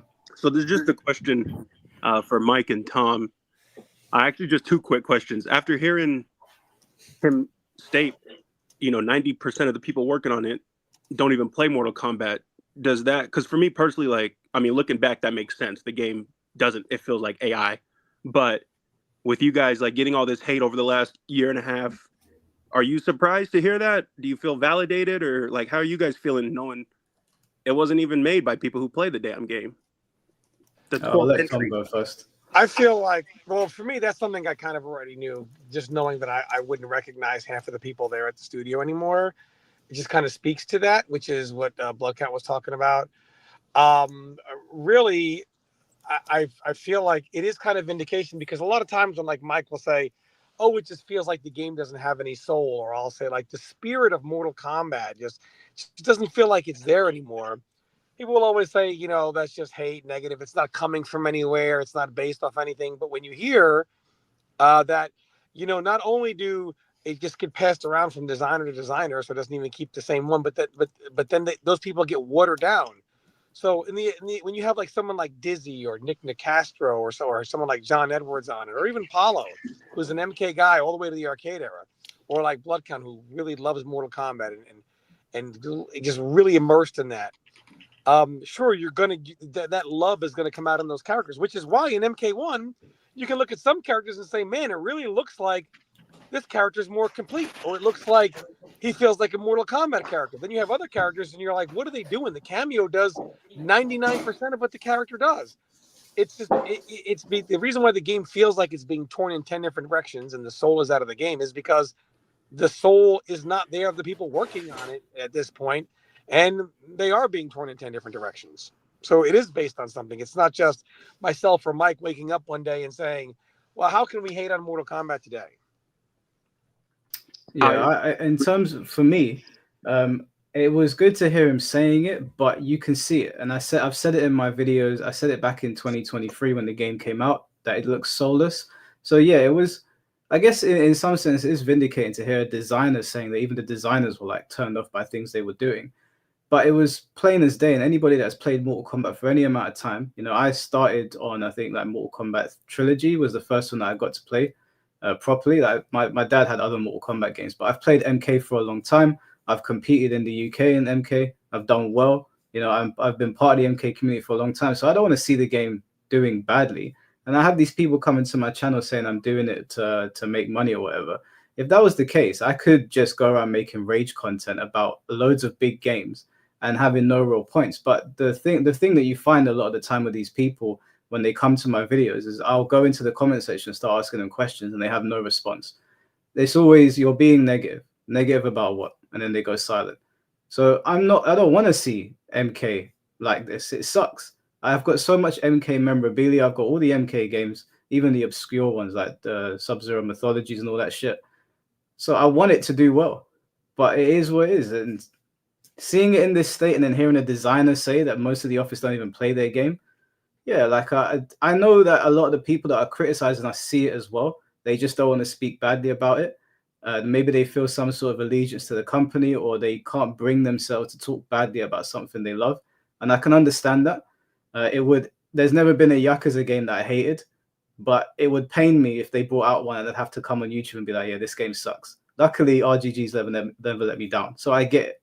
But the way people talk like I insulted their mothers is very bizarre to me. Well, we are talking about a game at the end of the day, even if we love it. So yeah, it somewhat vindicating, but also I'm not blind. So even if a designer didn't tell me, I can see it. I know what I'm looking at.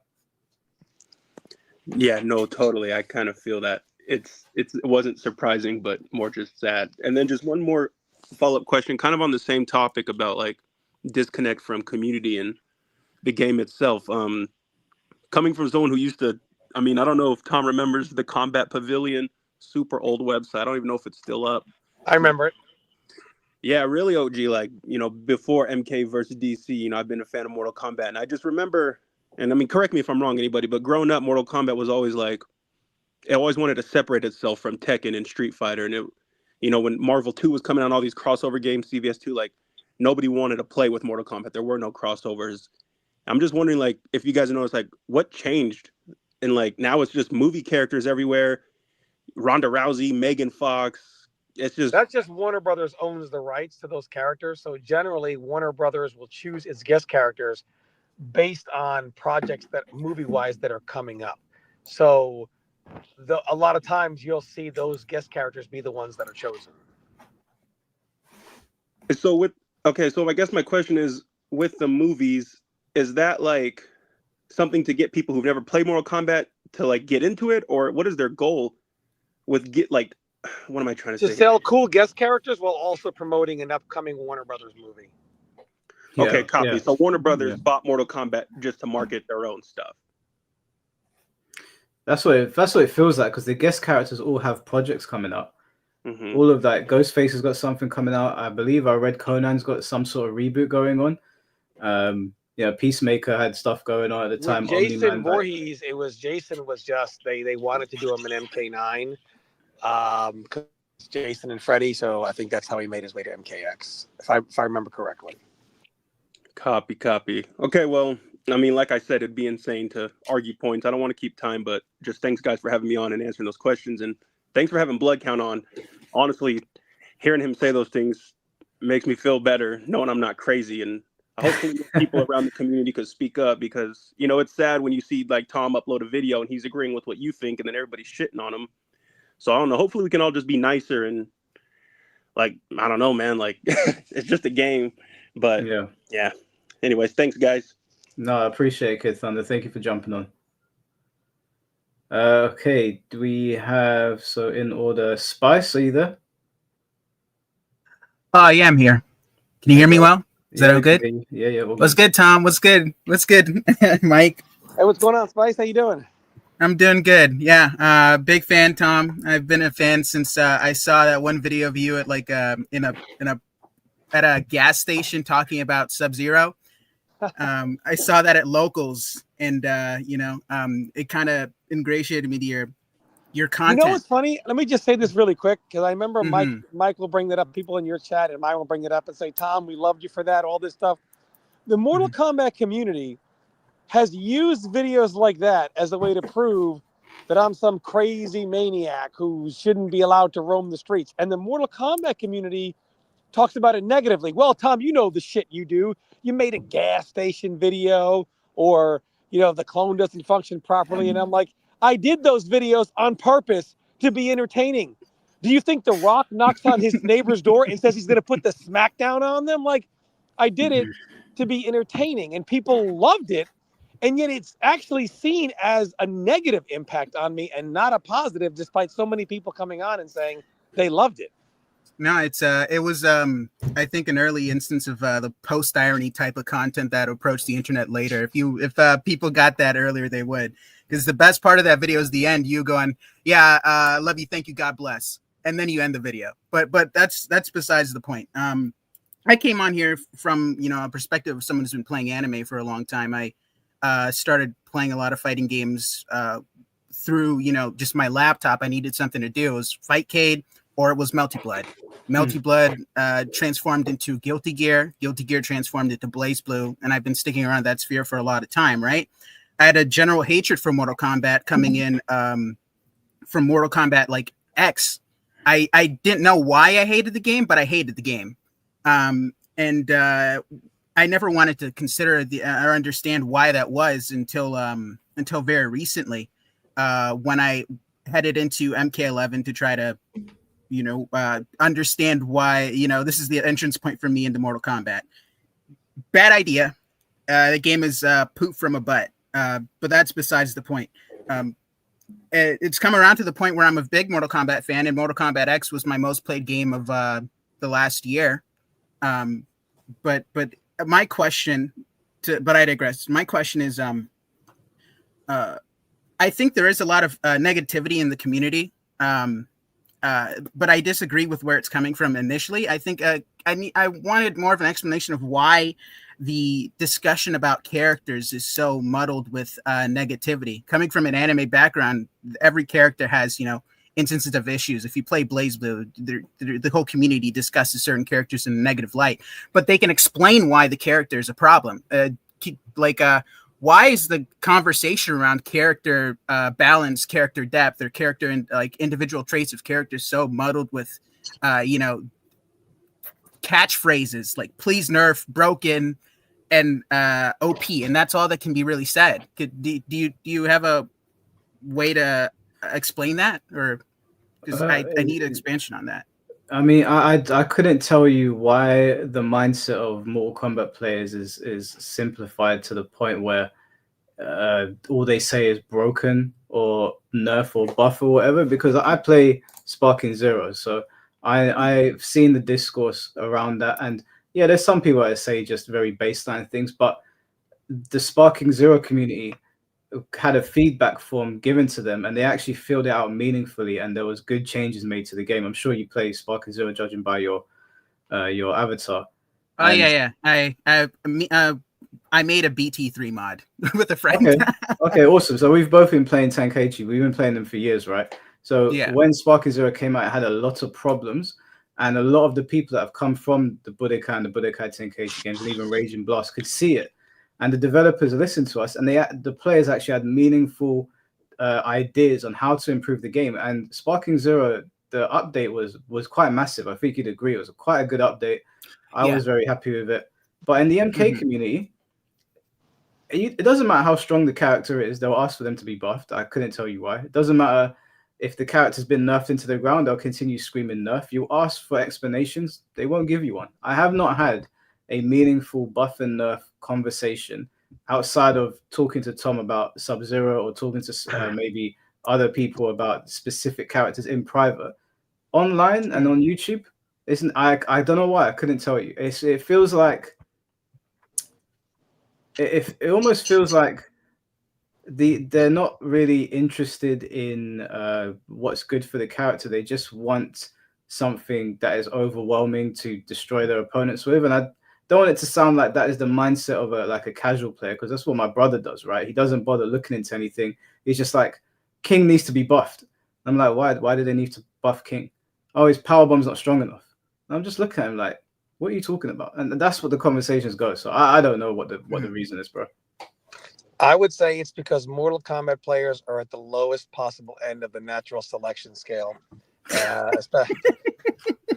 If there's a zombie apocalypse, don't latch yourself to a Mortal Kombat 11 player, a Mortal Kombat player. No, no. Honestly, in all jokes aside, I would say that it's because other games, the developers, unlike NetherRealm, have had a very much like welcome to fighting games approach. Like if you look at Street Fighter, or until now, Tekken kind of went through it where they were just like, you know what, we don't want any type of defense. Let's tone the defense down, buff the offense up. But for the most part, Mortal Kombat, what is annoying has always been considered broken. So Mortal Kombat players will never blame themselves. They will never say, I made the mistake there. I did this. They would just say, well, you just shouldn't have that. It is very, I mean, it's tough to say this because Mortal Kombat is no different than any other game. Like they all, in every fighting game, I say most modern, Mortal Kombat has more new age players. There are more olden era players in games like Tekken and Street Fighter than Mortal Kombat. They have the biggest collection of like modern fighting game players. So I would say the modern fighting game player in general is just more so like, I want to do this to you, but I don't want it done to me. So the reason why it's so difficult is you'll say a Sindel player will run away and zone you, and you'll beat them by running away, even if you're Sub-Zero, and they'll just say, I don't come online to chase. No, you come online to be chased, but not to have it done back to you. So the problem is anything they give that's strong, people are okay with until it gets done with them. So Mortal Kombat's philosophy is very much, I used to joke about it in MKX because you see this strategy, you saw this happen a lot. I would say watching with the Mortal Kombat community at the end of MKX was like watching two players yelling at each other. And one dude's yelling, I want to mix you up. And the other guy's yelling, no, I want to mix you up. And one guy goes, but if your mix beats my mix, your mix has to go. The Mortal Kombat community is the king of nerf your character. And then when you complain about that character, pick another character. So that person picks the next top tier character. Well, what happens? That top tier character now beats this character. So he says, well, this has to get nerfed. So it's just a spiral of that. Mortal Kombat community, they confuse being annoying for being broken. Just like how NRS and Warner Brothers are free of all accountability, the players in Mortal Kombat are free of all accountability. You will never say, oh, the ice clone is broken. Hey, but didn't you like just walk into it there, not respecting my option to do it? You could have punished me. I don't care. You shouldn't have it. That's just kind of how they are. Well, couldn't you have just patiently got around this zoning? I don't care. You shouldn't be able to zone. That's stupid. That's just the Mortal Kombat community. So I think that's why it has the biggest collection of new age players. They don't really want to play a fighting game. They just want to, and everybody's shit is annoying to everybody else, which is why you have everybody saying everybody else's shit is broken and overpowered and needs to be nerfed. Okay, that was really concise. Thank you. One last question, because do you think I think there's still potential and there's still hope for NRS to be able to make something great, because they've done it twice out of the 6 times, maybe three out of the 6 times that they've attempted anything. But do you think this attempt was just kind of a failure to adapt to the current like fighting game landscape, in the sense that which something I think they previously captured with MKX is the kind of turn towards an offensive, a less need for offensive knowledge, and a higher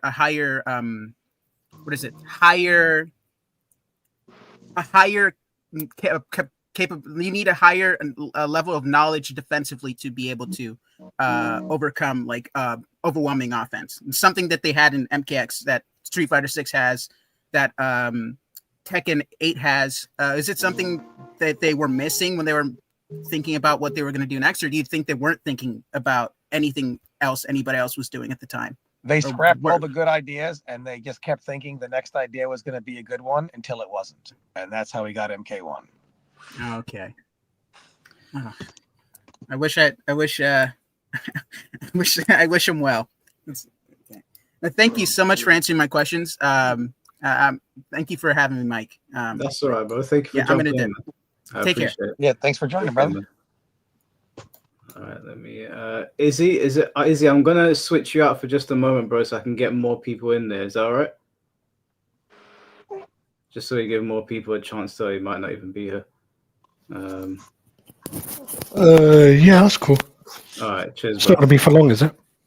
No, not for too long. No, that's fine. Get as many people in as possible, so I'll add you back in a little bit. Yeah, that's fine. Okay. All right, Cynical. You still there? Oh, I see. Can you hear me? Yeah, we can hear you. Floor's yours, bro. Okay. I have like a couple questions and a couple statements. First one is for Tom. What's your relationship like with Sonic Fox, and what's your opinion of him? I think Sonic Fox is a great champion. I think he's an amazing player, a generational talent, and he's great for fighting games. I have the highest amount of respect for Sonic Fox. My relationship with him is he thinks I am the dumbest, stupidest, as his quote, worst fighting game player of all time. He absolutely hates the ground I walk on, and that's just the way it is. So I respect him. The respect does not go both ways. His community hates me. I'm the villain of Mortal Kombat, man. It is what it is. But that doesn't take away from the respect I have from him. I do think sometimes he does kind of do the I'm Sonic Fox and you're not, which is not a good way to win a debate or an argument. And I do think, I don't know how to say this, but it is what it is. It feels wrong for Sonic Fox to have a chance at passing Justin Wong, winning now 300- and 400-man tournaments, when Justin Wong had to do it in a far bigger and harder competition field. It just feels wrong. Not taking it. I mean, Sonic cannot control who shows up for the game. But for anyone to break that record, if it is Sonic, I would love to see that at because Sonic Fox also won DBFZ, which had thousands of people. So it's not like he's not talented enough to do it. It just happens to be for Mortal Kombat, and Mortal Kombat's recent tournaments just aren't very good. It just feels wrong for that. But and it feels wrong to him and his legacy that's part of it. It's the next few titles will be 200 to 300 people.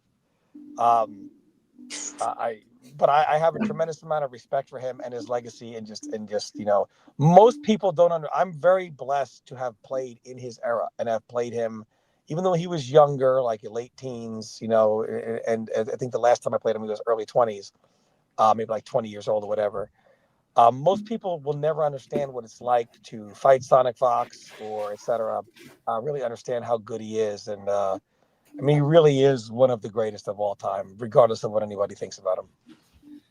I was going to say, because a lot of people from that side kind of think of you as like a paper tiger, to where in certain settings you have fangs, but when you're isolated in other instances, you're not really like, as people say you have to be. I think you have a better mind when it comes to the gameplay perspective. When it comes to relationships with certain people in the community, it doesn't go over as well. But to my point, what are you guys' opinions on the content creation space, the stagnation, and how general the certain YouTubers just don't really do much for the community? Do you want me to answer that, or do you want Tom? We can both weigh in on it. I don't know. Like, my channel is still in its infancy, so I definitely don't want to come across like I'm wagging my finger at anyone. But I do notice that people sort of like jump on things like, I guess, reactions to trailers and stuff, and when there's like meaningful conversations to be had, I've had people message me asking me to do it myself because they don't want to talk, because they're worried about people like verbally abusing them for having an opinion or whatever, which I'm always just like, it's really silly. It's just gaming. I don't know if that's adding to the stagnation of the content, and maybe that's why we're seeing a lot of the same things from people, and people don't want to branch out. I think that it's kind of hard to have conversations as well. I get why some people are apprehensive. Like, I've wanted to speak to True Underdog to challenge him on his ideas. I would love to be there for that. I've been trying to. Yeah, that would never happen though. And the thing is that, like, I don't know True Underdog as a person, so all of my talking points are going to be about Mortal Kombat, not about him as a person. But I know that because some other YouTubers have made attacks on him personally, maybe about his appearance or how he sounds or whatever, he's probably apprehensive, and that stops us from having a conversation that might be beneficial to a lot of people. Maybe it won't. I don't know. So I don't know. I think maybe the Twitter brain rot has spilled onto YouTube, and everyone thinks that we're out to fight each other. But clearly, from this conversation, we had CJ on here before. Cherney's in here, even though Cherney has gone out of his way to insult me multiple times on Twitter. I'm not attacking anyone. I don't see the point really in doing it over the internet. There's only one YouTuber that manages to get a rise out of me. But yeah, I don't know, man. I don't know. I feel like Go. I like authenticity. So what I can't stand is people not giving their real take. Like, if one of the things that makes Mike Hollow's channel so good is if he likes something, he's going to tell you he likes it and why. And if he doesn't, he's going to tell you why he doesn't. It's just not a universal thing. You'll watch the content creators and everything is the same. Reaction video, and every reaction is like, holy shit, oh my God. That is not your real reaction. That is not your real reaction. You didn't just see his sweep and go, oh my God, is that his sword?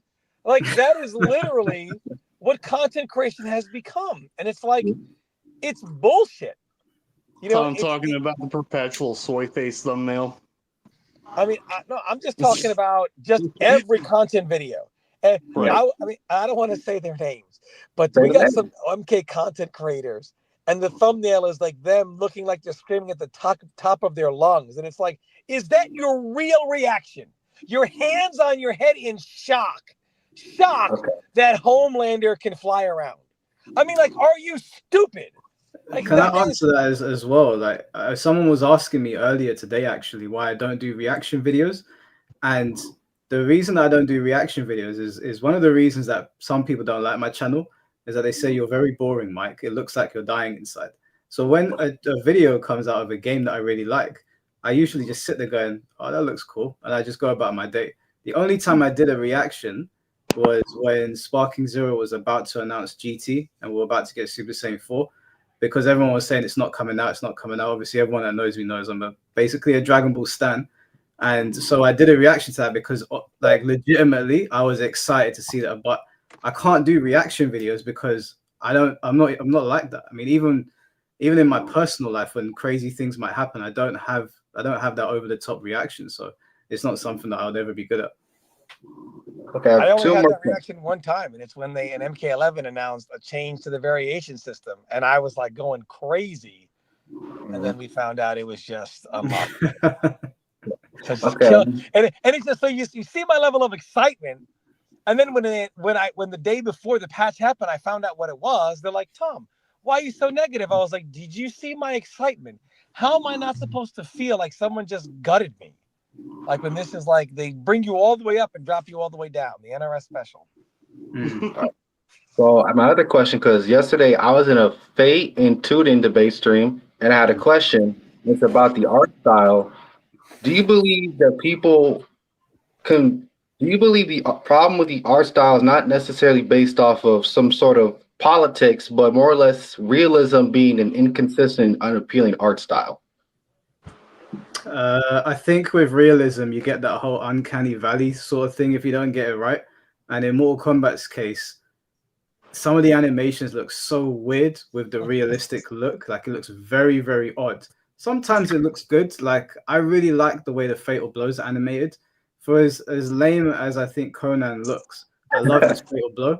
I thought the Fatal Blow is animated really, really well. The fatalities are animated really, really well. But in the game, it, like Peacemaker as well, it looks a bit like Clay Fighter. I'm not into it personally. I'm not saying they can't get it right.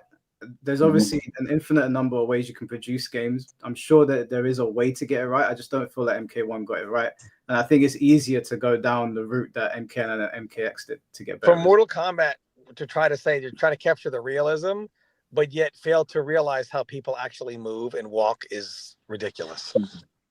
I just think there's too much unnecessary focus on politics instead of like the actual issues in the game, and that kind of hurts the conversation. That's kind of my problem with Underdog right now is he's kind of heavily focused on politics when he's kind of misdiagnosing the problem. Well, When you that's say because politics, well, what do you mean? yeah. Well, obviously, there's the woke politics. People talk about the gender change, the swapping change. Like I said, it also has to deal with the generational schism of people not really being well informed on the game and what it's supposed to look like. I think that you always run the risk of having that conversation when you take iconic characters and you flip them on their head. The backlash that Cyrax and Sector got is nothing compared to if they did that to Sub-Zero and Scorpion. There would have been a mob at NRS's door if they did that to Sub-Zero and Scorpion. True. I can imagine if they took Yakuza and they were like, we're switching Kiryu out for Christie or whatever, it's gender swapping. People would be like, what the fuck are you doing? And then obviously politics, it comes into it because it's like, what was the point in this? It's not that we don't want women in games, because if they added a female cyborg, no problem, I'll probably buy her. But don't take my character that I already established, that you've already established the law with. Whether you're using the multiverse nonsense or not, I don't buy that crap. And then start flipping them around. I'm not gonna go crazy over it, but I'll probably make a video saying this is shit. It seems unnecessary. Just make a new character. I don't particularly. It's like I had a conversation with somebody about Captain America a long time ago. Because obviously in the comics, Captain America does pass the mantle on. But even in that discussion, we were like, yeah, but Steve Rogers is Captain America. It's not that I don't want a black character on screen. Obviously, I'm half black, but I don't really like hand-me-downs. And that's what it feels like a lot of the time with these gender swapping. You're taking something that we already loved, and because you can't create a meaningful character with this specific sex or this specific race, you just swap them over and hope to win over the audience that way. And it just feels a little bit soulless.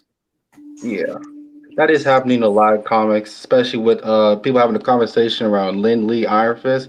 But that's a different topic for a different day. But that's all woke politics, because obviously if you try to take a female character and make them male, you would literally have a riot the size of like whatever. So It's, you know, the woke stuff is a topic of a different day. I do want to say one thing about True Underdog. I do find it funny. I did watch a video of his one day. Said greed killed Mortal Kombat and how greedy they were for money. Greed on top of Mortal Kombat is also somebody making clickbait videos for money, saying he has 10,000 secret sources that confirmed Combat Pack 3 and yada yada. That's also part of greed. So, Mr. Underdog, you are just as greedy as the very people that I guess heard MK1. Because there's no other reason to do that. My problem with the woke politics debate is, at best, it's very minuscule, especially in this game. And at worst, it's kind of like tinfoily hat conspiracy theory. Because I can see how the Cyrax and Sweat sector switch was kind of woke, but everything else people are talking about is kind of like you're reaching on tinfoily hat things. So I don't really think the woke politics is a healthy conversation because it's kind of like a invisible enemy you have to prove. But that's not my point. My point is, my last point. It's about the story, because I remember earlier you said the story MK1 was like terrible or destined to fail. I think the story had a good direction, but they failed on their tropes of making good villains. I honestly think the last villain should have been like Sub-Zero or someone else, because they were leading towards like a civil war between our world, the Lin Kuei, and Earthrealm. You think that would have been a better change? They have a good villain. It's called Shao Kahn. They just went away from him. They went away from Shao Kahn was the villain in MK9. Everyone seemed to love that story, and everyone seemed to love how it ended. And then they just, you know, whatever. They had loads of good villains. You had the Deadly Alliance. You had Shao Kahn. You had Onaga. You could even do a Noob Saibot villain story. I do find it funny they did this whole repackaging of Noob Saibot. They bring him back and then he gets his ass whooped by Tanya. I was sitting there like, man, this is what I mean when I say that the MK1 story is shit. I know people think I'm pulling at straws, but you got to look at how they treat their characters. They treat their villainous characters that are meant to, because villains push the story forward, right? Without a good villain, the hero doesn't really have much place to go. They need someone to push their convictions or their morality or whatever. And so you get all these characters in Mortal Kombat that people love, and you just turn them into a bunch of bitches. Scorpion fell off a bridge, and he was like, "Oh, I thought I was gonna die." I was like, "Excuse me."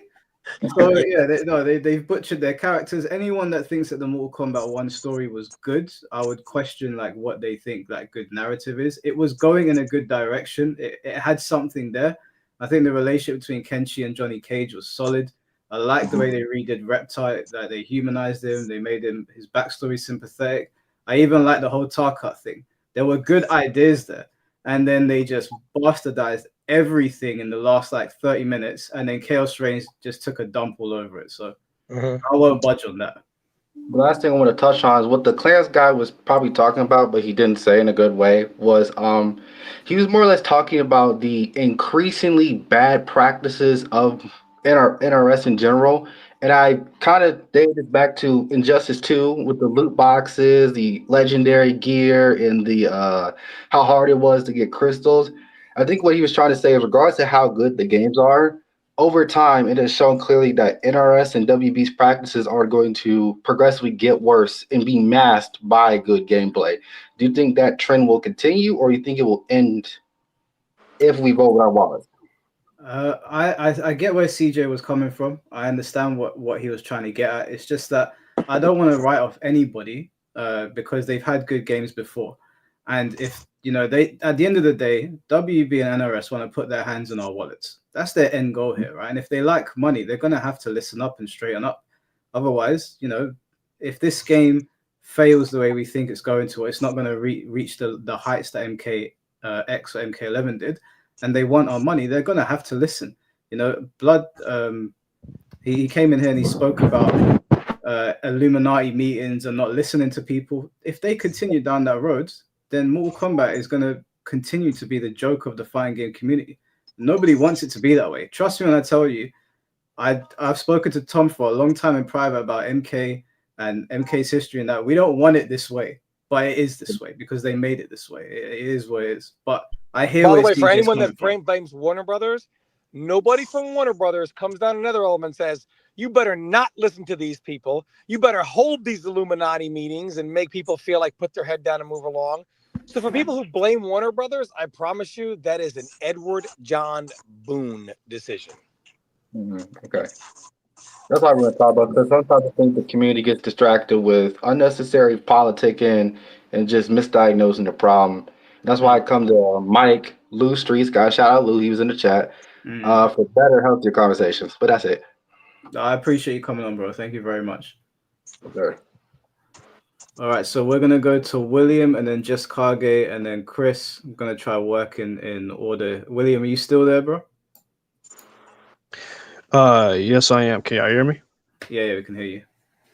Okay. First of all, I definitely want to say, Happy New Year to everybody. Happy New Year. Definitely 2025, still going strong. I'm not gonna lie. I just find it fascinating. Yeah, I have been watching y'all for a minute, and yeah, I did have some talking points that were, very similar, you and Tom. So I was just like, yeah, you know what? Want to have a conversation with them up close. So my question to Tom, because I'm gonna have a question for you, Mike, and I'm gonna have a question for Tom. Tom, quick question. Recently I have looked at a tweet that that was somebody said your catchphrase, and then they showed a picture of the game Mortal Kombat 1 thriving, right? Because you the one that mentioned about it or said it first, and now everybody else is sitting up here trying to copy and say the same thing as you. Like, how do you feel when it comes to other people copying what you do, knowing that they just cannot be you? Imitation is the best form of flattery. I think they try to do it in more of a mocking fashion, which, I mean, I guess you can sit at your computer and wait for the 1 hour when maybe 3 of the main MK streamers run and take that photo, as opposed to the other 23 hours of the day. But no, I don't really care. We thriving is kind of like I don't know. I made that as a joke, but I guess it's become a catchphrase now. But no, I don't. It doesn't bother me at all. People can insult me, whatever. That's just it is what it is. Yeah, because I stumbled upon it, and when I looked at it, I was really looking at the comments, and each and every one of them were definitely sitting up there just being just ignorant people, and I was just kind of sort of thinking, dang, so is this the way that it's going to be as far as the game trying to get better, like us as a community, or for what I think it is as a community? Like, I was just wondering, because I was just kind of thinking, the things that you were saying, it could definitely be, a little bit too much. However, it's definitely not wrong. You know what I mean? Like, I definitely give you your two flowers things are on an that. oxymoron. If it's too much, but it's right, I mean, then it's not. So the thing is, I think the MK community has just branded myself and Mike Hollow as the enemy. So here's Mike, who openly admitted he traveled for tournaments in games like MK9, MKX. So obviously he was not just a player. He traveled and spent his money to go to tournaments. Someone that does that, I would not classify as a hater, because to most of today's players don't even travel and go to tournaments and support the game like that. So clearly he's someone who loves the franchise to the point that he's going to show up in person and support the game. But just because the game itself has a ton of negativity around it because of the mistakes of the game and the studio, and we talk about these things, they, for some reason, just make us the enemy. And everything we say or do is not seen through any lens other than, oh, these guys are just hating on it. So they don't give it any validity. So they'll make personal attacks with me or Mike. But the fact of the matter is, they can never talk about the game itself, only throw these cheap shots at us. Yeah, exactly. If just to piggyback of what you're saying, people throw away around the word hater a lot, and I wonder if they even know what it means anymore. Because whenever I ask people, what am I hating exactly? What have I hated on? I have never once gotten a straight answer. There's a difference between criticizing something and hating on it. And the designer was just in here saying that the game has different designers. Therefore, because people have different tastes, people are going to take it a certain way. So obviously, if I play MKX and MK, and I'm like, oh, they're great games, and you bring in a new designer and you take it in a different direction, I'm going to look at it in probably a different way that you look at it, and then they'll go, oh, you're hating. It's just like, what are you talking about? And as for these people there's some people that are like, oh, he's a Tekken player. I would accept the name. I would accept the name tourist because I've been on Soul Calibur, I've been on Mortal Kombat, I've been on Tekken, I've been on Virtua Fighter a little bit. I was on Bloody Raw. I was in the anime community, right? So I'm a bit all over the place. So if they want to label me tourist, that's fine. But at the end of the day, I went around UK. I won tournaments around here. I got to play Injustice 2 before a lot of people. Me and Foxy got invited by Warner Bros. To go and play it. I was on good relations with them at one point.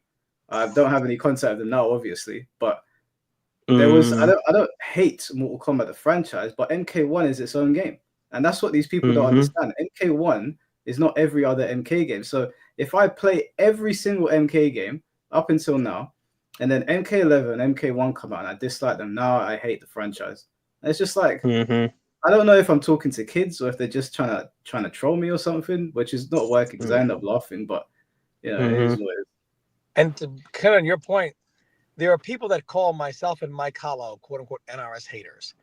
But those same people, you can pull up videos of them for Injustice 2 of them saying, "Injust ass, in zones this, boring." And it's like, wait a minute. What is this? And they're like, oh, no. That's just me criticizing the game because the zoning. So the end of the day, you know, they label us MK or NRS haters, but it's okay for them to talk about when they're not pleased with something. End of the day, you spend your money on something, you give your opinion. It doesn't mean you're a hater. It's just different strokes for different folks. It just so happens that the majority of people agree with us in MK1. So it's just sorry, Tom, can I just respond to this, please? Because I've seen this a couple of times. So I've got Mike Kura here. Thank you for commenting. It says it's not you, but your community and influence causes others to actively hate Mortal Kombat. I've gotten this quite a lot, okay? So now I'm here. I'm easy to contact. Can any of you send me screenshots of people that I am affiliated with or people in my community that you can identify solely in my community that is going around spreading hate about Mortal Kombat? I would like to see it. As a matter of fact, what I will do is I'll leave my DMs open, email me all the screenshots you want of all the hate that MK1 is getting because of my influence, and we'll do a video on it and we'll break it down. Because I see this all the time. And I don't know if these people know the difference between criticism and hate. They're two separate things. Absolutely. I can tell you something that I hate. Okay, I hate pineapple on pizza. I could go on a whole rant about pineapple on pizza. I don't hate Mortal Kombat. I have a strong dislike for the current direction of the game, as does the designer who was just sitting in here. Are you going to call him a hater as well? Do you think that the designer is a hater? He worked in the company. He's telling you he didn't like the direction. He's telling you when they put Nitara in front of him and they said that she's going to be, what's her name, Megan Fox. He frowned. He didn't like it. Well, he's a hater now. Come on, man. What are we 10 years and old? Also, it's not that we are encouraging them to hate. Has it ever dawned on you that they generally dislike the game but don't want to say anything because they don't want to get whatever? And so it's easier for them to say, I agree with Mike Hollow. I agree with MK Tom Brady. You see, for people that voice their issues with the game, it is just automatically assumed that there is no possible way they could have come to that conclusion or feel that way on their own. But anyone that has anything bad to say, obviously, if they don't like the game, they're going to watch videos by Mike Hollow and MK Tom Brady because we echo their feelings. So to say that is like, it's like there's no way possible they could dislike the game on their own. The only way anybody on earth could ever dislike MK1 is that they were encouraged to do so by me or Mike Hollow, which is ridiculous. Also, can I jump in for a quick minute?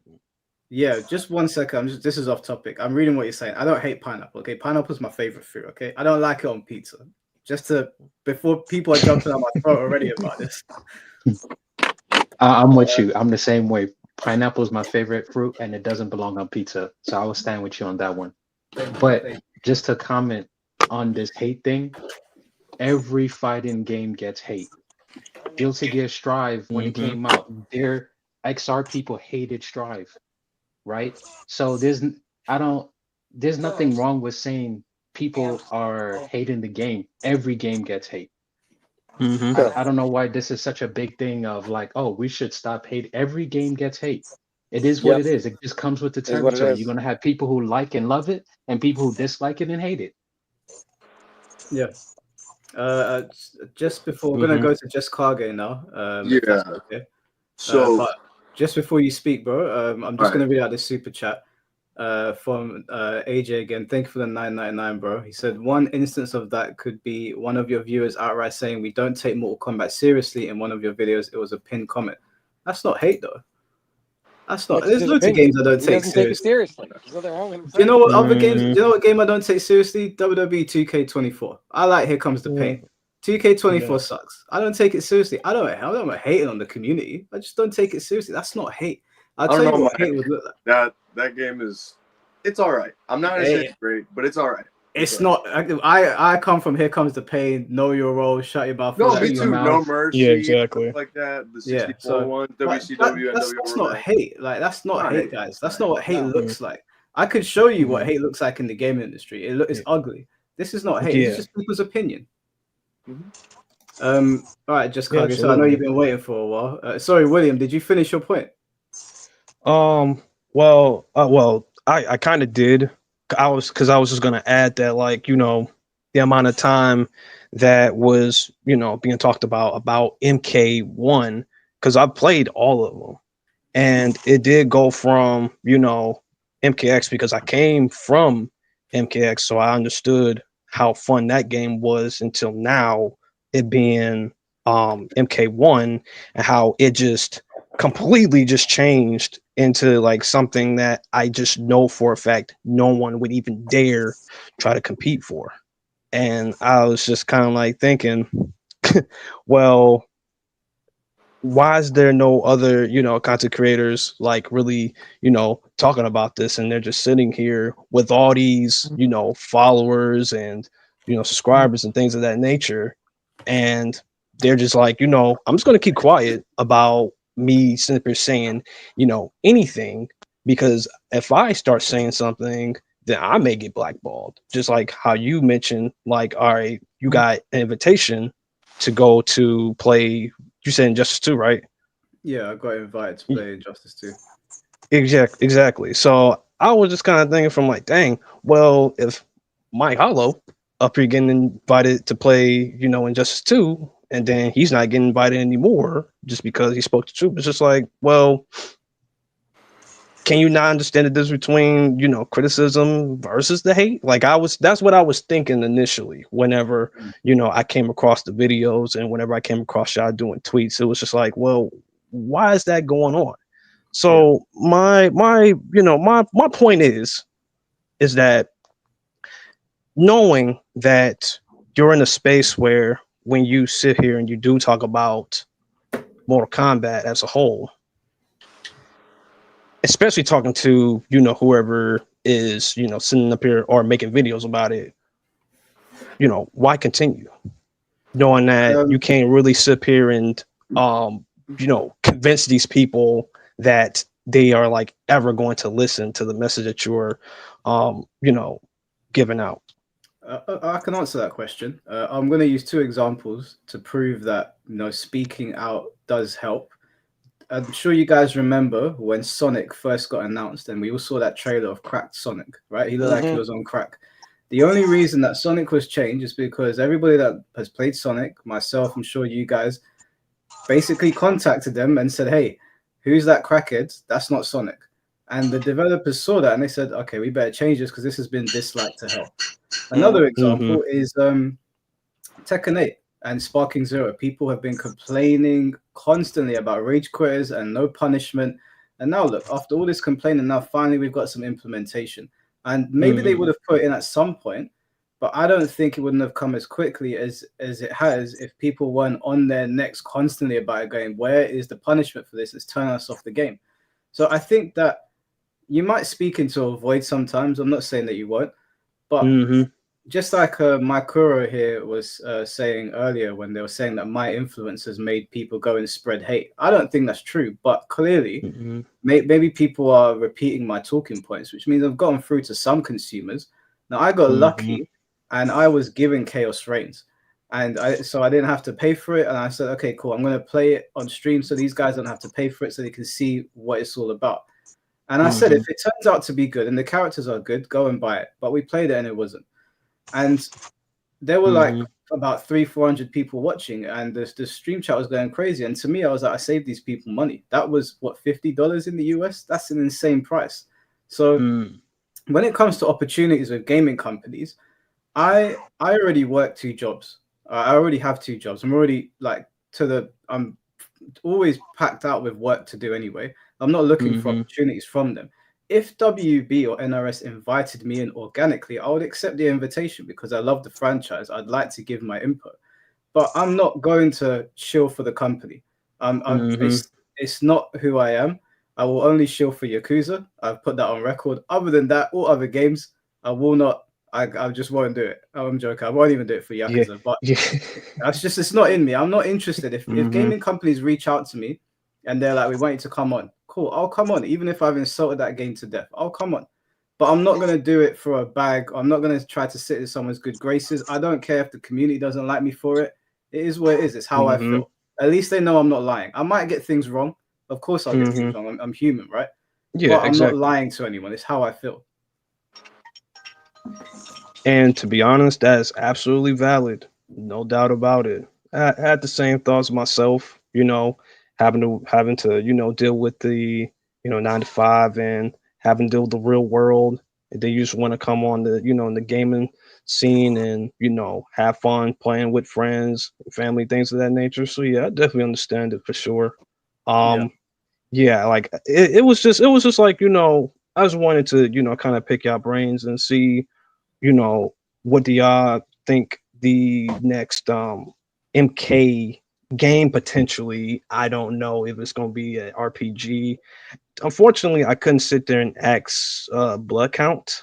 I couldn't ask them the question of who in the studio made Tremor, because I made the character and I wanted to ask him who made him. Yeah. So I never got a chance to ask or even made it to ask. We'll have him on again at some point. Oh, okay, that's cool. That's cool. Straight up, I'll definitely be there if I can. But yeah, I definitely want to just pick y'all brains to see where y'all mindset and things in that nature was at. But I do know for sure, for what it sounds like to me, it sounds like you're in the good graces of, not only in the people in the voice call, but everyone else in the chat. Yeah, I know there's people that dislike me in the community, and that's fine. Like when I came back to do YouTube, you can't please everyone, and if you're trying to be everyone's friend, you're probably someone that can't be trusted. So I knew that was going to happen. I'm not interested in being everyone's friend. I'm very thankful for the people that I am friends with, but if someone doesn't like me, I'm still going to sleep the same at night. Absolutely, I definitely agree with you on that. Well, I think that's all the questions that I have. So I appreciate you coming on, bro. Thank you very much. Appreciate you, man. Peace out. All right, we're going to go to Jess Kage next, and then The Way of Yomi, and then Chris, and then Jamar, and then CJ, and then Cherney. All right.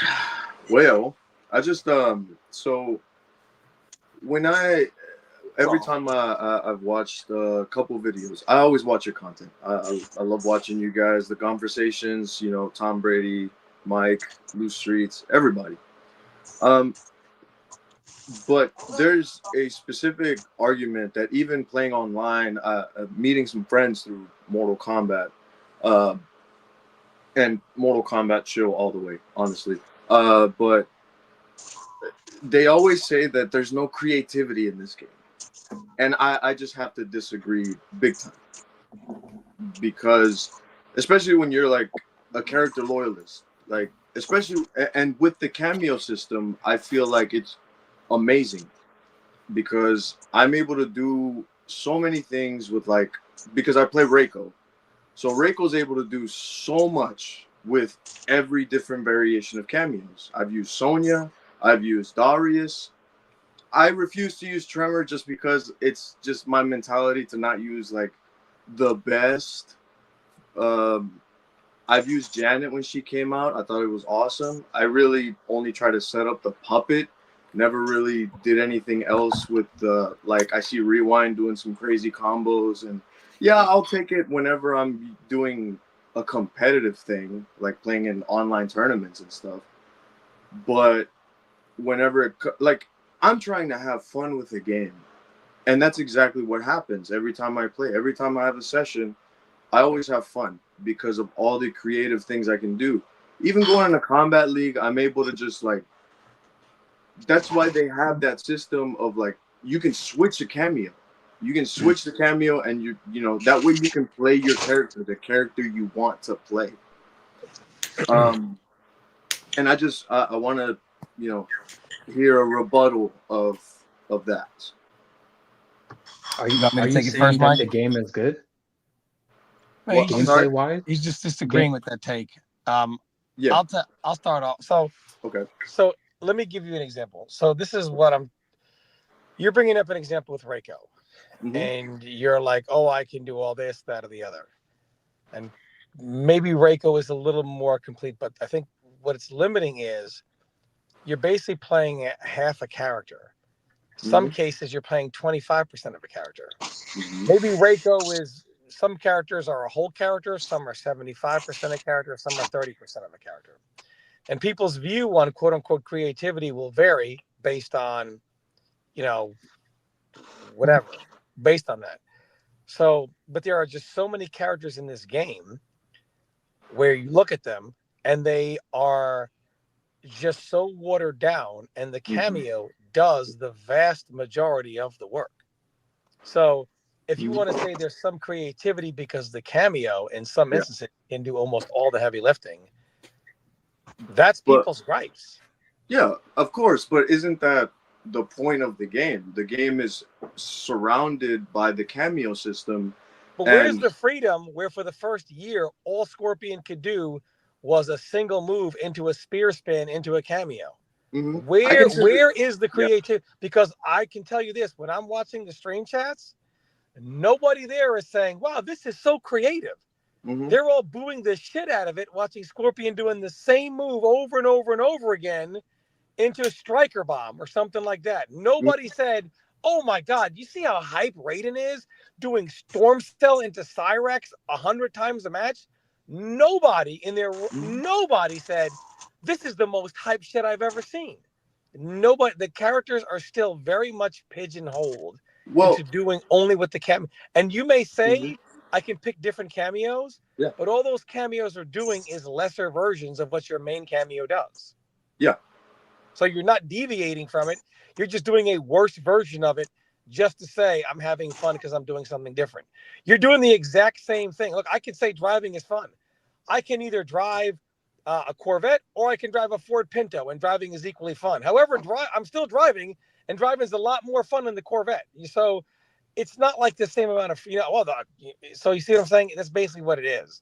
Yeah. So doing a worse version of something just for the sake of saying I'm having more fun because I'm doing it with this cameo.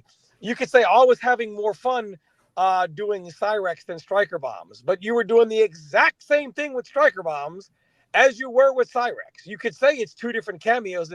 Like it's like if you're Reiko, whether you're playing Tremor with him or with Tremor, all you were doing is what you were doing with old Darius. All Tremor did was what old Darius did and still does, just for more damage. So, and it had a better cooldown. So why play Darius when I could play Tremor? See, but that's the even thing. Though you just brought up Darius or Tremor, you're doing the exact same thing, and you're picking the cameo for the exact same reason. No, so there's that's no not real true. freedom there. That's It's just That's not true. You have no idea what you're talking about. the number one reason of the Tremor and Darius cameo is the throw combo. Is the command grab combo, the impaler combo. Cherney, come on, man. No, not at all. I don't agree with that. You're Tremor, correct. yes. Tremor, yes, and Tremor also, I will give to you. the down four into stars, and the uppercut and rock form to keep him safe. I will agree with you. Where in the world is Darius? What is Darius for? Darius Are we talking about competitive, or are I we mean, talking about in is general? Tourney Vault going to tell me that Darius and Reiko is now this super slept-on team giving you infinite freedom?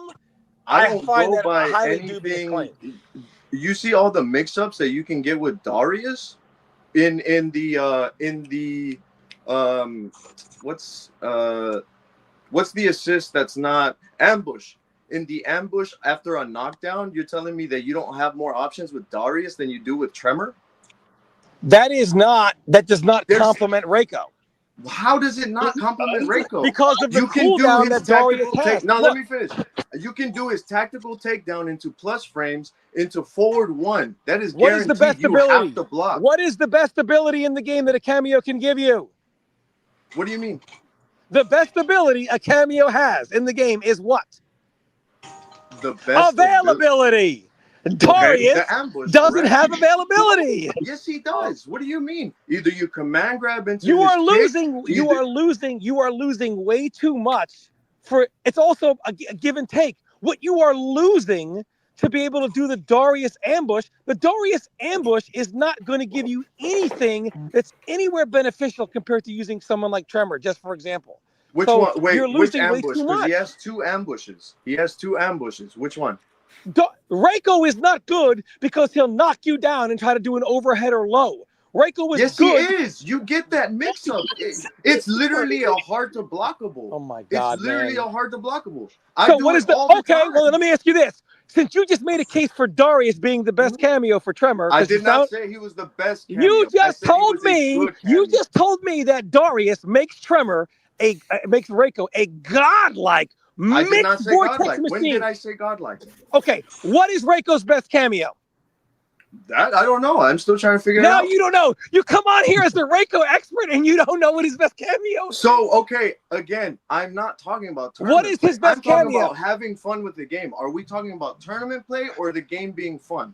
Okay, so what I'm saying is you can pick a cameo that is a lesser version of the best cameo and do something similar. Like you're still at the end of the day. You can't mix up with Tremor. Yeah.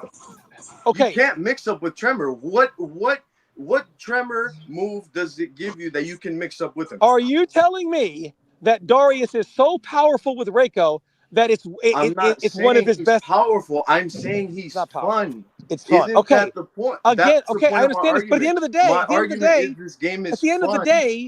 day, I promise you, if you're playing Reiko and Darius and you throw somebody and they only have 30%, you're going to do the throw combo, are you not? Of the command grab. And what does Okay, that so have my to do point with is, anything?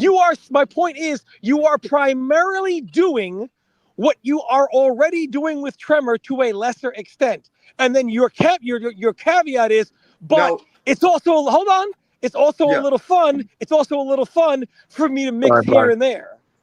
That's not what he said. You're just trying to spin his words, man. That's not what he said. So is it okay?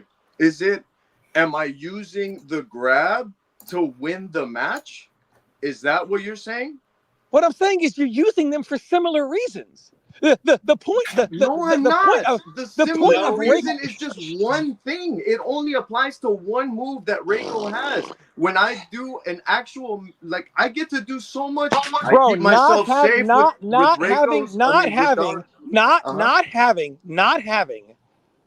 having the command throw going into a combo is a deal breaker. So Why? you're gonna pick a cameo that does that. Why is it a deal breaker? Period. There's 5 cameos in the game that give you a full combo with the command grab, Tom. In the current version of the game. What is that not what is being used with Reiko? I'm not talking about No, not anything. necessarily. I'm talking about the way I play it. But here's the problem. Here's the problem. It's the way you play.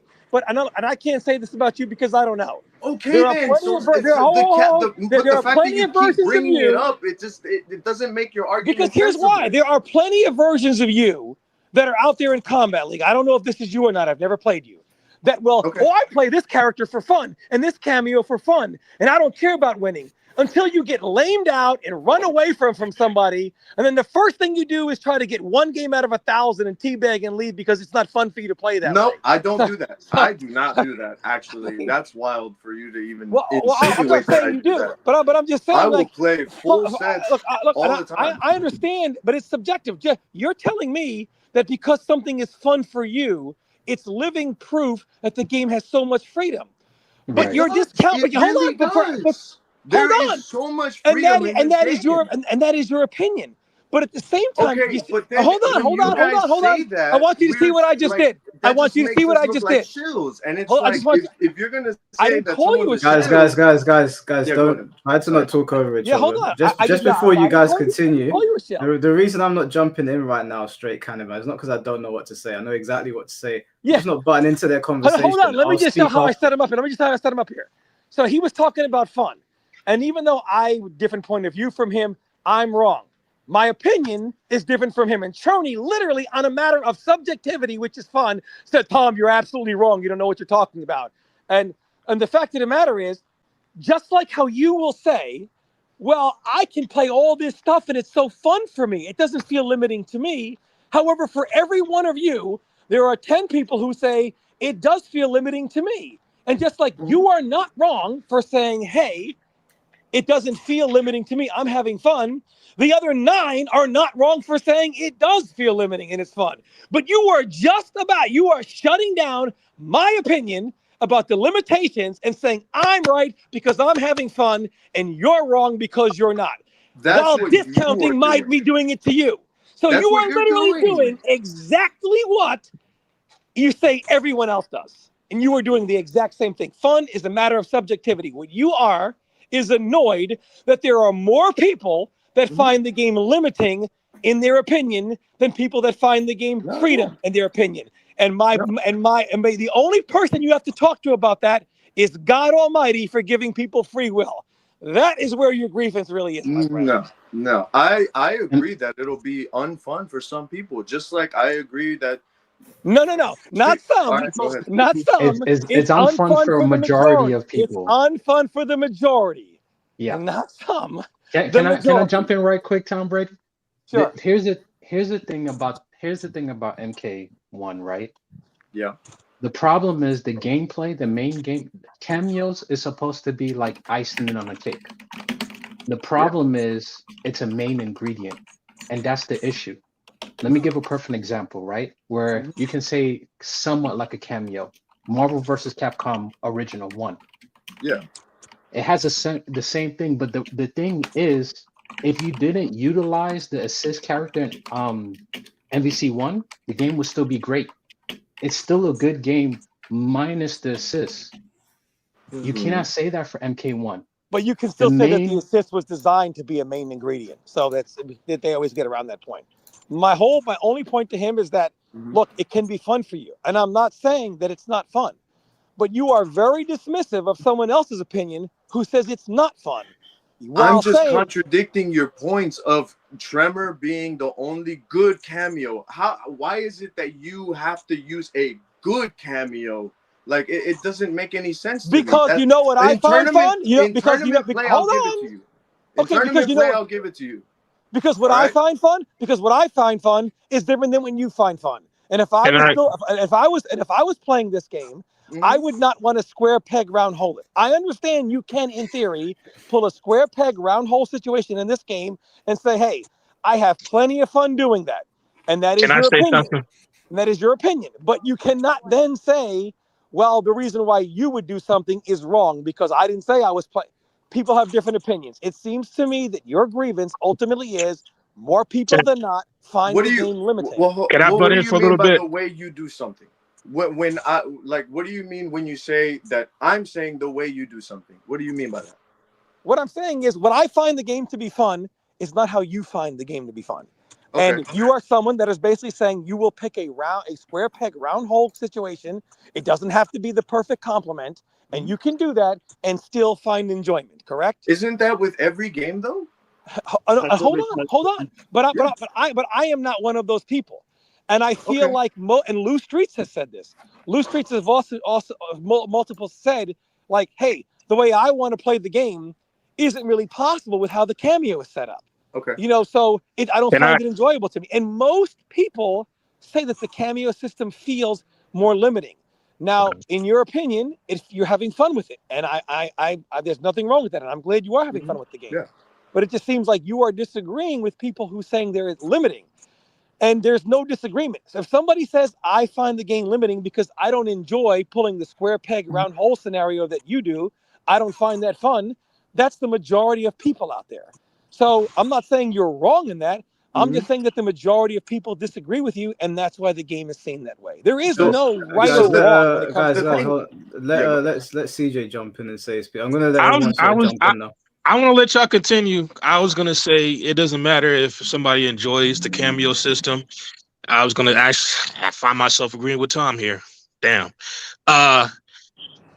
The majority of people did not expect to have cameos in this game. That's fair.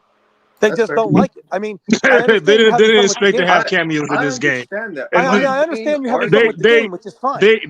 they thought that, hey, okay, this is going to be a 1v1 type of deal, but I understand the purpose for cameos because basically it gives you more, supposed to give you more options with combos and shit like that, but Not majority just of people, not just combos. yeah, it's situational But it's more matchups than and shit just like that. combos, though. But And I fun know is that, subjective. Fun But is the fact of the subjective. matter is, people did not expect to have cameos in this game, let alone being an assist fighter. Like they didn't But expect I that mean, at all. asking me to debate a matter of fun is asking me to debate something subjective. I cannot define No. fun. Fun is okay. My main each point opinion. was. All right, go ahead, Tom. Go ahead, Tom. Yeah, but Sorry. I'm sorry. fun is each opinion. I cannot tell you, nor would I tell you, that you are wrong for finding something fun. Yeah. So I cannot debate fun because fun is subjective. So my main point wasn't fun. I know it railed off into fun, and you know what? I apologize. But my main point was saying that this game is not as limiting as people say it is, because I don't like using anecdotes, but every why time isn't it limiting? Why isn't it limiting? Because when I asked you why it wasn't limiting, what you went to is I you said, "Well, I have fun because I can play explained you Reiko." reasons why, and you came at me with, "Oh, but what's the best one?" And it's like, that doesn't matter. But I mean, again, if it's not limiting, you boiled it down to it fun. doesn't matter if there's a best one. Okay, but again, you find that fun. So when I asked you why isn't it limiting, I didn't want the conversation to derail to fun, and I apologize. Okay, well, and tell me something that is not subjective. Why is it not limiting? That has nothing to do with your personal fun. What do you mean? I literally explained to you. You Okay, can explain use it to me different cameos to do other things, and because the game is revolved around cameos, how is that limiting? Because what The you're problem is that other describing, cameos are not effective, bro. The problem is that other What do you mean cameos other is not as cameos are not effective. effective? they're not Is effective. not That's as exactly my effective. point. No, because you don't even try to find these things. Most people nowadays are just trying to use what's best. Hey, hold on real quick. Because that's what's most effective, bro. So, but why? Why are you trying to use what's most best if you're not trying? So to... again, you are using a hold on. I got it. You are using a fun argument. You are saying, why is it fun for someone to use what's most effective? I can have fun in using anything, even if it's not effective. That is a fun argument. You have always been using the argument of fun. I started it off, and then everybody else brings up because it's not viable. It's the best. It's like that's how they want to play the game. That's how they enjoy the game. How does that not make it very like?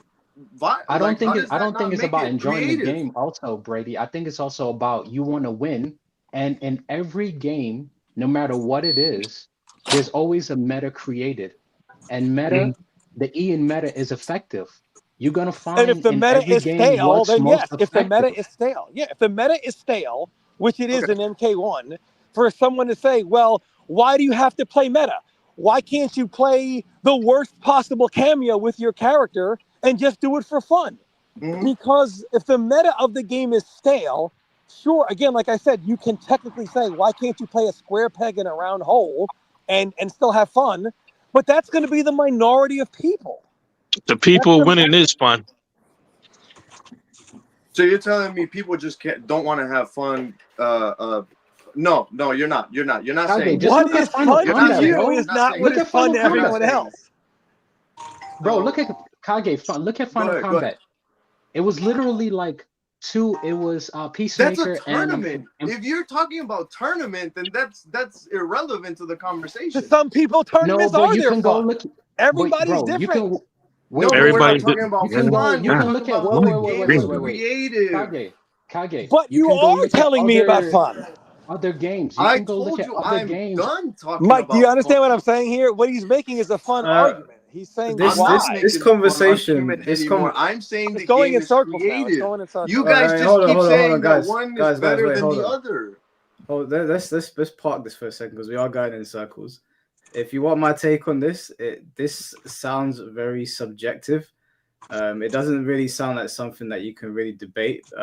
I understand that like you can pick different cameos and do and get creative on some level, but if you were to ask me on the scale of Mortal Kombat in terms of creativity, this one would be right at the bottom. So maybe you can get creative a bit in MK1 or whatever to whatever degree, but if you ask me, maybe MK11 is worse, but MKX, MK9, 3D MK games, even the digitized ones, you could do a lot of crazy shit in those games. I still see people doing crazy shit on the digitized ones today, coming out with new stuff on Fightcade. So if Yep. you're scaling it across all Mortal Kombat games, this game is not creative. But if you want to So- use it as a standalone example, maybe you could pull something out of the air every now and then. See, but that's my point. It's like every now and then. I mean, why is that as default deny the argument that this game is creative? Because the game is if limited, you've bro. got a bunch of entries in the series where creativity was off the charts, and then you bring in one that is kind of got some stuff, then by scale, it's not creative. Okay, so I saw that I heard that you used the argument of people go back to the other games and they're finding new stuff. Why? Okay, the other games have been out for how long? Even I played like Mortal Kombat X and Mortal Kombat 11, and I still find new stuff. Whether it's viable or not at that point does not matter because these games do not have tournaments. MKX maybe because it's becoming a resurgence, and and yes, the game is creative. I will never deny that, but you can always go. I've gone to Street Fighter 5 and found some really cool stuff with Armika. I've gone to I can keep going on and but go I'll on give you an with this example. argument. Since you use Street Fighter 5, would you, even though you can find stuff in Street Fighter 5, I think we all know in terms of creativity, Street Fighter 4 kind of blows out of the water, right?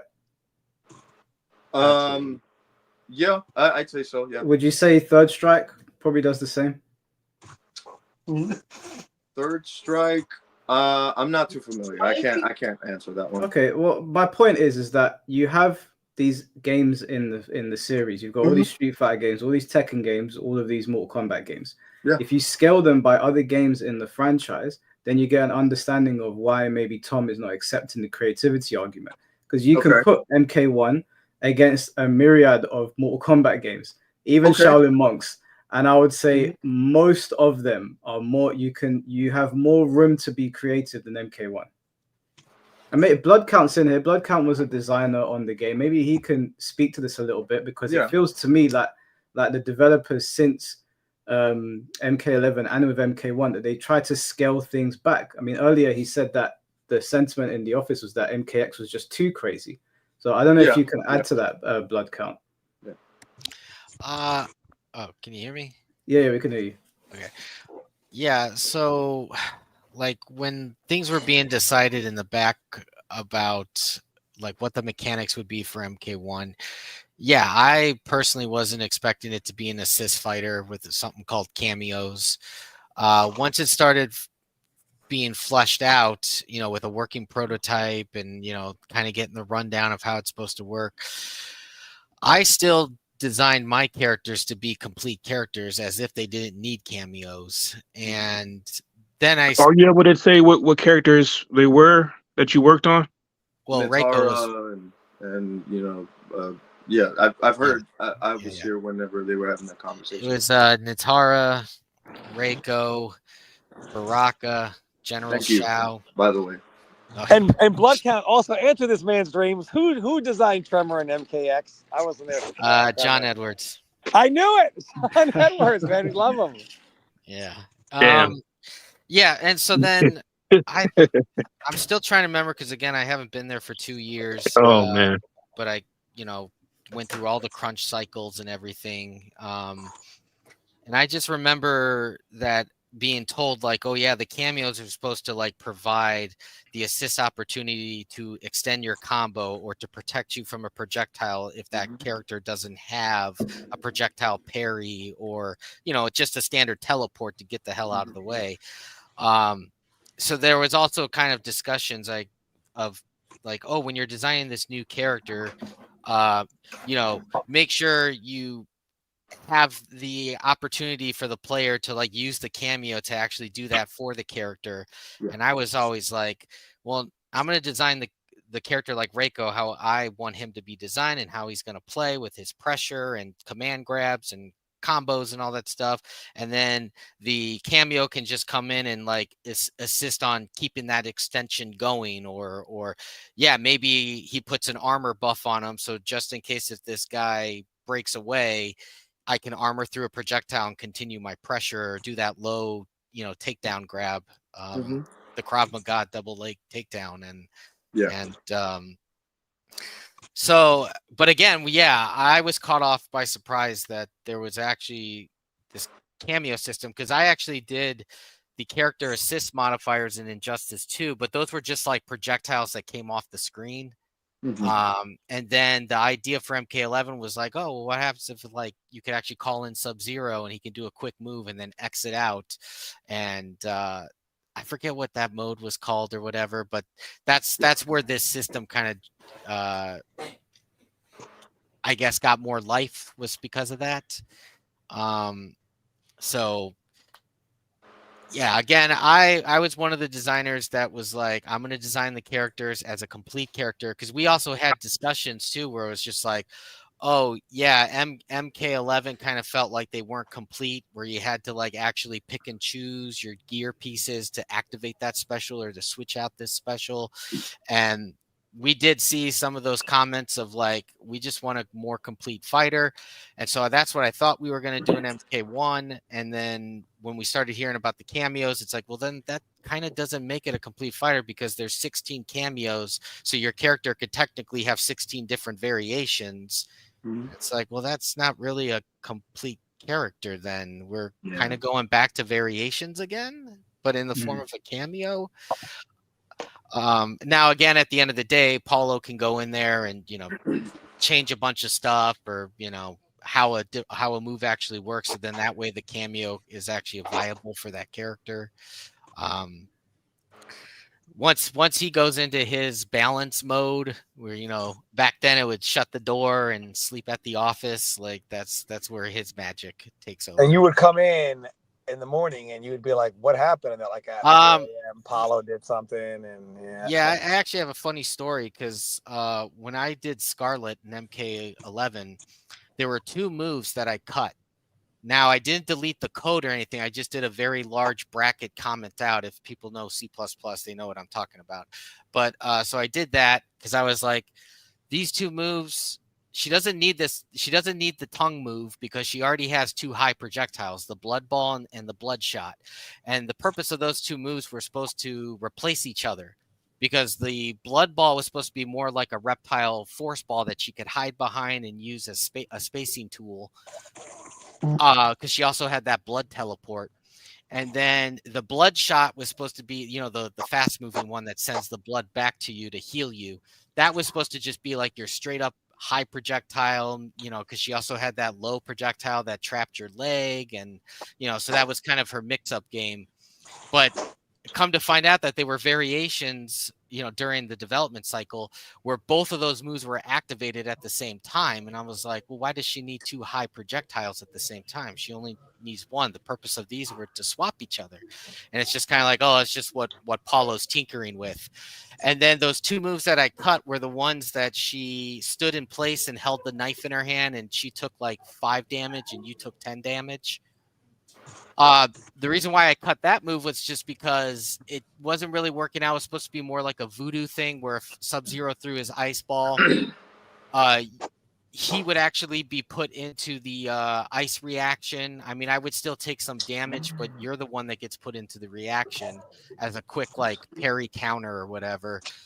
And it just really wasn't coming together. Plus, I wasn't getting much programmer support for like a voodoo doll system. And so I was like, all right, I'm just going to cut this.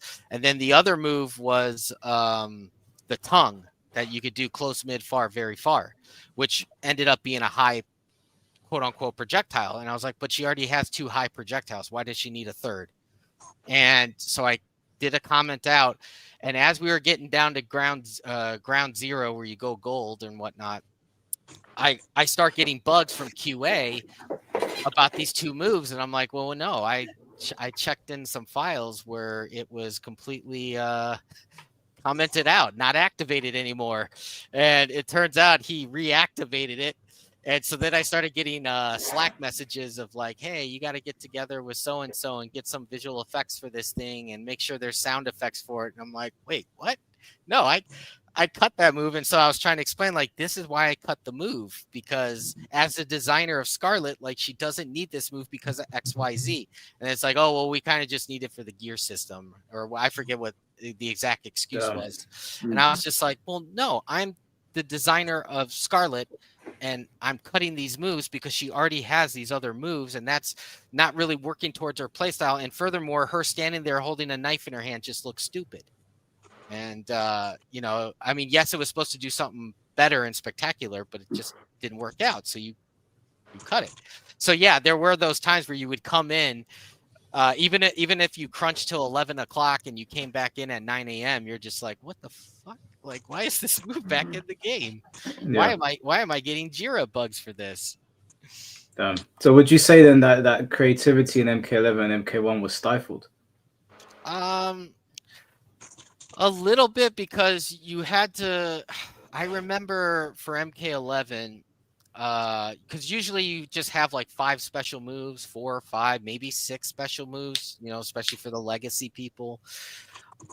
But then when they started bringing up the whole gear thing, it was like, oh, okay, now I got to have like 10 moves or 11 moves. And it's like, but I only designed her to have these 5 moves. Like, what more can I come up with that also mimics her play style that I was going for, and not turn her into a complete zoner? Because then I noticed that, like, in a tournament play, she became a complete zoner, and I was like, well, shit, that wasn't my intent.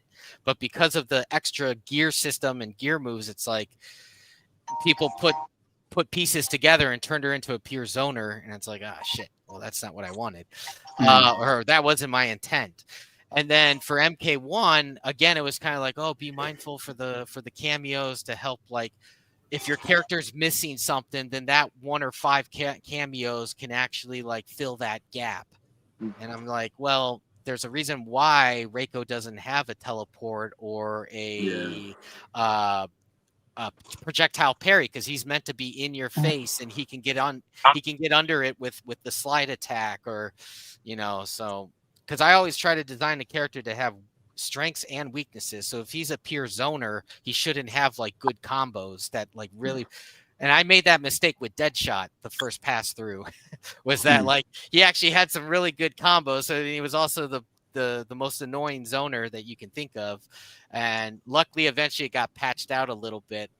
So I kind of learned from that mistake of like, hey, if you're going to make a pure zoner that's got anti-air shots and low shots and multi-machine gun shots, like, don't give him a bunch of good combos that he can like really punish you with, because if you can get around his zoning, you should be able to beat the shit out of him, because, you know, he should be too reliant on those zonings, and that's what the weakness should be for a pure zoner, that you can get in there and punish him once you get through his zoning.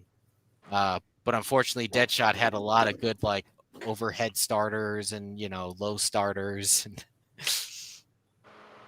Are you talking about Injustice? Yeah, it was a nightmare for sure. Yeah, I'm just saying that like you design the character as as you see fit that can work within the systems. But then at the same time, you also have to think about your, I guess your class or whatever. Are they a brawler? Are they a grappler? Are they a keep away? Are they a zoner? And if they are a zoner, what are the weaknesses in their moveset? But at the same time, you also don't want to make a really weak character that nobody's going to pick them in tournament or online or anything like that. Because they also have those matrix of like, oh, look how many hours or how many people chose this character in online mode or invasion mode or whatever. So Can I ask you a question, Bloodcat? It's kind of off topic, but I really want to know if you know this.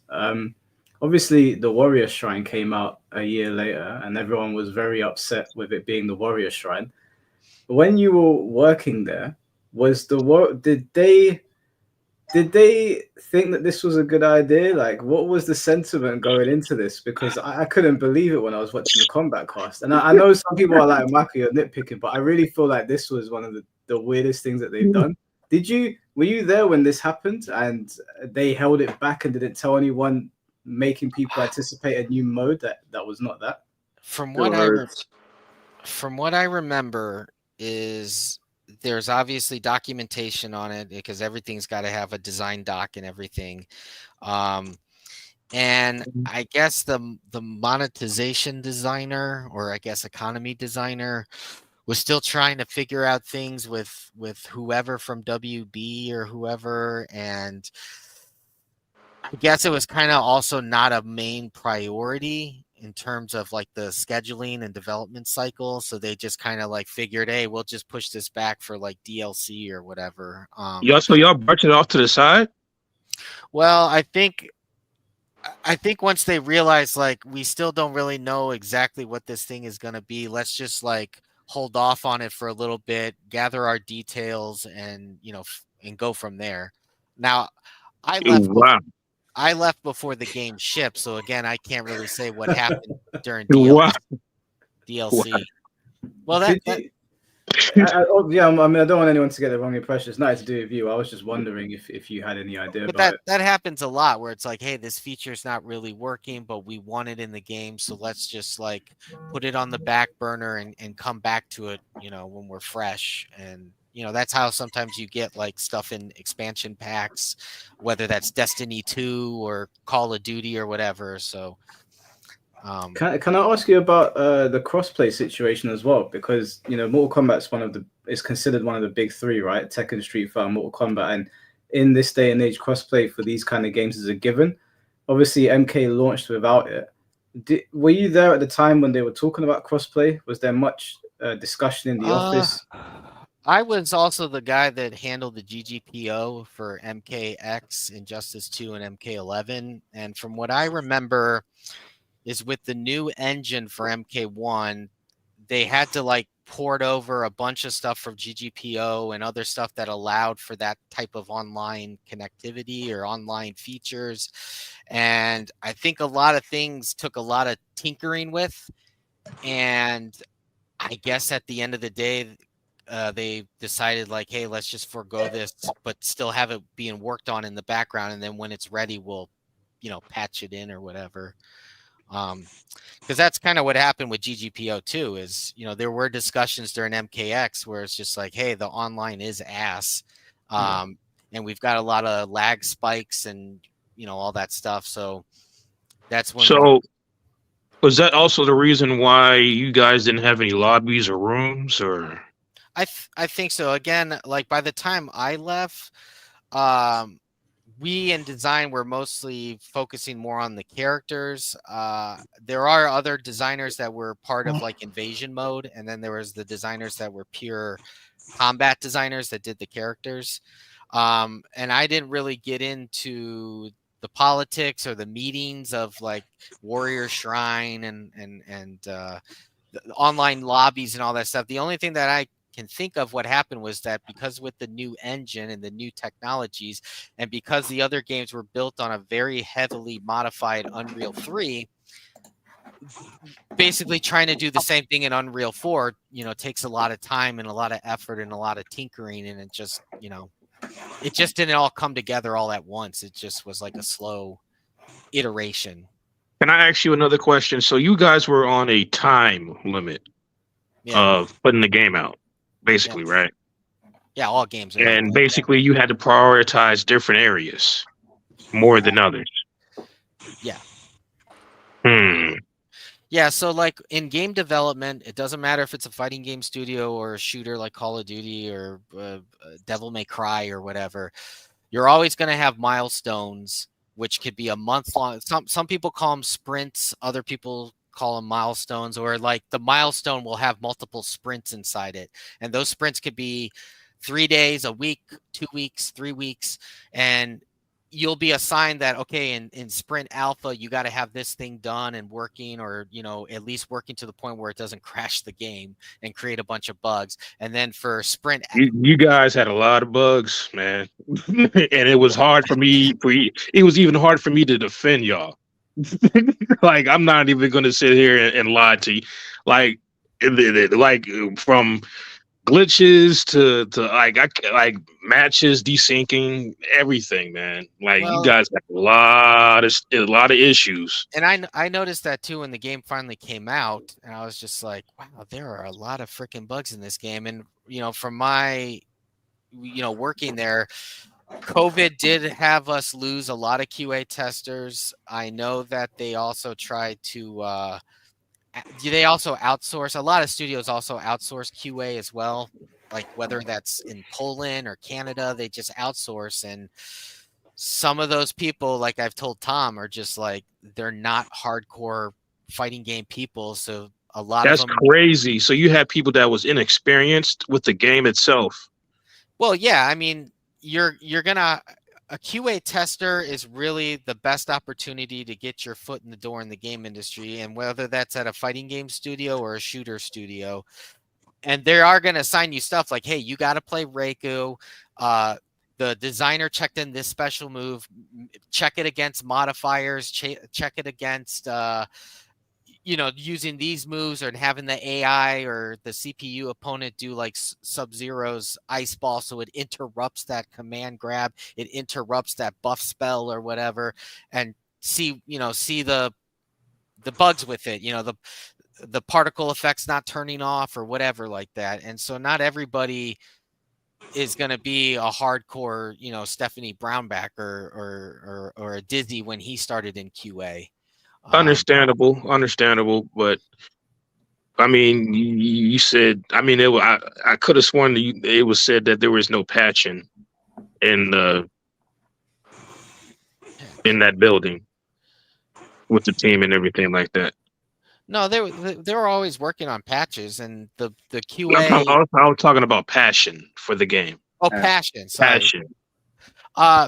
Yeah. Well, when we were in studio before COVID, I would walk around and see like, hey, because, we would have meetings, especially with like visual effects or whatever, and be like, hey, this Liu Kang's fireballs got checked in because the animations came in, and, the latest builds got all the particle effects. And I'd kind of go around, and it's just like, nobody's really playing the game.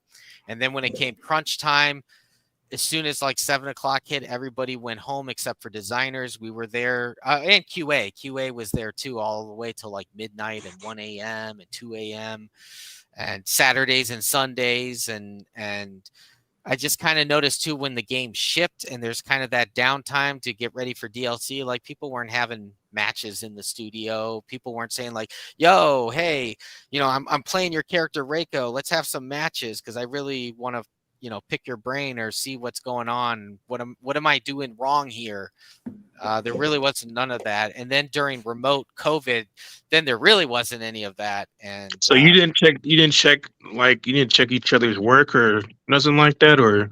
Well, me and a designer would have matches against each other with our characters, and just kind of like pick each other's brains, do whatever we think we should do. But at the end of the day, Paulo is going to do the final balancing and frame data, and what move is a high, what moves an overhead.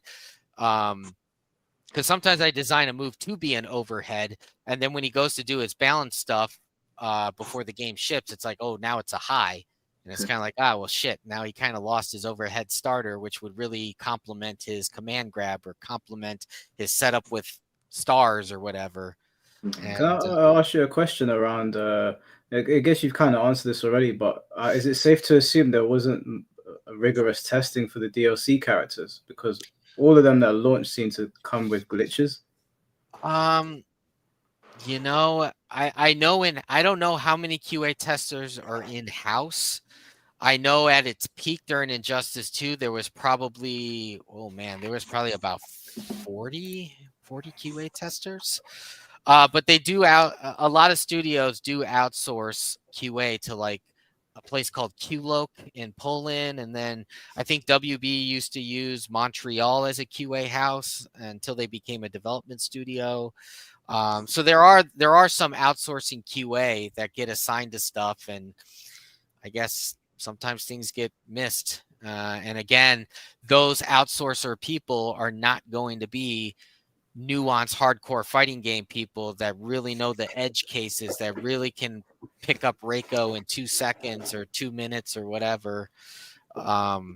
You're saying all of this here, but MKX, like in my opinion, is a really good fighting game, and it comes across to me like people gave a damn when that game was being made. Is the team that works on MKX completely different? Because I know you said it had different designers, but were there people in the office passionate about MKX and testing it with each other, or was that literally like they got lucky with that game? No. Well, during MKX, especially in QA, Stephanie was able to bring in her friends who were like local Chicago, local tournament people. These weren't people going to EVO and maybe they competed in Combo Breaker because it was in Chicago, but they definitely weren't going to like EVO and CEO and all those places. And they were just like, even in their lunch breaks and the dinner break during crunch, like, yeah, they were having matches galore. And like I think I said earlier with you and Tom, that Stephanie was extremely passionate and would like go into Paulo's office and be like, yo, Paulo, all the time. Why is this a high? And why is, now that you changed it to this breaks this, but this doesn't make this useful anymore. So there was strong passion, especially for MKX, in design too, because MKX was my first opportunity to do characters, because in Injustice 1, I just did Star Labs to help get that out the door. And again, with QA, a lot of those guys were, local players. That's how Dizzy came into the scene. Luckily for us, he had C# or C++ experience at a I guess he was doing bank software or something like that. And he was like, oh yeah, well, not only is Designer he at another job. I know he was a QA tester on Killer Instinct for a little bit too, which was in Chicago. But it was just like, hey, we have this QA tester that is not only a local pro player, but he also knows C++. He loves our game. He understands our game. He's friends with Stephanie. Oh, and then he won Combo Breaker against Sonic Fox. I think it was in 2015 with Raiden on MKX. And it was like, okay, let's get this guy as a designer. So we lucked out with somebody like Dizzy. But all the other hires coming in weren't hardcore former pro players. They weren't hardcore fighting game people in general. It's just like, hey, we need a systems designer that knows C++ that can help with like modifiers and economy stuff or player progression stuff. And so, we would bring in somebody that worked on an MMO as a systems designer with player progression. And so they could help out with MK11's or Injustice 2's gear leveling system or something like that. But when it came to the combat designers that do the characters, that's a very niche thing. Like, yes, like they brought me in as an associate and trained me and then gave me Liu Kang and MKX to get my feet wet, and then Jason and Leatherface. But unfortunately, like the other younger talent that came in, like they just, I don't know, maybe it was their work ethic or something. They just couldn't get it. But then we also did get a good mid-level designer that also had C++ background. And, I think he's now an advanced designer, which means he's a little higher than senior. Mm-hmm. So sometimes you get lucky with hires. Sometimes you don't. But again, with fighting games, especially in the game industry, it's a very, very small nuance of people. Do you guys ever reach out to Japan or Korea or China to bring people in? Is there any interest from that side to come over and help with Mortal Kombat? No, not really. I mean, there's Ukes, but Ukes was always like a wrestling studio. I remember Ukes. Killer Instinct. Once Amazon bought out Double Helix, Microsoft did buy the IP and they gave it to Iron Galaxy because Iron Galaxy had some former Midway Chicago people. I don't know if they all worked on Mortal Kombat in the 3D era, but they were from Midway Chicago. A lot of them did. You had Winston that went over there, and Delrich went over there. So Delrich, Winston went over there. But I'm just curious because you brought this up, and I guess we don't talk about it much. During MK9, we didn't really have like matches going off like that. Like it was just, and MK9 was released in the MK9 state. But it was still fun. But it was just a bunch of testers, the guest testers, and the QA. We didn't really mix. Ferrier would come over a little bit, and maybe Adam Hernandez would come over for a little bit, but not too much. You noticed a huge difference once they hired Stephanie. There was a lot when she was still a competitor, and during Injustice 1, I mean, there were matches going on nonstop. While I was there, I stayed with Dizzy and Stephanie, and with Rio as well because he was there as a tester, and there were matches going on constantly in Injustice. I mean, constantly, and in MKX especially, even more so in MKX than anything else. I think MKX had the most amount of QA testing from a competitive level that I've ever seen in the history of NRS. There was just matches going on constantly. People were playing each other nonstop. We got the most amount of guest testing time, the most amount of input. It was the most I've ever seen QA have former tournament players there. And of course, MKX probably had the most hype launch of any Mortal Kombat game ever. And it was probably the most well received at launch. And there's just, I wonder what it's like in Japan. Like, how are those studios? Like, are they like playing the game? Are there matches going on constantly? Like, I wonder why those games keep their soul and spirit there, or like kind of like Mortal Kombat did for a little bit. Like, I'm just wondering what the difference is in the atmosphere in those studios as opposed to like a North American studio. Probably a lot of pride in their work too.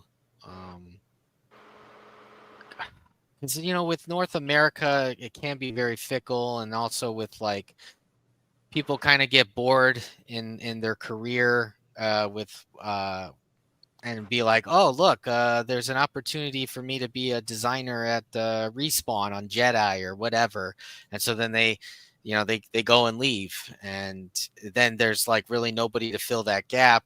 Yes, you can find the young people out of college, and hopefully they're like, yeah, I want to learn fighting games. Yes, I want to learn how to design the next Liu Kang for whatever game. But then that person is also like, well, I'll come here. Most of the time they're like, I'll come here, get my feet wet, get that first AAA credit as a designer, and then move on to where I really want to go, which is probably Blizzard or probably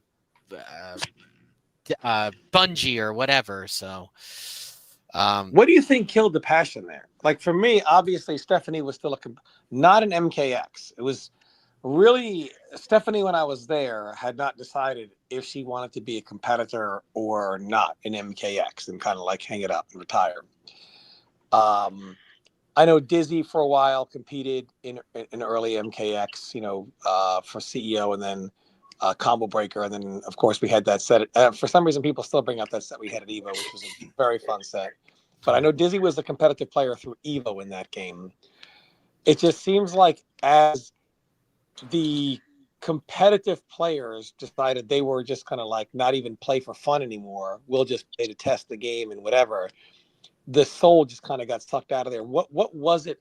What was the turning point in where MK was all about Mortal Kombat and what MK is to just, hey, I'm just trying to, move along and get a check and go home?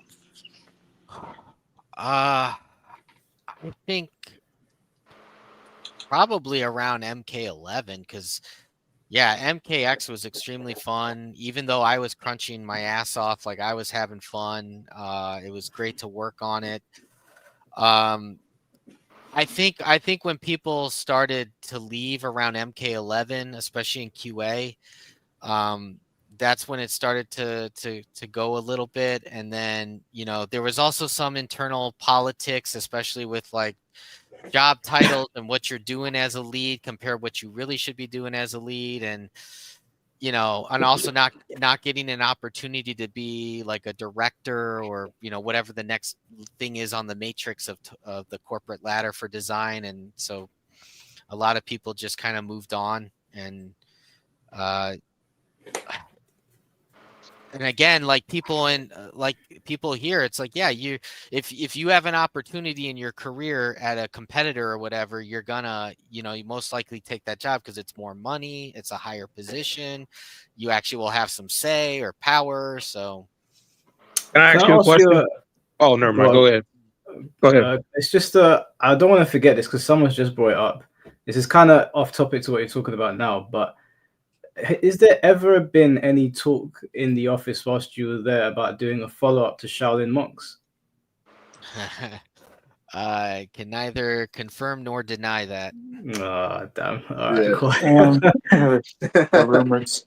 If y'all want to, if y'all want some good sales, I just want to say one thing to just Kage really quick, because I want to say I enjoyed the back and forth. I'm glad you're having a lot of fun. And actually, I have a lot of friends who, over the years, as me as a competitive player, and they weren't, would make the same argument to me. Like, but why? Why does it take you playing the most dominant tactics with the most dominant characters to enjoy the game? And that really is just a fun argument. I mean, some people can just play anything, don't care if they win or lose, don't even care if they're doing the primary function of anything. They can just say, hey, these two things don't even go well together. But hey, I have fun doing it, and we'll look at other players and say, but why is fun for you playing what's meta? That's why it's called what's meta. I mean, that's pretty much how the game runs at its most effective rate, which most people are going to do in a fighting game. A fighting game is by natural a competitive game. It's not like you're playing Diablo or something like that. So that's just, different strokes. More people are going to find the other way fun, and if there's some limitations on playing that way, they're going to say the game has felt limited. I just wanted to answer that question for you, but I enjoyed the back and forth. I just wanted to say that. No, my only problem with the cameo system. Oh, go ahead. No, I was just gonna say I enjoyed also the back and forth. I even in my everyday life, I kind of enjoy some back and forth between people, but it's all respect. To even like come up with some arguments. I've watched tournament plays. I've even watched you play in tournament, and then I recently saw a video between you and Sonic Fox where you played Grandmaster and he tried to play Unbreakable, but that didn't go so well for him. And I just, you're a strong player. You speak your mind. So you and Mike both, I definitely respect both of you. No hate at all. I just disagree with some of the things. And, I try not to make the argument about, having fun and it being creative. I'm not going to say it's more creative than any other NRS game. That's a losing argument. But I will, I just do believe that this game is creative in itself, with its question. Oh, I'm sorry. You good. All right, good. All right, I have a question for. Why the names disappear? I forgot the guy's name. It's because I've got the super chat. We'll do Bloody, was it Bloody Count? Blood count. Blood count. Okay. I had a question for you. This is regarding NRS. Look, man. Just give me your honest opinion. Do you think the way that NRS is right now? You just said that they used to be passionate in the MKX days until MK11, right? Where you're just basically working for a check, right? Yeah. Well, well, the thing is, do you think? Well, since the low sales of Chaos Reigns, do you think that would get through to them on the next game that they make? Like, do you think that will instill passion into them, into their games again? I want to say yes, but my gut is telling me no. I think the problem here is that that's more of like a WB thing because at the end of the day, like no matter what NRS wants to do, WB like has like okay, you guys are making an Injustice 3 game or you guys are making an MK game, you know? Especially after the past few years where they're more economically challenged right now and they want to like maximize as much profits as possible.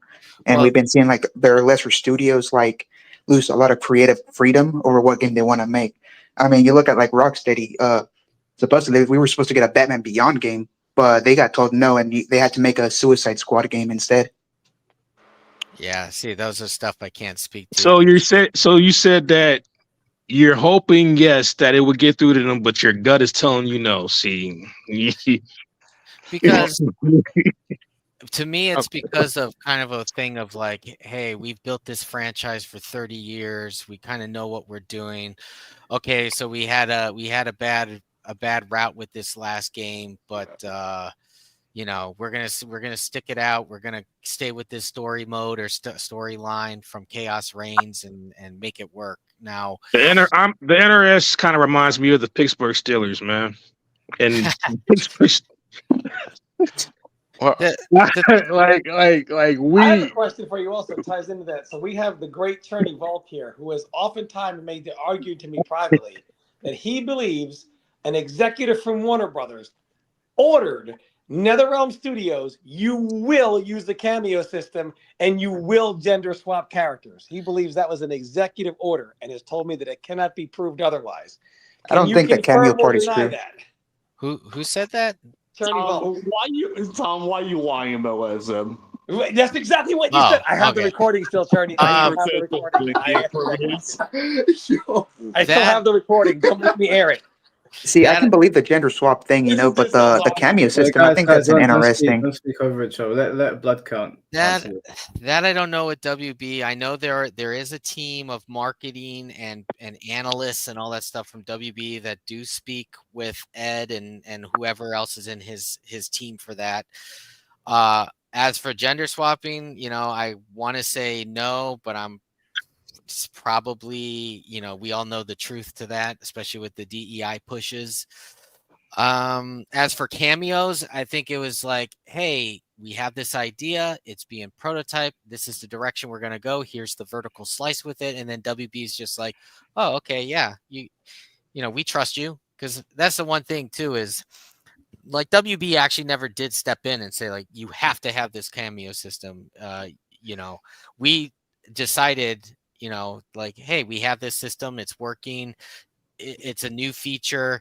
Now you have 16 different new character or variations to play with. So, that was definitely a creative NetherRealm decision, not a WB. Okay, well then how about this one? Because this is oftentimes argued by the community that somebody from Warner Brothers says, hey, you have to start from scratch every single time. Because when Mike and myself use that talking point, many people on Twitter would say like, well, how do you know? It could be Warner Brothers that says you've got to scrap it and start over again. You don't know, you're not there. Is that just a creative NetherRealm decision? Warner Brothers says make a game that can sell with this budget and this time frame, and the creative decisions are more so up to the studio? No, that's actually a NetherRealm decision. Oh God! The creative decisions. Oh God, help us! Oh my God! Nobody. God help us! Nobody from it's over with. Nobody from WB flies in or calls in and say like, "Yo, scrap what you did for this game and that game and start fresh." No, it's just a decision to be like, here's some new moves that Liu Kang can do, and here's a cameo system we can do, and let's go do it. I did say before, I think it was during Injustice 2, where it's kind of like, let's just bring over the entire moveset of Batman from Injustice 1 into Injustice 2 and then make little tweaks here and there. And then it just realized like, nah, it kind of look better if we actually have some new animations and new attack animations, even though it would be like the same combo, but a But you know what's crazy about that is that it's legacy in Injustice games because of the combos and the move sets. So I have Yeah, but the I have a Batarang had a different question about animation. that Some of too. Batman's strings had different animation, even though they were the same. So guys, just but- before you continue your questions, I just have to read out a super chat that came in for Yeah. blood count.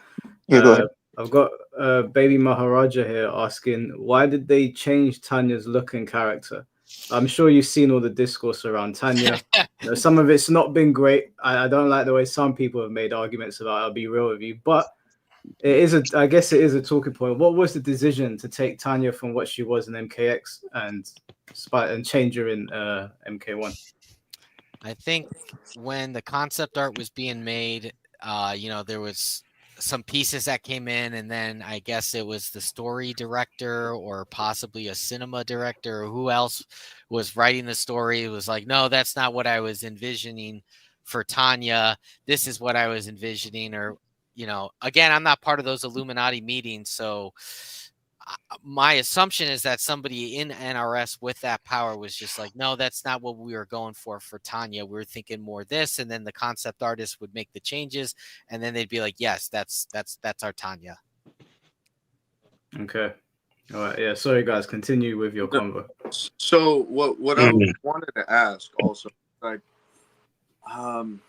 let's see if I didn't forget. And if I did, apologies. But so when it comes to changing the game every time, there's a band that I listen to that they are of the same mindset, literally the same mindset, where every album is different. There are some similarities, but everything is different. Isn't that good? And instead of and I know like there's some counter arguments of like Tekken, Street Fighter, but even those games they always change their something. There's always something that changes. So would you say you guys' argument is yes, stay the same, but change like maybe minor things? Is that what Mike, you want to take and this? Because I think we have the same point of view. What Tekken Okay. does is Tekken is basically Tekken 5.0 added onto it over the course of over a decade, almost 20 years. Yeah. Exactly. Tekken They keep the same refines system, but they add to it. Yeah. Yeah. Okay. Yeah, Tekken refines, and I find that Tekken and Virtua Fighter, they refine what they've got. So the people have been playing them for a long time. Like if you had frozen me back in the Tekken 5 era and then put me in the Tekken 7 era, there's obviously new shit in there, but I'd be okay. Like, I'd tell someone, if you've played Tekken 5, you'll be okay in Tekken 6, Tekken 7, even Tekken 8, even though Tekken 8 has gone a bit overboard, like you'd still be okay. It's still Tekken. Yeah. Virtua Fighter as well. Like I didn't play Virtua Fighter 1. I started on 2.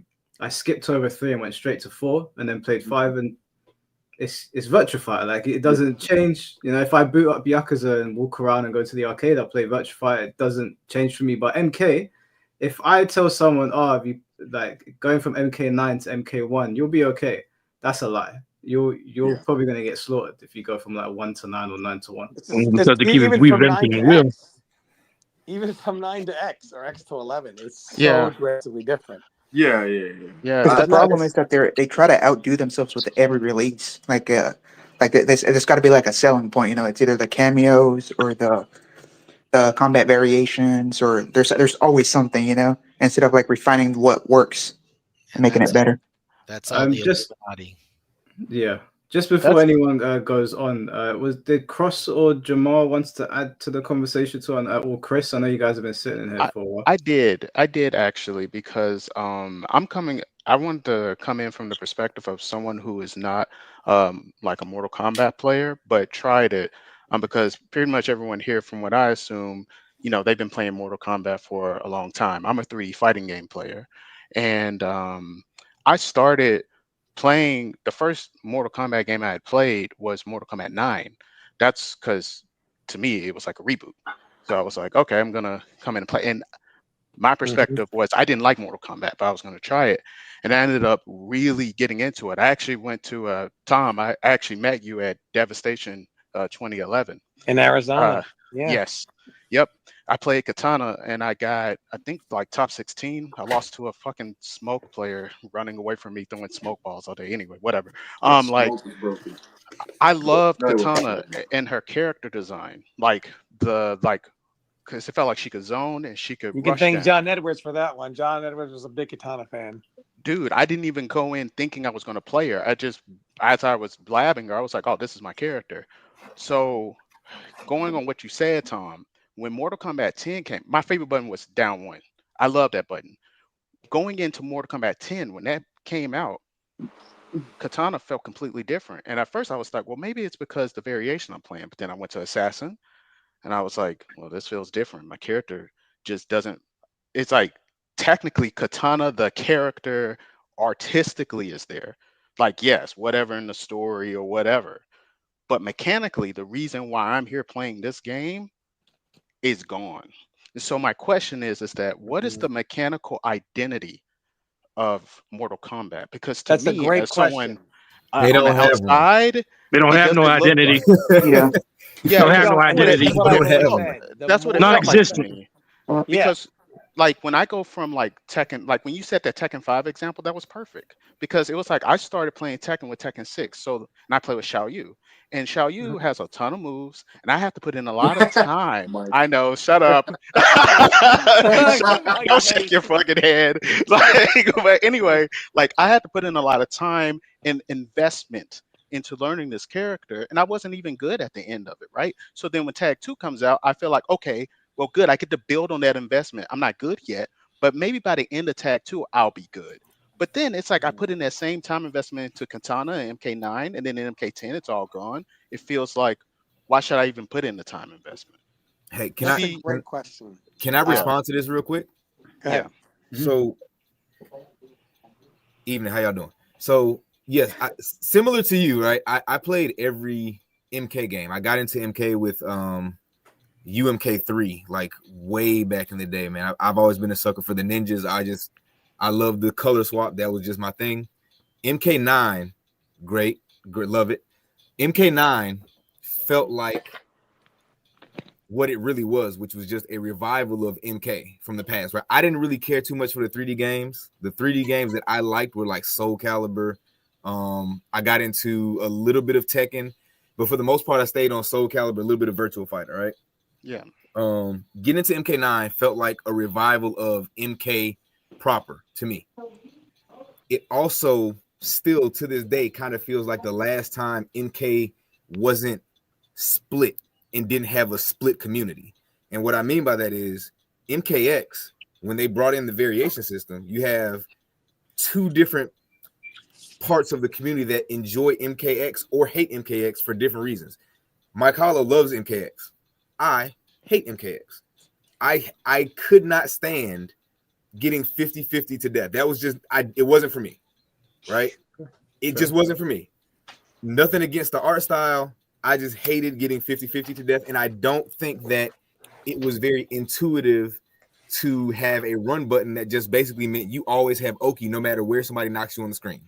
You can have a zoner that just has Oki randomly, even though they just zoned you halfway from your life. So that to me just didn't seem like very intuitive design overall, but I do understand the people that love it. It's a fast-paced, fun, creative game.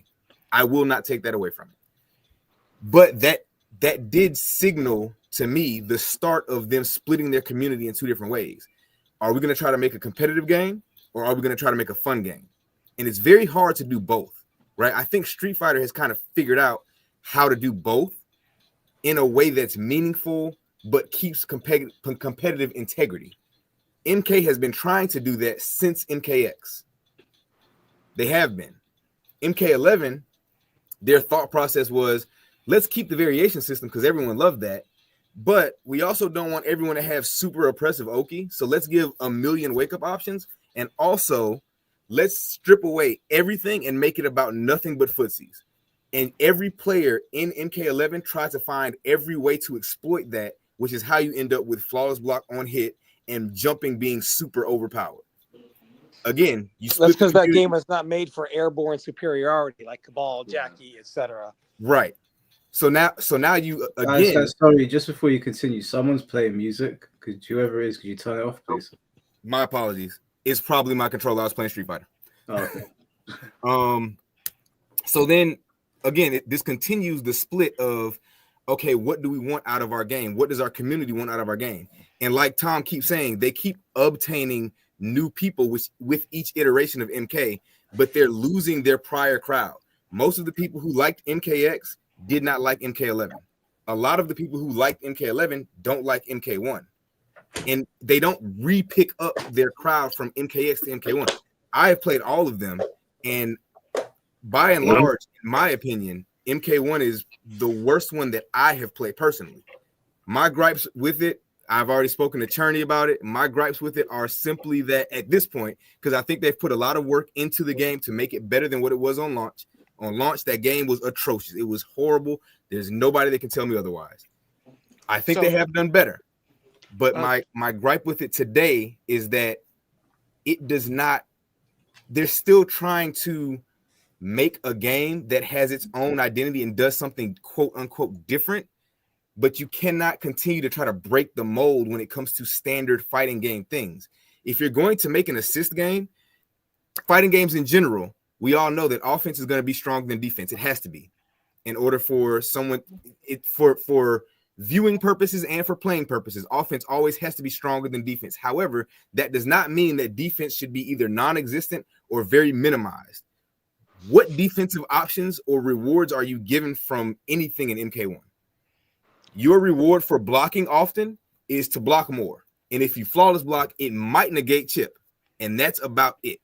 There are, again, comparing it to its peers, the modern fighting games, look at the defensive options you have in Street Fighter and Tekken. You have far more than just, hey, guess right and hope that you don't get thrown for a 30% for even guessing right or taking the throw. Well, I'd say you have more defensive characters as opposed to defensive. And that is true. You do have defensive characters, and this is not a very mechanically heavy game. Good points, and they both kind of piggyback off each other. For one, Mortal Kombat, so like he brought up, he likes Xiao Yu, and his investment into Xiao Yu is an investment into Tekken and the Tekken franchise. Mike Hollow's love for Scorpion keeps him invested in the Mortal Kombat. We get invested into our character. In order to truly love something, you have to be invested somewhere in there. Mortal Kombat is a game now for soulless mercenaries. The number one saying in Mortal Kombat, Sanford Kelly, right? What did Sanford Kelly say? Pick a top tier, right? But that's not a common saying. It's a fighting game thing. Mortal Kombat saying is pick another character.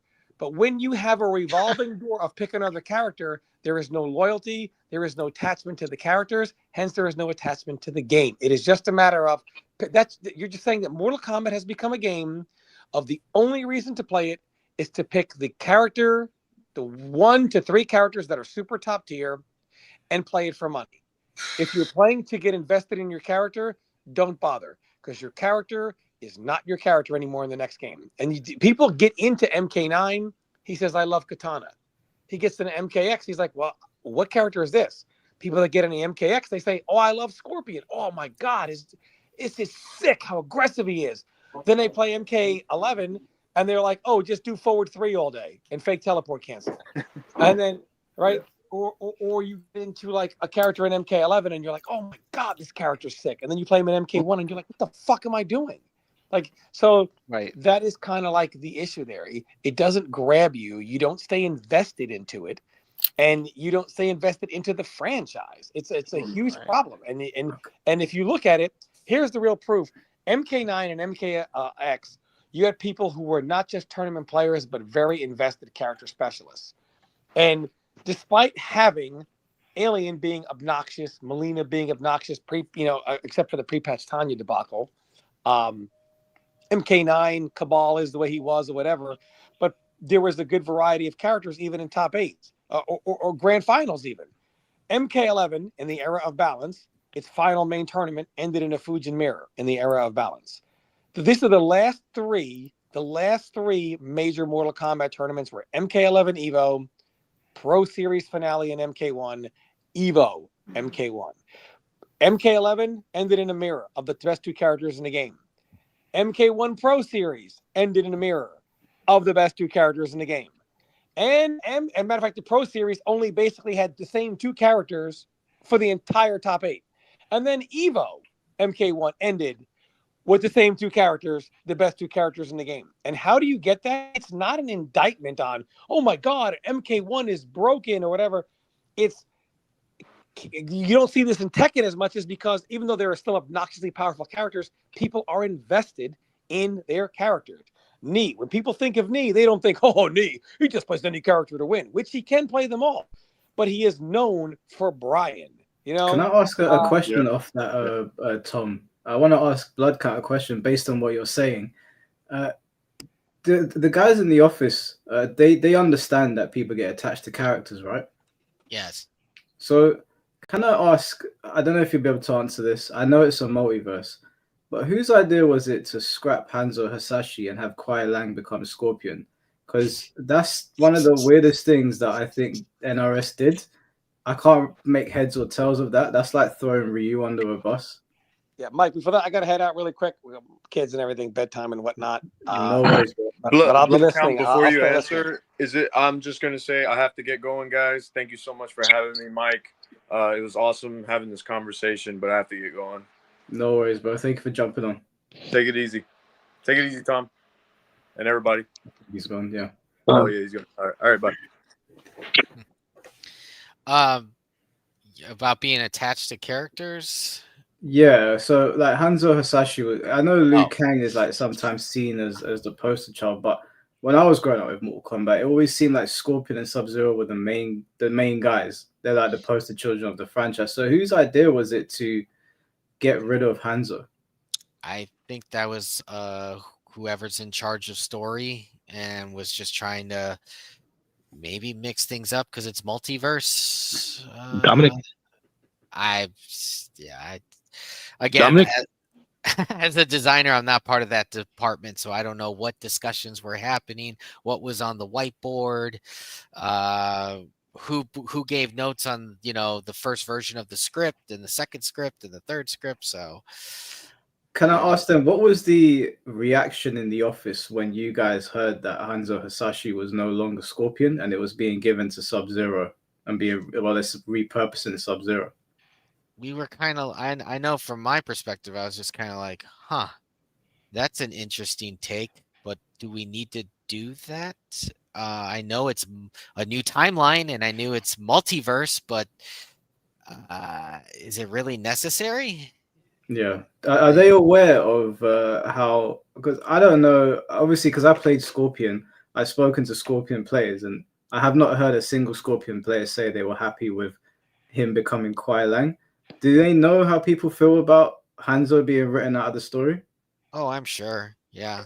I mean, again, when I was there, we didn't really get involved with the other departments, especially story mode. You just focused on your characters, made sure your animations are looking good, frame data, all that stuff. So that's kind of like inner office politics stuff. And also not being part of Illuminati meetings, I don't know the discussions about that, switching Sub-Zero to Scorpion and, changing the way Tanya looks or making Cyrax and Sector female. So I don't. Do you guys have any questions for? Yeah, go I on. do. I do Yeah, have. Oh, sorry. Go I ahead. wanted to just, no, you're good, man. I just wanted to ask kind of like a general question to anybody. What do you think started this whole stigma that the Mortal Kombat developers feel the need to change the game constantly? Because historically, they weren't always like that. They kind of were known as, copy and paste their asses, like with the palette swap ninjas and whatnot. And then even in the 3D era, they would, reuse stances and give them to new characters. So it's like, if you know one stance in Deadly Alliance, you can find a character with the same stances in Armageddon. So I got something to say about historically- that. Yeah, go ahead. So I think the main issue with that is mainly that the player base is just on a back and forth, because we're pretty much split. There's the casuals and then there's the pros or the competitors, On one hand, you want the casuals who don't really care. They just want to play the game. Just like they go for fun over really balanced, right? And then on the other hand, you have the pros who want like the most balanced game possible. But the thing is, I don't know if this is true. I think someone mentioned it once, but Someone said that a lot of the people in charge of the balancing team were like ex-pros or something. So a lot of the reasons why we get some of the weird like balance changes on the MK1 is because of them. So the way they balance stuff, I don't agree with that. I don't know how you guys feel about that, where they just nerf everything because that doesn't fix anything. Well, Well, I Paulo, wasn't really talking about the balance, Well, more so the need to change like the entire game, yeah, I every you're new think the talking about game. the reason is foundation of the game, right? Like, why does it change every game? Like, why has that become the norm? Yeah, yeah. Well, Like that I goes wanted to I I back kind think to of the don't what I like was reason know saying. I why. think I Oh, think go the ahead. reason is I think the reason is because I feel like the developers want to stick out like a sore thumb. Yeah, I agree. Oh, They're trying to outdo I, themselves I with every really game. I really believe that. I think they take pride in, oh well I see what everybody else is doing here. We're going to be different over here every time. But Is that I the don't agree with sentiment it. in the office, Blood I, Count? what was that? Is that a sentiment in the office that they want to reinvent to stick out or like be different from everyone else? I think that has a valid point. Again, as not being part of those meetings and just being a cog in the wheel, I can't really attest to it, but I do know that like Paulo does like to tinker with stuff and do new things and try new things and see if they work. And it's kind of like with the up block.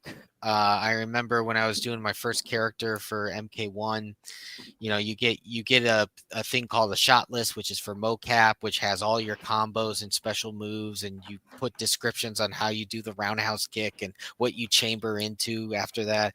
And I remember seeing a section in the navigation part where you do your block stance, your duck blocking, and I saw something called up block, and I was just like, what is up block? Oh my God, the up block! I can't believe this shit. I So remember people were rejoicing about the up block, saying, "Oh, you can't jump in anymore." You know what I used to do? I used to jump in and fake like I was going to hit them, so they could do the up block, and then I could punish their ass. So when one of the more senior designers explained what up block was, I was just like, well, why can't we just use the standard high block that every other fighting game uses to block jump ins? Like, and we already have perfect block, so why do we need this extra mechanic of up block where you also have to hold the up button with the block button, but sometimes your fingers can slip or there's input lag or whatever, and you end up jumping instead of blocking, or you're holding block but the jump didn't register, so you don't do the up block and then you get punished. And it's like, why are we trying to reinvent the wheel with something with blocking that's been a standard all across Tekken and Street Fighter? Why do we need this up block? And I was told like, oh, it's just something that Paulo's tinkering with, but it's there just in case, and we're going to capture it so we can have it in the system just in case if it does get approved. And then eventually it did get approved and it got used in the game. And even when I was playing the game when it first launched, I'd never used up block. I was just like, because also I forgot. Neither did I. I was like, I actually I kind of forgot it was there, and then I also was like, well, Yeah.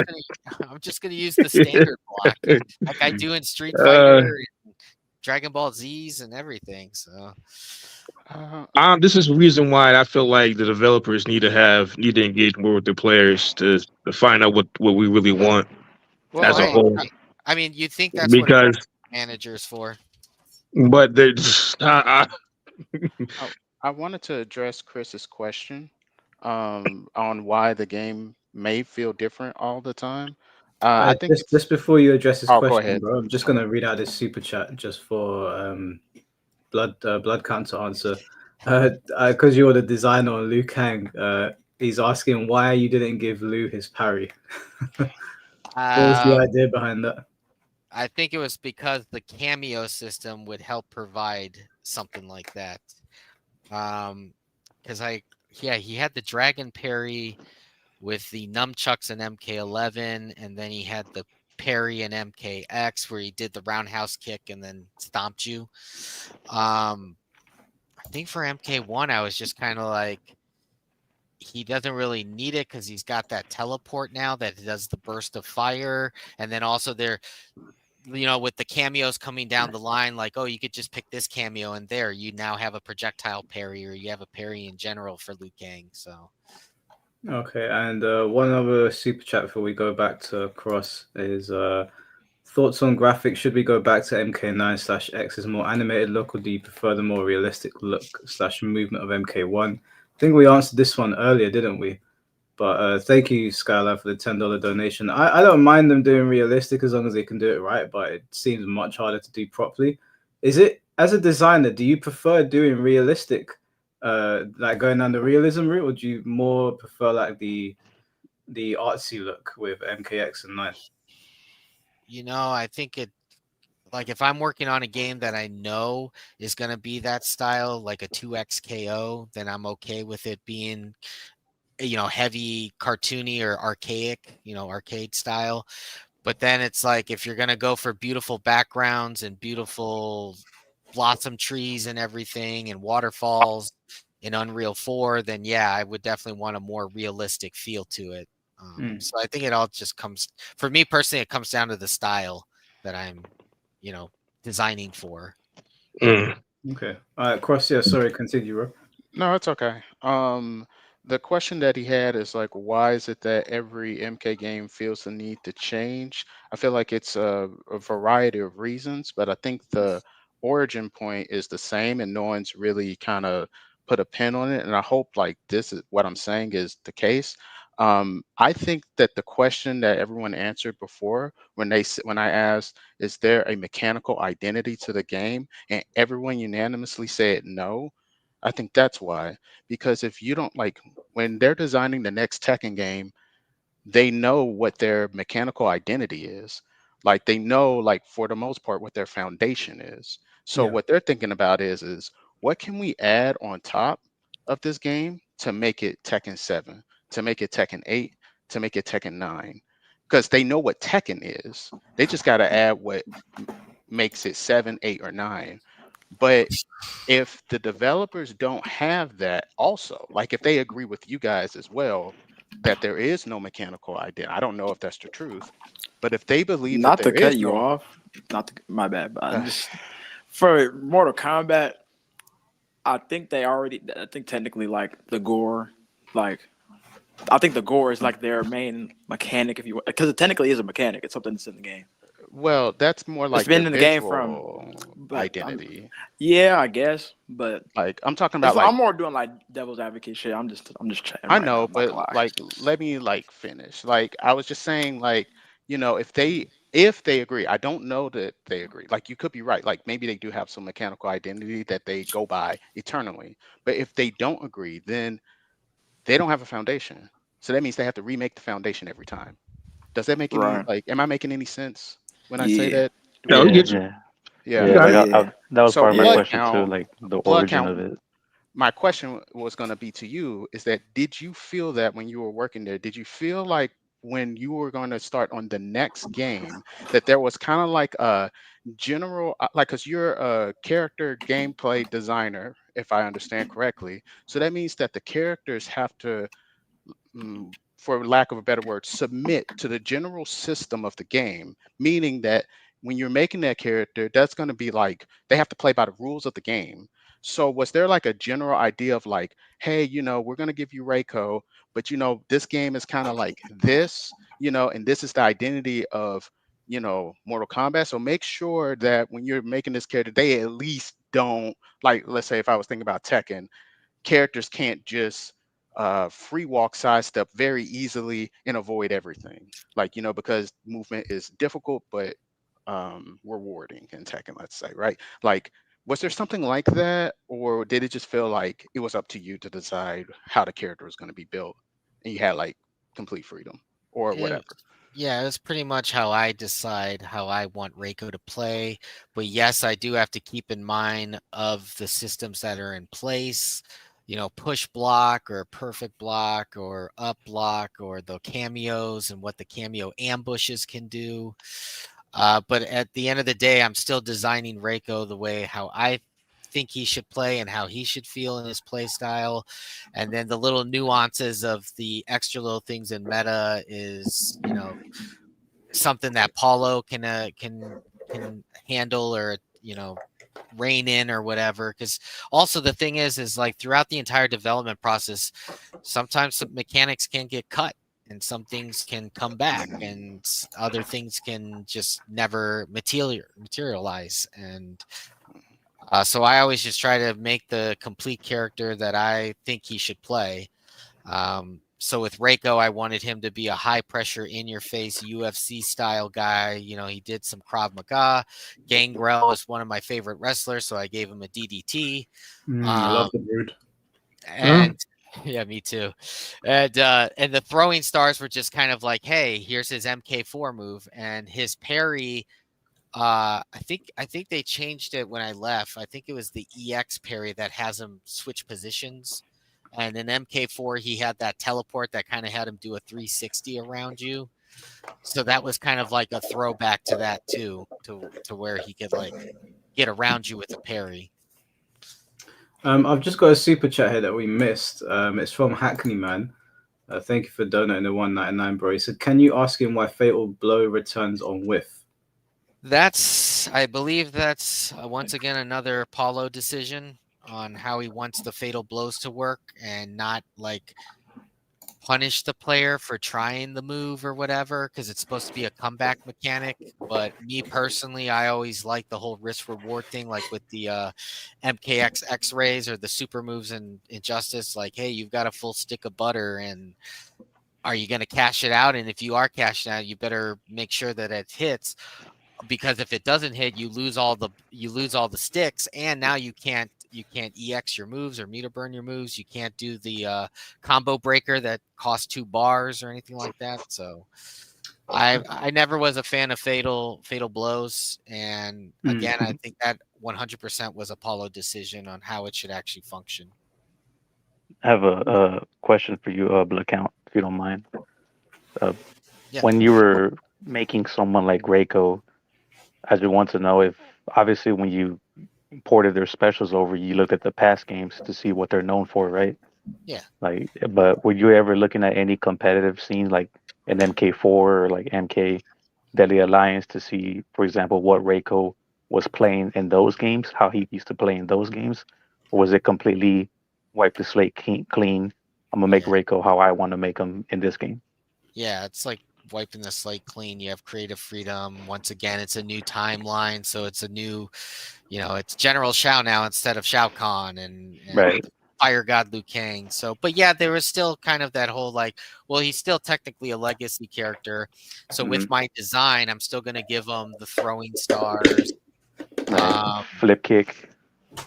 Well, the flip kick, I was just kind of like, it doesn't really fit into what I was making him, because I kind of, if you notice his stance and the way he does the double leg takedown and does the grab for the DDT, it was very Krav Maga UFC influenced, and that whole flip kick thing, I was just like, he's got the, he's got It's the too stars. silly. It's too silly. A little too silly. And then same thing with the parry back in MK4, where he did a full 360 around the arena.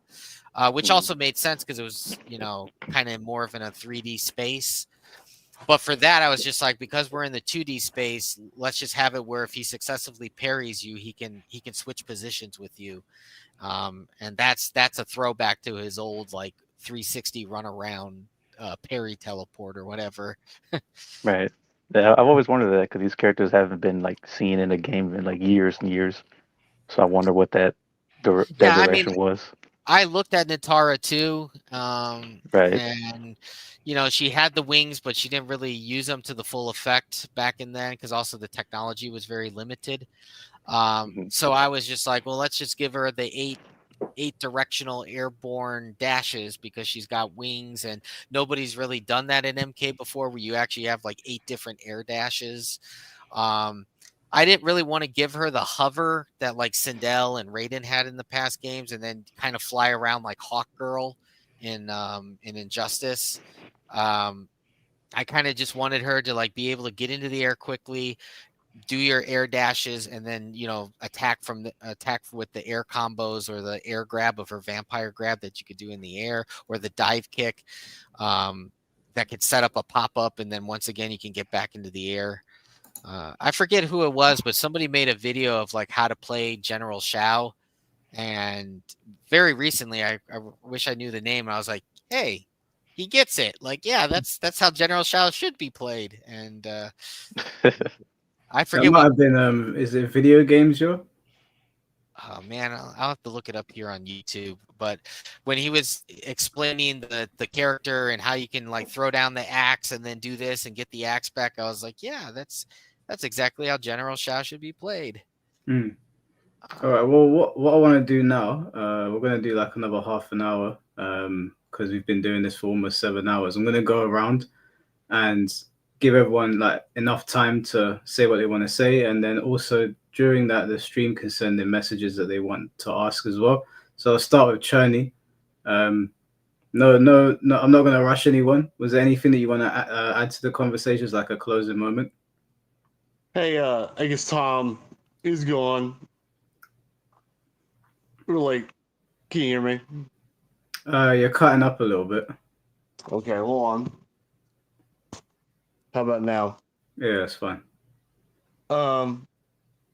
Okay. I've been listening to like the all the conversation here, and one thing I still don't get is I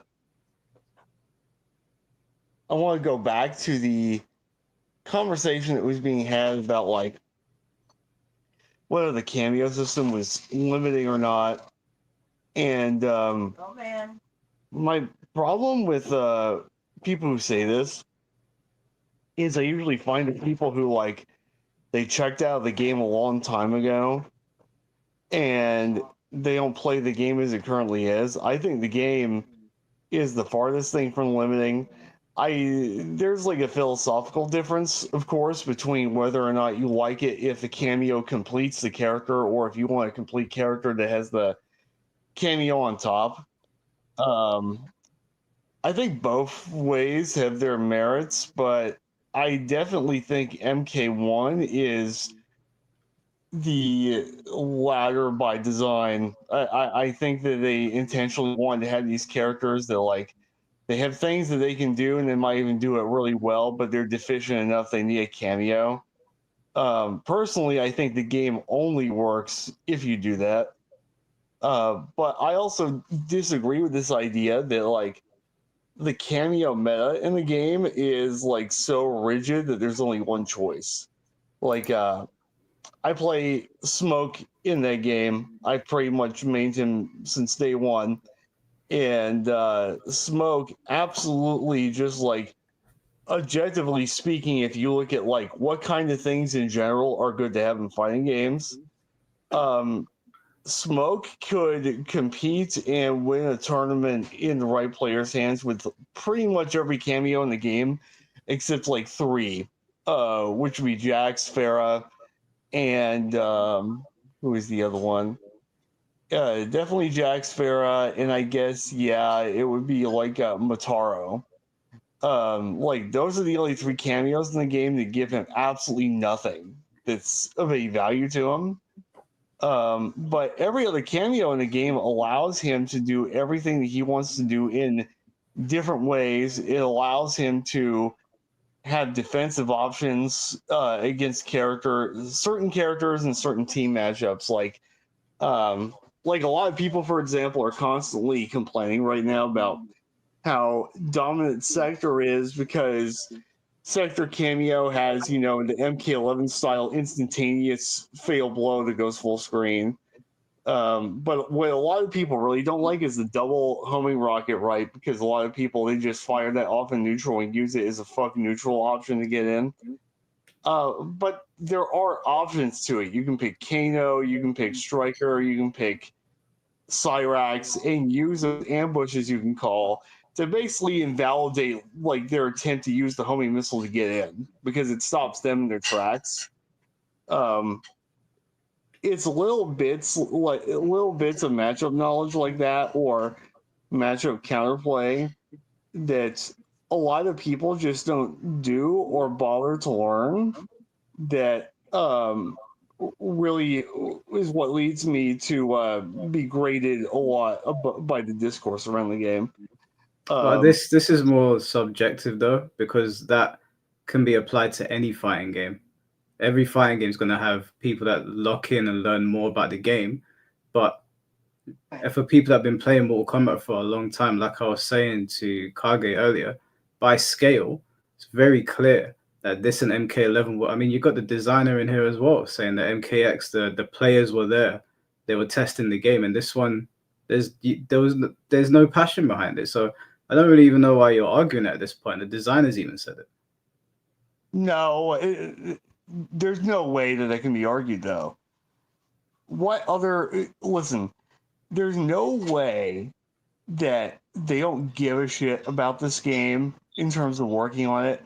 Otherwise, they wouldn't still be adding new moves and tools to the characters to this day that they're clearly not like unfinished things that they just didn't have finished when the game came out. Like, I'm assuming you probably didn't watch like the combat cast for Conan or any of that today. I did watch it. Okay, you did. But I mean, I'm sorry, I just don't believe a development team that doesn't give a shit about their own game is going to keep doing things like that, especially because like new moves and animations are the #1 most expensive thing to add in development of a fighting game, especially.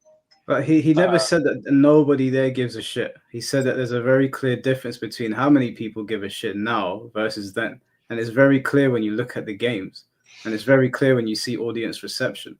I don't really even think that... Are you trying to tell me that when you look at MKX and then you look at MK1, you see the same level of passion? Yes, I think I do. You got to be trolling. I think I'm sorry. I mean, the reason they added those moves in the first place was because they said they were already going to do it like months ago. So they'd look pretty dumb if they didn't do it. Oh God! See, you see this, Cherney, like you just made this point. You just made this point, right?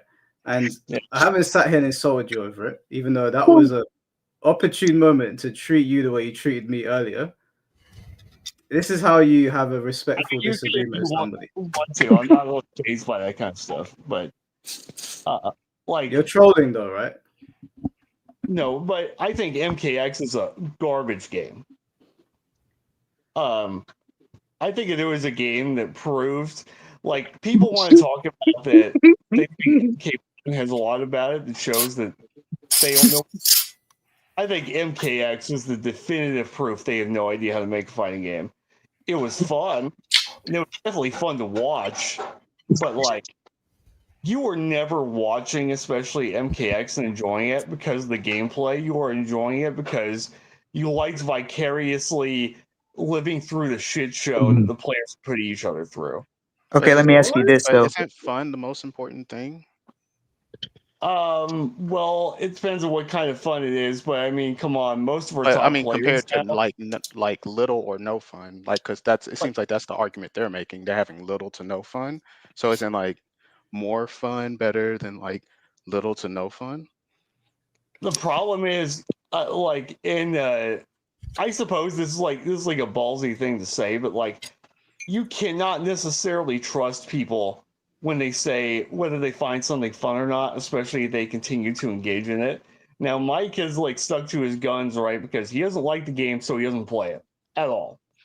But if I see you saying that you think the game isn't fun, it lacks this, it lacks that, but I still see you getting on every day, which is something I see with tons of people, then I can't trust what you're saying. If you didn't think it was fun, you wouldn't be getting on the game every day.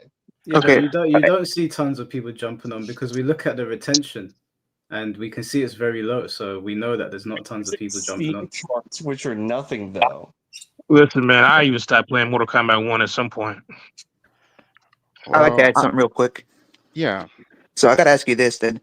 So this comes from someone that played the game every day, you know, like I made it to God rank every season in ranked. And I recently took like a month break because I just got burned out. But as much as I like the game, I know it's got its flaws, you know, like some cameos are like, it's not a secret, you know, some cameos are just straight up way more useful than the other cameos. Like you compare Chameleon, let me see, Serena, and then you compare it to the weaker characters like Shujinko and other characters like that. Like the cameo is getting balance is getting better, but like we're not at like peak balance yet. So now I ask you this: do you honestly think that this game is honestly like top 5 MK games? Top 5 MK games. Are we talking like Pure with gameplay. NRS only, or are we talking midway games too?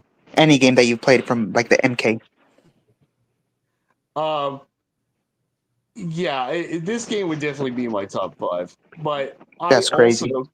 listen, I also come from the old school like FGC mentality. Like, I don't know why Tom is like kind of in denial of this, but even like his podcast co-host M2 Dave, who I'm also friends with, M2 Dave and I remember everyone thought every MK game was shitty, and only the MK players liked those games.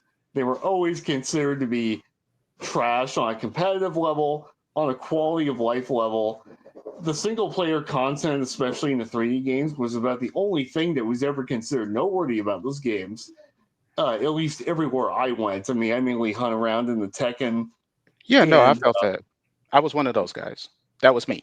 Yes. Yeah, I know what you mean. And that is the thing. I judge NRS games.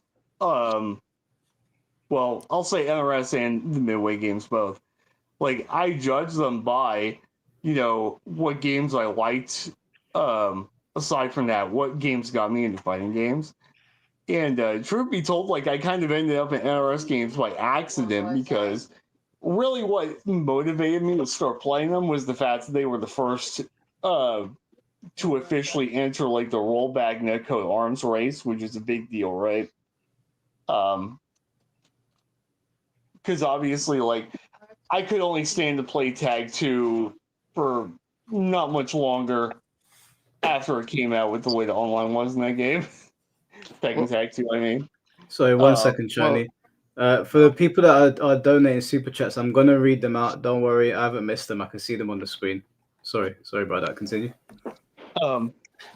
So, like, and I also had the opinion, by the way, that, like, and I know I'm a minority when I say this for sure, that I think that in the NRS era of game, I think Injustice 2 was their best game. At I least agree. if you're like a competitive dweeb, like I am, it's the best game. Well, I did have a question for you, Cherney, because there's something I want to push back on something you said, because I see that type of comment in other communities as well when there's dissatisfaction with a game. It kind of goes like this, where I don't like this game, and then it says, then they'll say, well, do you play it? And it's like, well, I played it, but then I quit. Then it's like, well, you haven't been playing it recently, so you don't really know what the game is. Okay. But then if I continue to play the game, then it's like, well, how can I trust anything you're saying? Your actions don't line up with your words. So it's like, well, I have to continue to play in the game to have the credibility, to have the argument, to be able to make the game, like to make the argument, right? But then if I stop playing the game because I don't like the game, then I don't have credibility. Well, okay, like, here's my thing, is you're like free to dislike a game or have a preference about a game. But my thing is, if you're going to dislike a game and you're going to feel justified in it, I do think, like, just as a matter of, like, how do I put this? I just feel like if you're going to be, like, have your preferences about the game, I do think you should at least, like, understand the game that you're playing. That is a problem I have with a lot of critics of this game, is that I have played with, coached, and watched people who I see are always vocal critics of the game. And it's not even a matter of the game doesn't play the way they want to. They just refuse to actually learn how to play it at the highest level. And they just, Yeah, but Charlie, you came in here to say that my points are ridiculous. Not only did you not point out what was ridiculous, but nobody agreed with you. Not in the stream chat, not Tom, I'm still waiting to understand what is ridiculous. So wait, let me ask you this then. You said that MK was one of your top 5 games then. So do you think, in your honest opinion, you think MK1 is in a good state right now? I think it is in a good state right now. The game was Really? shit. The game was trash for the first 6 months. But like the biggest problem with the game in the first 6 months, aside from like content issues, was that it had a lockdown meta, and lockdown metas are just like never good. Nobody likes them. They're uninteractive. They waste your time. They're boring to watch. Like I would say that hurt the game severely. But no, I mean, no, I think you can make an argument the game is at least as far as competitively, right? Like if you want to take the game seriously and you want an experience that's like pretty diverse. I do think the game is in a good state. It could be better, of course. Like every fighting game could be better until the Yeah, of course. development starts. But So no, I mean the viable cameo selection is really diverse. There is okay. probably No no way. character in this game except maybe 3 or 4 that could not win a tournament, even including against like the top 5 characters. I mean, that's not the problem whether they're not usable or not. The problem is that there are other cameos in the game that have a bunch of other cameos abilities pretty much just bundled into one, like Chameleon. Like she pretty much just has Serena's glaive ability, where she tosses her boomerang. Yeah, but the problem is you don't have access to that at all times, so you have to wait through a cooldown. And I then mean, you yeah, have but to like that's not that big of a deal as you might think it is, you know? Like she gives you access to It's obviously not overheads. a big deal because whenever this game got updated and they brought a new cameo and the whole meta shift, and we saw Yeah. that in tournaments, that when Chameleon came out, everyone else got dropped because Chameleon was doing what everybody else was doing. And it was like that for months. There would be a new character and a new cameo, and the meta would start shifting.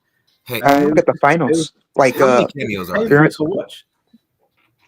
Well, Chameleon's like that's almost a whole different topic of conversation because like I would never put something like Chameleon in the game in the first place. That was just like objectively a stupid thing to put in.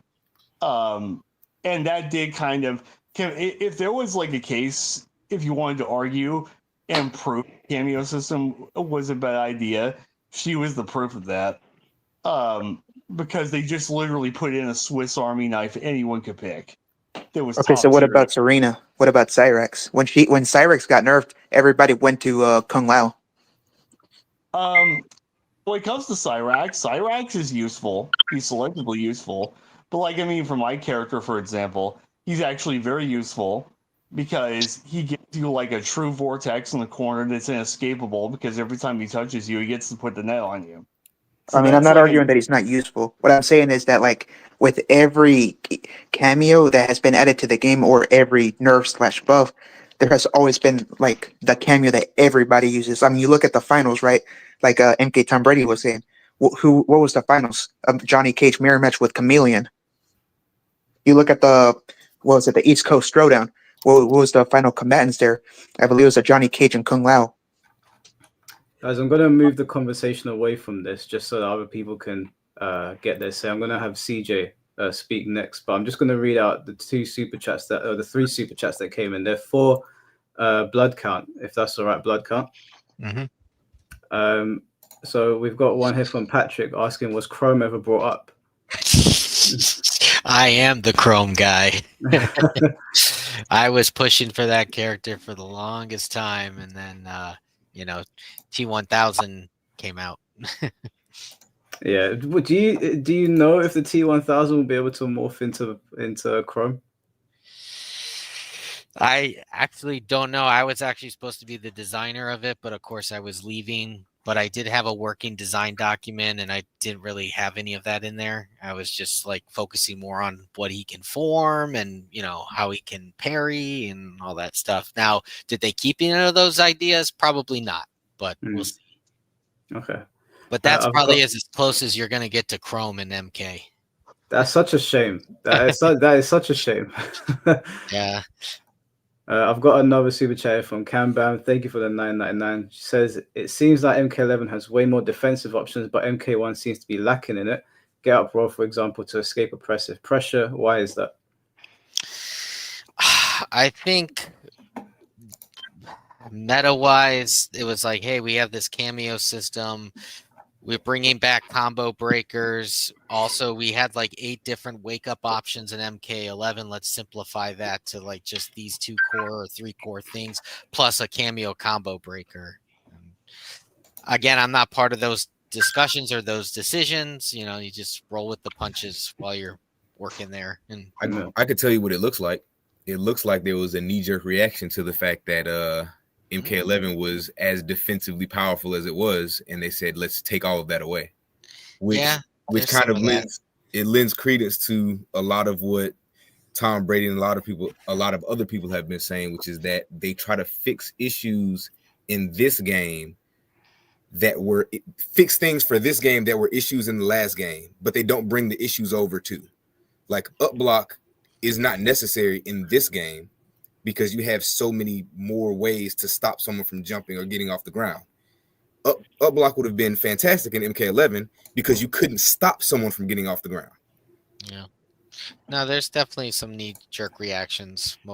Not most of the time, but like, you know, maybe 25-30% of the time. All right, I got one more super chat donation from here from a slice of beef lasagna. Thank you for the $10 donation. He said, I think MK1 plays fine overall. Could the game be improved enough through story and gameplay by building legacy controls of characters like Tekken and adding modes to be a great MK game? I think MK1's cooked. I don't think there's much you can really do for it. But I don't know. Do you feel differently about that blood count? Yeah, I mean, I always kind of like the different variety modes that you could possibly do. I mean, yeah, there was like chess combat and mortar combat. The crypt in MK11, you know, that was a good idea. Was it fully fleshed out and executed 100%? No, but I always thought we were going to take that crypt mode and turn it more into conquest style mode for invasion mode. Instead of what it became with the nodes, like kind of like what was it, Mario 3? I think it was Mario 3 or whatever, Super Mario, and then Nintendo, where you had to go from node to node to node. I think for this game, yeah, I think it's cooked too. I think for the next game, whatever it is, they should definitely take their time, actually have meetings, not just Illuminati meetings, and get everybody involved, whether you're a QA tester, a character artist, an animator, or a designer that's not a systems designer.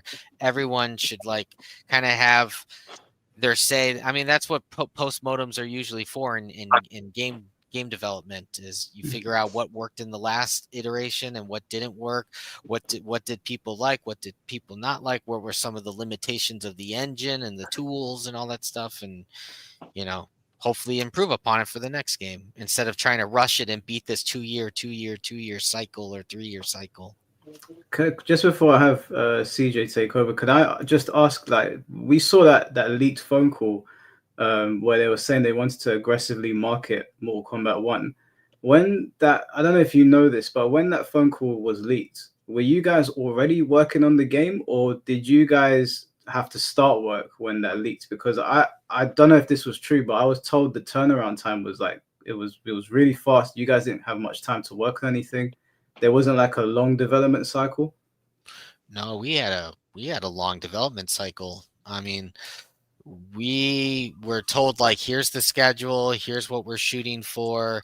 You have more time now, so you won't have to crunch or super crunch. And then it turns out when I left, they had to go back to doing crunch and super crunch because a lot of things got jargled around and pushed around. Plus COVID didn't really help with the mocap unions and the restrictions with that, with the what was it, the PCR testing and all that crap. So How long was your development cycle then?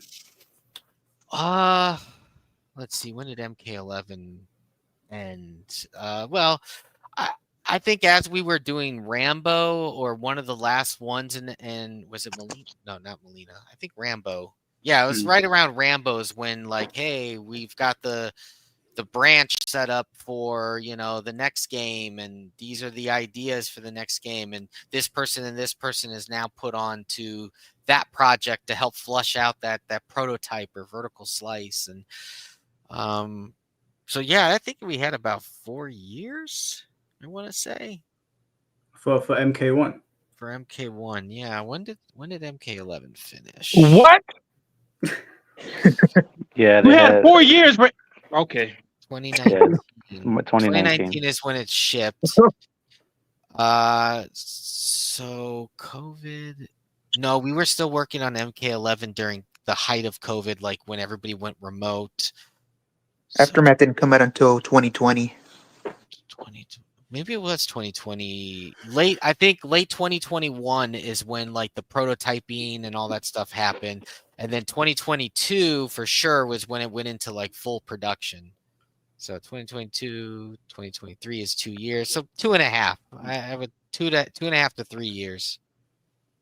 I don't know if you guys have kind of caught on to it, but historically they've always had like a 4-year period where a game is out for 4 years and then they make the new one. From MKX to MK11, it was 4 years, and so on. How much time do you reckon NRS needed? Do you think they had enough time to get out a good game, or do you? Because I thought you guys had much less time. I was under the impression that you guys had a very tight window. So was I. No, we had plenty of time. It's just that a lot of things with COVID screwed some stuff up with scheduling and restrictions, and how, you know, a particular mocap union wanted to like set up things and get people in. And then also a lot of stuff did get outsourced, and, you know, that takes some time, and a lot of that stuff would come back broken, and then that would take more time to get it fixed. And so, yeah, we weren't under a high stress of like, you only have 2 years to get this done.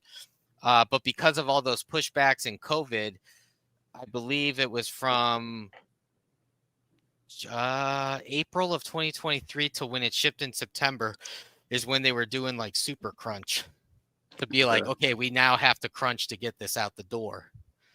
And I didn't want to do that anymore. And so that was another one of the reasons why I left. Fair play. All right, CJ, it's your turn to talk. I really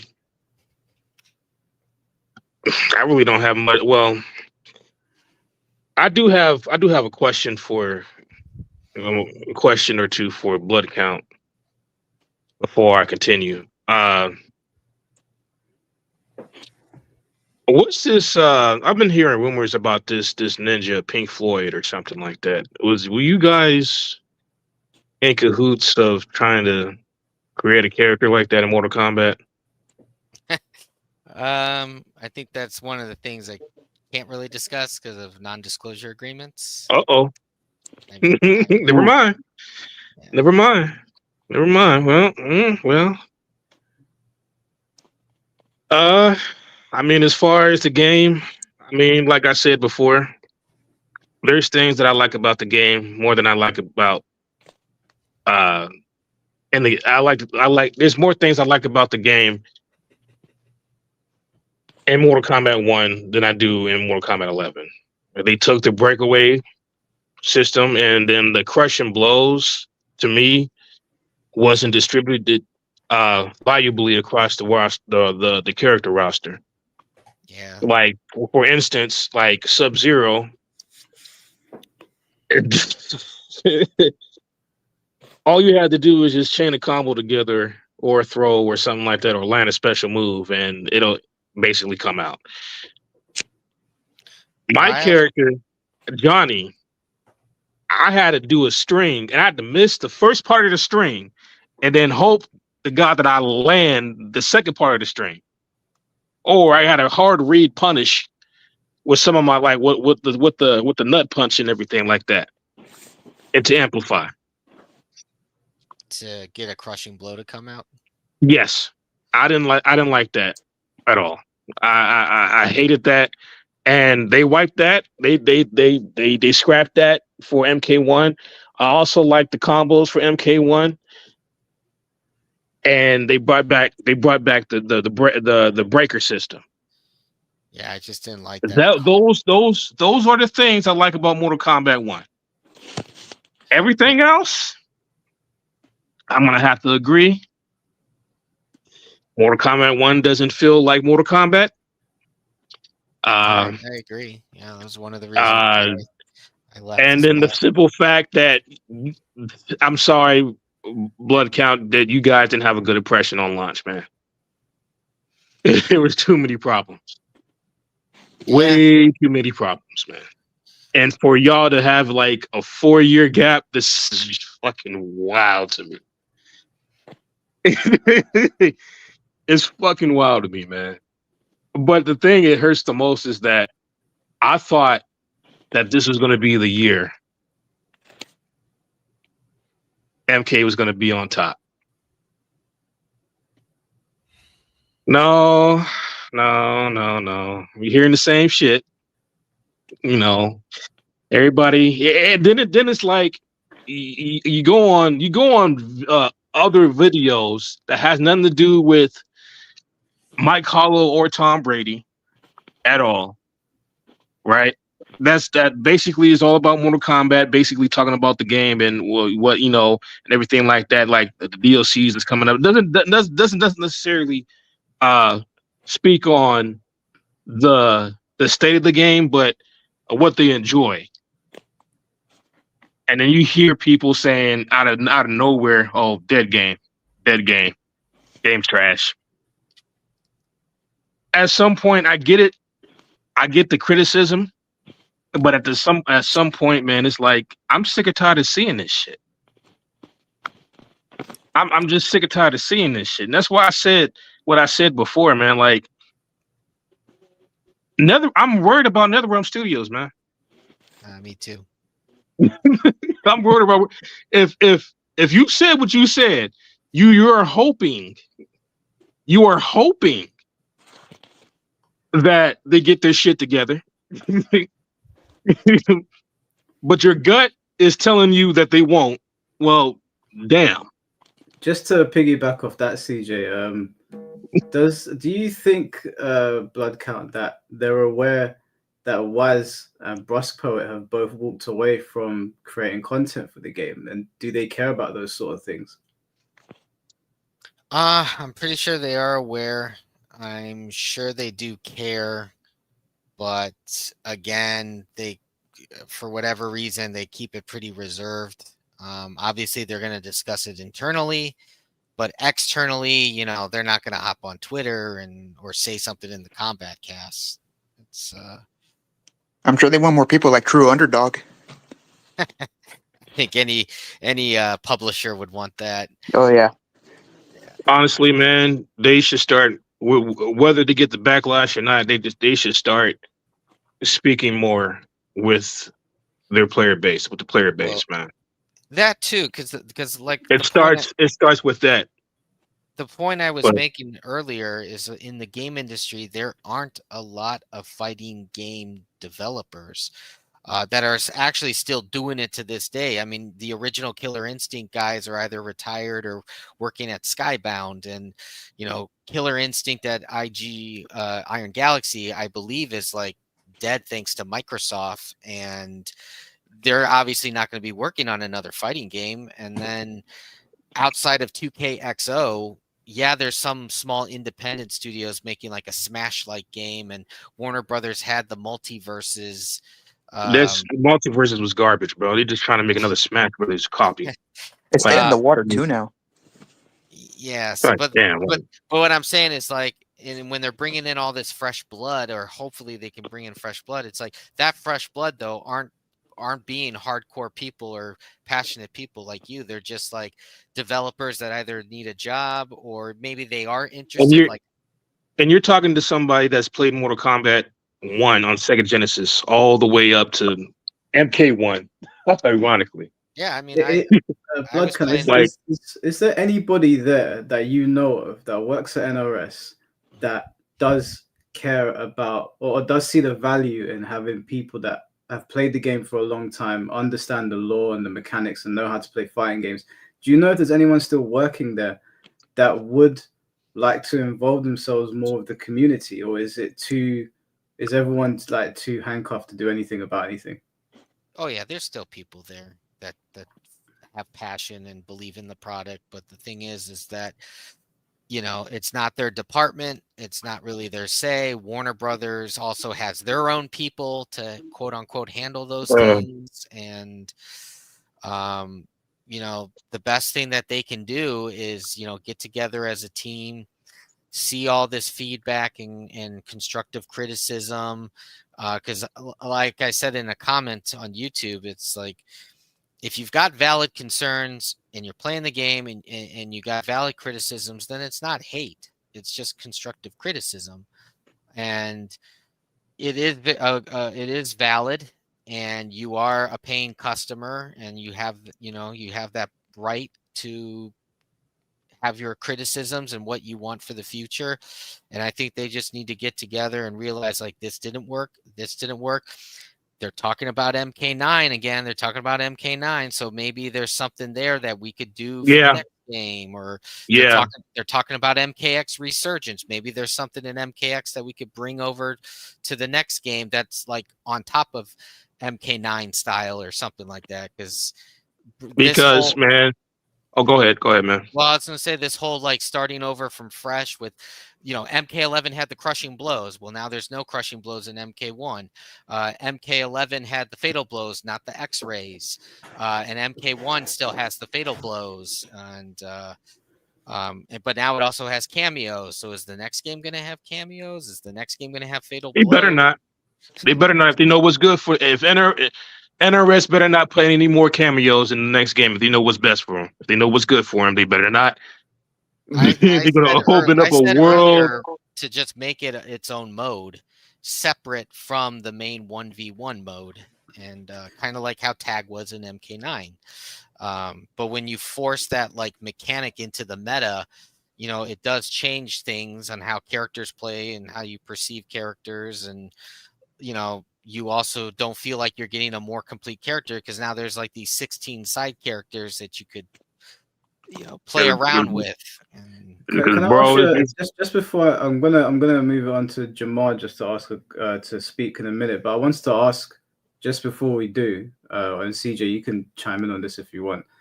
The same way the community has been fractured by their decisions and constantly changing the game. Is it like that in the office, where like you've got people that were really passionate about 9X, 11, and 1, and do you guys like argue over the decisions being made, or do you like clash at all? No, it's kind of more like what's going on in the Illuminati's meetings and what comes out of those that then gets trickled down to us. And so it's those guys that we got to have conversations with. Now, as a designer, though, I was saying stuff like, well, what again, like, why do we need up block? Or like in MK11, like, okay, if we're going to do these crushing blows, why do some characters have a forward throw and a back throw crushing blow, and other characters only have it on their back throw, or another character only has it on their forward throw? Like, obviously, everybody's going to have it on their uppercut. They're down 2, but it's like, if somebody's going to have it on their forward throw and back throw, then every other character there should be like some universal meaning to it, and not just be like, oh, it's just because of this or just because of that. It's like, no, if you're going to put it on somebody's back throw and forward throw, everybody should have it on their forward throw and back throw, just like how everybody has it on their uppercut. And yeah, man, I just want to say NetherRealm needs to get it together, man. Yep. And that's why I said what I said. If anybody feels like, because this is what I think should happen, I really do. The next game that they put out, I don't even want to see any pre-orders, man. They need to hurt. They need to really hurt bad. Hurt with your wallet. Hurt bad. This is why I said what I said. If they drop a trailer and then people go and try it out, and it turns out to be a good game. I'm not against supporting it. I would be against it if they drop a trailer and there's another cameo mode. Then I wouldn't even if Mike, I'm not interested if there was another cameo mode. Mike, But they've made Mike, good games before. Mike. People were excited before the trailer, MK1, the very first time that they saw the trailer Yeah. and I'm some of not. the gameplay. Yeah, It but wasn't you until that they can't started defend. noticing things in the gameplay. Yeah. It wasn't until that they started noticing things in the gameplay. Yeah. You don't think that's going to happen again? No, it's not that I'm saying it won't happen again. I agree with you. I'm being somewhat optimistic here because I'm not. I can't be optimistic, man, because I see the pattern. I can't. I see the pattern with NRS. What I'm if they sorry. make I understand you're optimist. I understand you're optimist. It's always good to hope, but this is NRS. This is NetherRealm Studios we're talking about. What if they release a pink ninja? They've done some stupid shit in the past. Okay, I've gone against you with Mortal Kombat, and I'm admitting that they've done so. What is that? That speaks volumes in itself. Yeah, but I try to look at things on a case by case basis. So I hear what you're coming from. I hear where everyone's coming from, and look, this is coming Y'all from gonna me. be disappointed. You guys will see me as like the hater of Mortal Kombat, and even I'm saying that I can't even see you. I'm gonna say it like this, Mike. I'm gonna say it like this. I can't even see you as a hater no more, man. Well, Mike, And I know, like even with blood count, like he informed me of so much shit today. I gotta sit here and rethink some things now. Look, Mike, I understand the idea of looking at things case by case basis.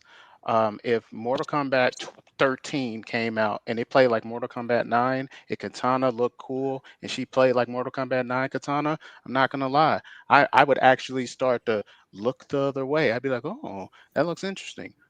But how many times does a guy have to get hit in the head before he says, like maybe the next time I'm just not gonna be around to get hit in the head? I think like that's kind of like the argument he's making. Like your argument is reasonable that if the game is good, why wouldn't I buy it, right? But the thing is that let's say it like this. It takes like time to determine that. But in the time that it takes to determine that, you might have already got. So do I wait for everyone else to buy it? But then how do I know it's my opinion?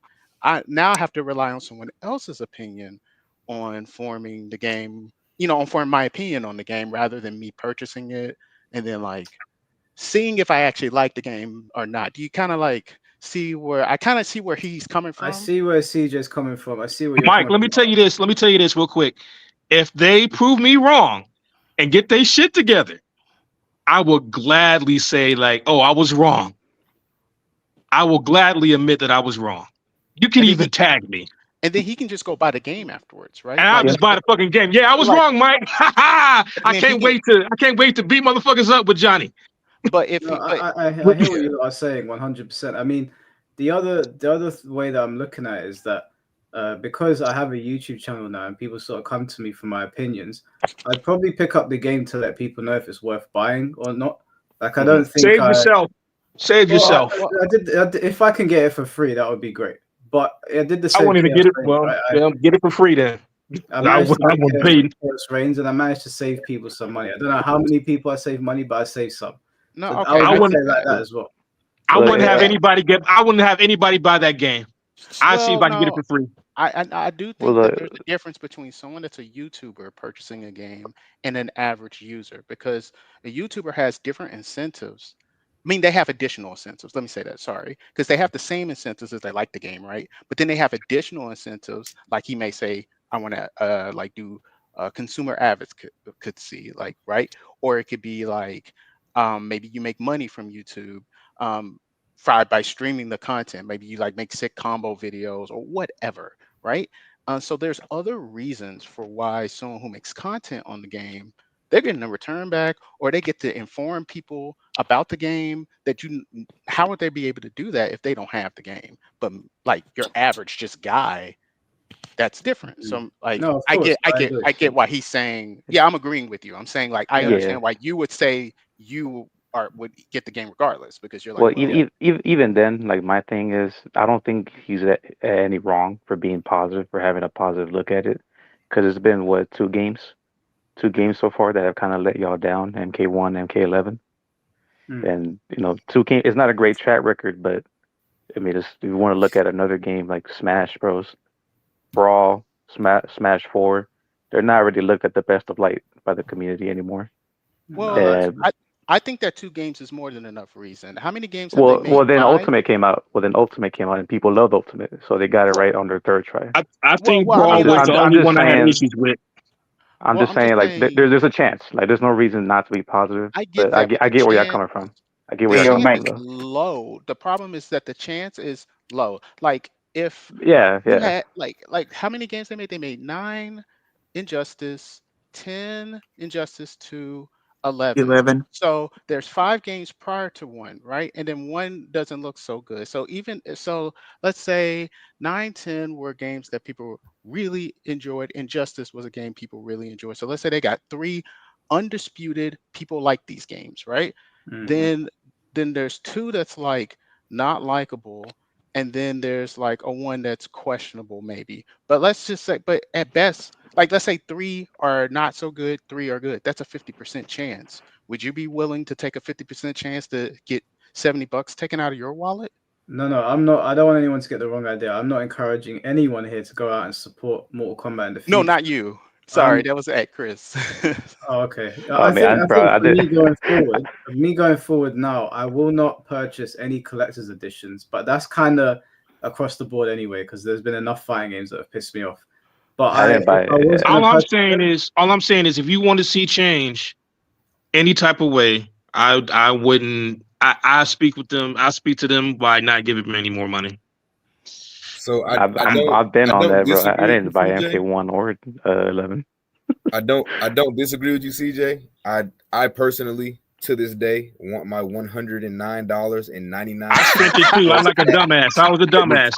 Because it slapped Mortal back to Kombat my on there. account, I'm buying the damn right? game. I was So, there too. I even bought Chaos Reign with my stupid ass. but I paid the price. I got you. But No more though. here's I already the paid the flip side of price. that. Here's the flip side to that, right? And this is why that investor call is really important. I put it in the chat. I don't know if you guys read that, but what it looks like, I don't know if any of you have ever been a fan of any Assassin's Creed game. I loved the Ezio trilogy. That was just me. Old games.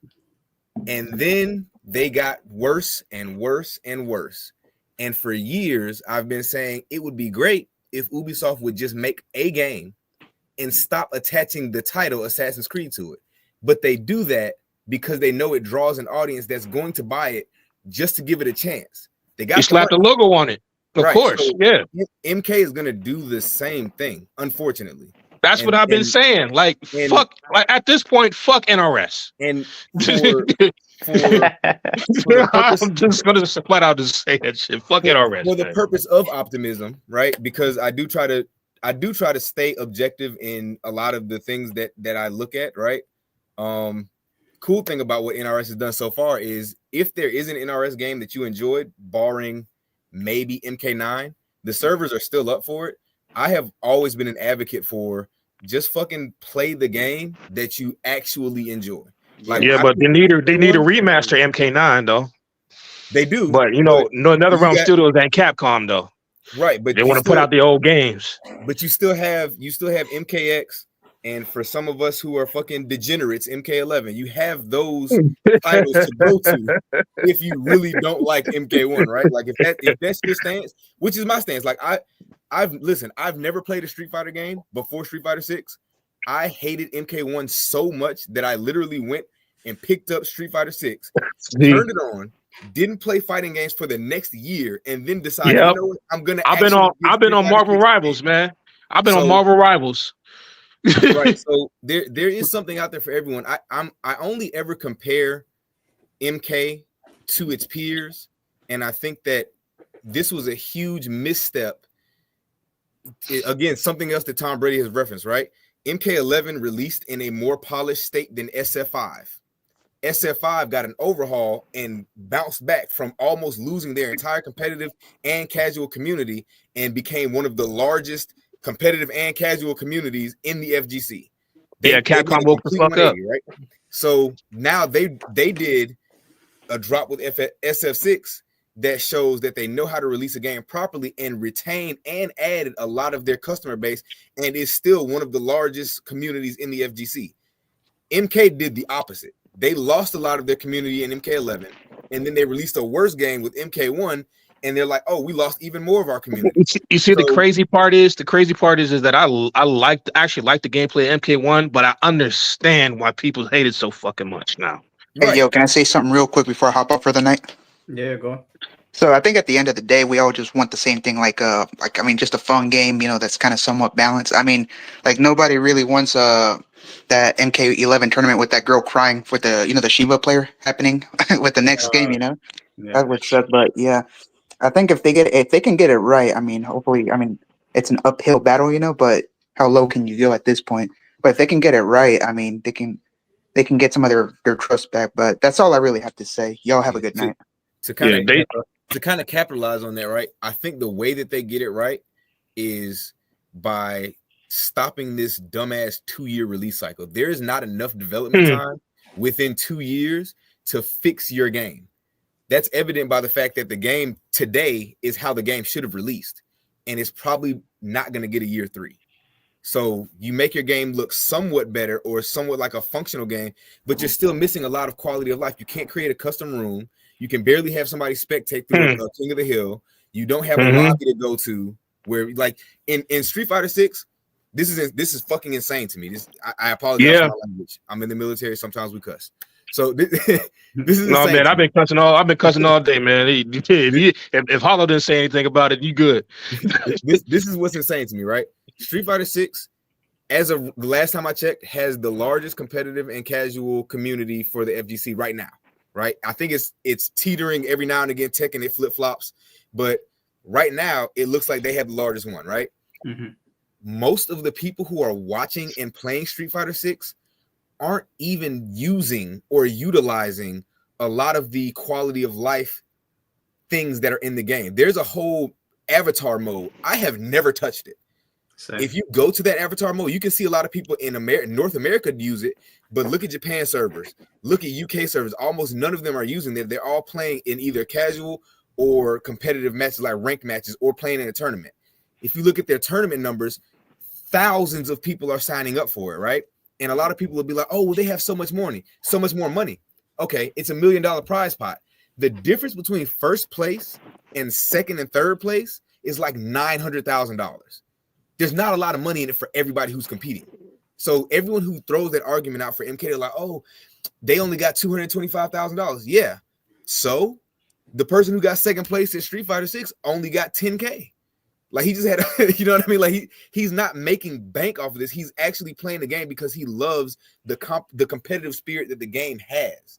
That's something that we all want for MK, something that we all saw potential for with MK throughout all of their titles. But it seems like they always come just shy. By the time they finish their game, they come just shy of actually giving everybody what they want.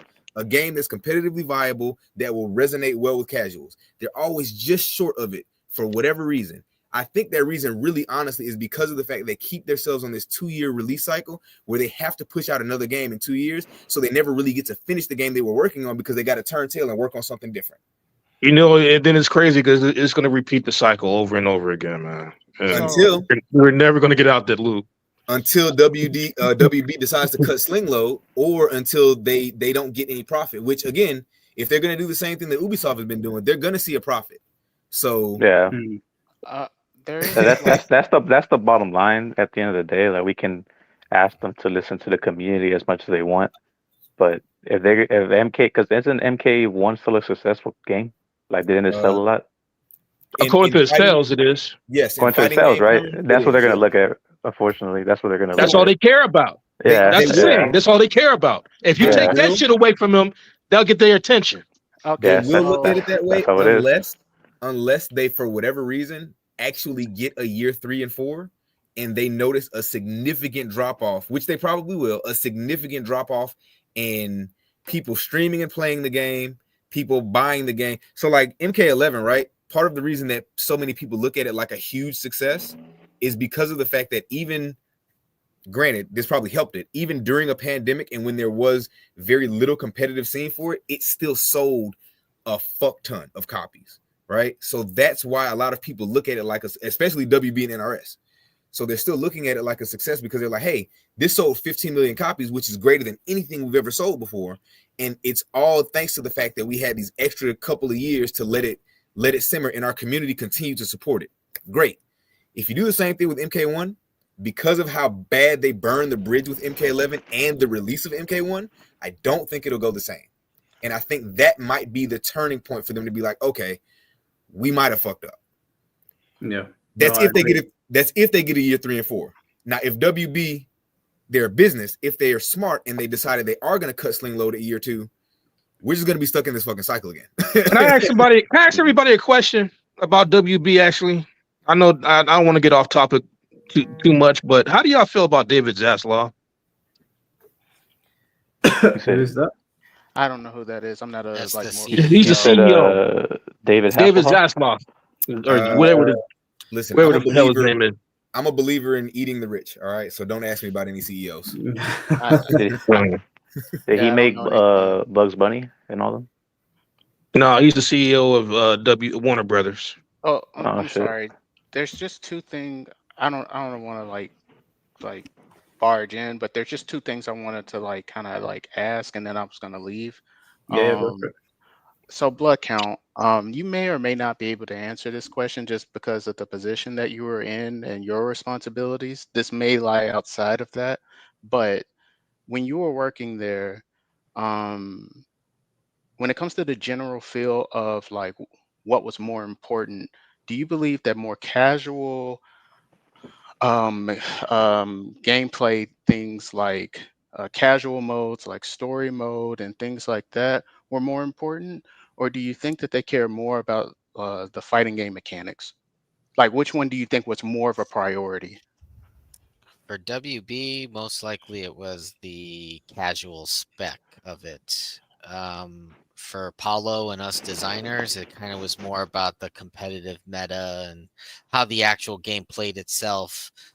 But I think they really, really wanted to try to capture as much casual as possible.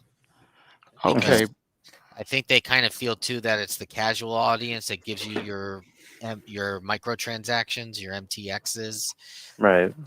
And but the thing is like the fighting game aspect of microtransactions is definitely totally different than your Fortnites and your Call of Duty microtransactions. So it's like, don't focus so much on those little microtransactions with casuals. Just focus on making a good game that even the hardcore person's gonna like and the most casual person's gonna like. But they put so much emphasis on selling skins and easy fatality tokens, and it's the same thing with Call of Duty and other studios. You know, they just want to try to ram as much weapon skins and model skins for you to pay $2.99 here and $3.99 there. And my joke around the studio was always, hey, we're going to have nano transactions where you'll buy that microtransaction for $2.99, but hey, for 50 cents more you can double your crystals or something. It's like, hey, we'll call it nano transactions. Don't joke about that. They'll take that as a good idea. So Damn. my question, my follow-up question to That's that crazy, then is man. that, well, I wanted to make sure I understood you correct. So you're saying that WB obviously cares more about the casual fan base because they believe that that's where the majority of their income comes from, but NetherRealms cares more about like the developers at NetherRealms, like when you say the people who have these Illuminati meetings, like their primary concern are the mechanics over like the story and things like that. Am I like understanding that correctly? Yeah, but they also still want to tell a good story and have those Yes. really good cutscenes and facial animations. I for understand. cutscenes, yeah. I'm just saying, which one is a priority in NetherRealms? Is it the story or is it the mechanics?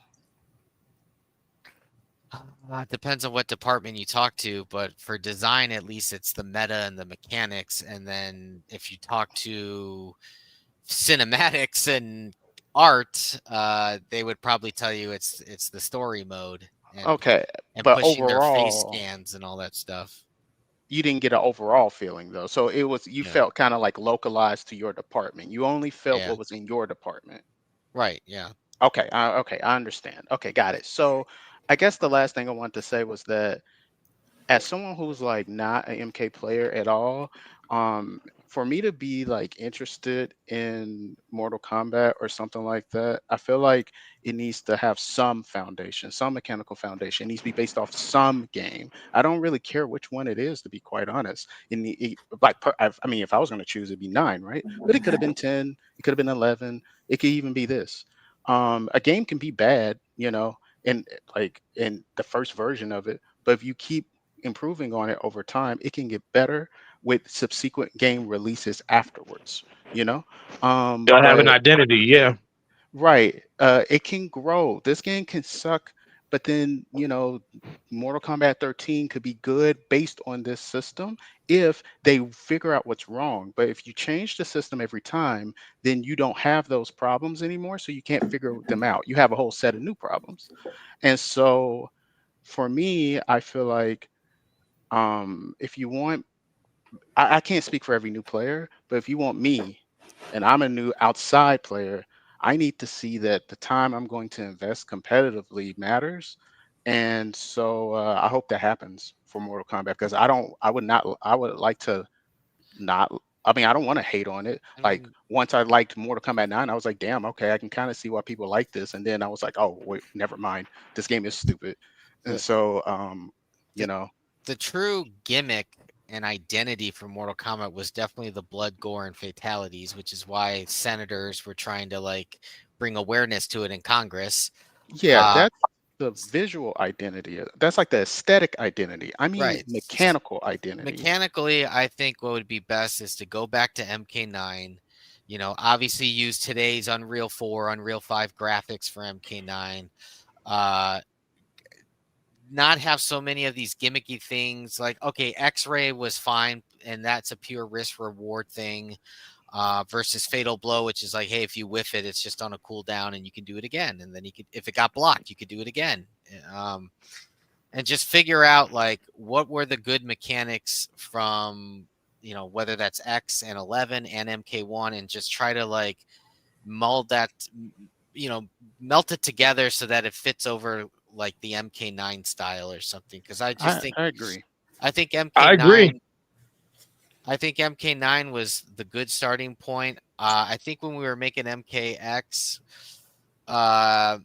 we were still going to use that formula, but then when the variation system started getting more traction and support from other departments, it's just like, hey, let's just go with this formula. And also Tom and all those guys that came in with their notes and feedback and all that helped shape that game too. Right. But I always thought we were just going to take the MK9 formula and just kind of build upon that. I mean, that's what I assumed as a player. Like one of the first things I noticed outside of my character changes is that I tried to dash and block and I started running, which is the exact opposite of what I want to do. Dash in your face and be safe. So I was like, well, this sucks. I don't care that there's like probably an alternate way to like play the game in an effective way that uses run, and it might be a good game like mechanic in that game, but as from someone who jumped in on a reboot of a game, Mortal Kombat, I'm expecting like basic. I consider that a basic system, movement and blocking. So I expect those things to work the same. I don't expect a radical change, and that to me that's a radical change. Not being able to, when I try to do the same thing, it's the opposite. Like, like blocking is even different. Like blocking is different. It's like, well, okay, well, I don't know. So anyway, Mike, thank you for just having anybody on, talking to people. I don't actually, I just so happen I'm literally a random. I don't watch your content at all. I just saw you in the recommendations, and then I was like, "Oh, Tom Brady! I know about Tom Brady because the fucking sound clips that people, the soundboard back in the day that people used to make, it was so funny, dude. I want a Predator mask. Like, all that shit was so funny, dude. So like, that's why I was like, oh, that's cool. And then the conversation was interesting, so I was like, let me get my No, 2 happy cents. to have you, man. Thanks for coming on. Yeah, no problem. I hope you guys have a good rest of your day. I do have a question for Mike Hollow, real quick. Yeah, man, no problem. I don't think it necessarily has to do anything with Mortal Kombat. per se, but I just wanted to know, man, what was going through your mind when you realized you was going in circles with Fate? When I was going in circles with Fate, I mean, I realized that on day one. I kind of knew on day one I was going in circles, but mine and Fate's personalities don't mesh very well. He kind of just You know where I was at? You know where I was at? I was at a Chinese buffet watching y'all go at each other. And then I got done eating.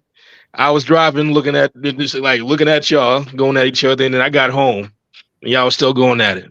Yeah, it went for a while. The problem with that 3 conversation, to 4 hours have already passed, and people asking, "Oh man, we're not." The problem with that conversation was, I for some reason when Fate was talking, it was cutting my mic out, so you couldn't hear me properly, and then he keep on speaking, and so we didn't actually end up getting anywhere. That's why I kicked him off eventually. I got fed up.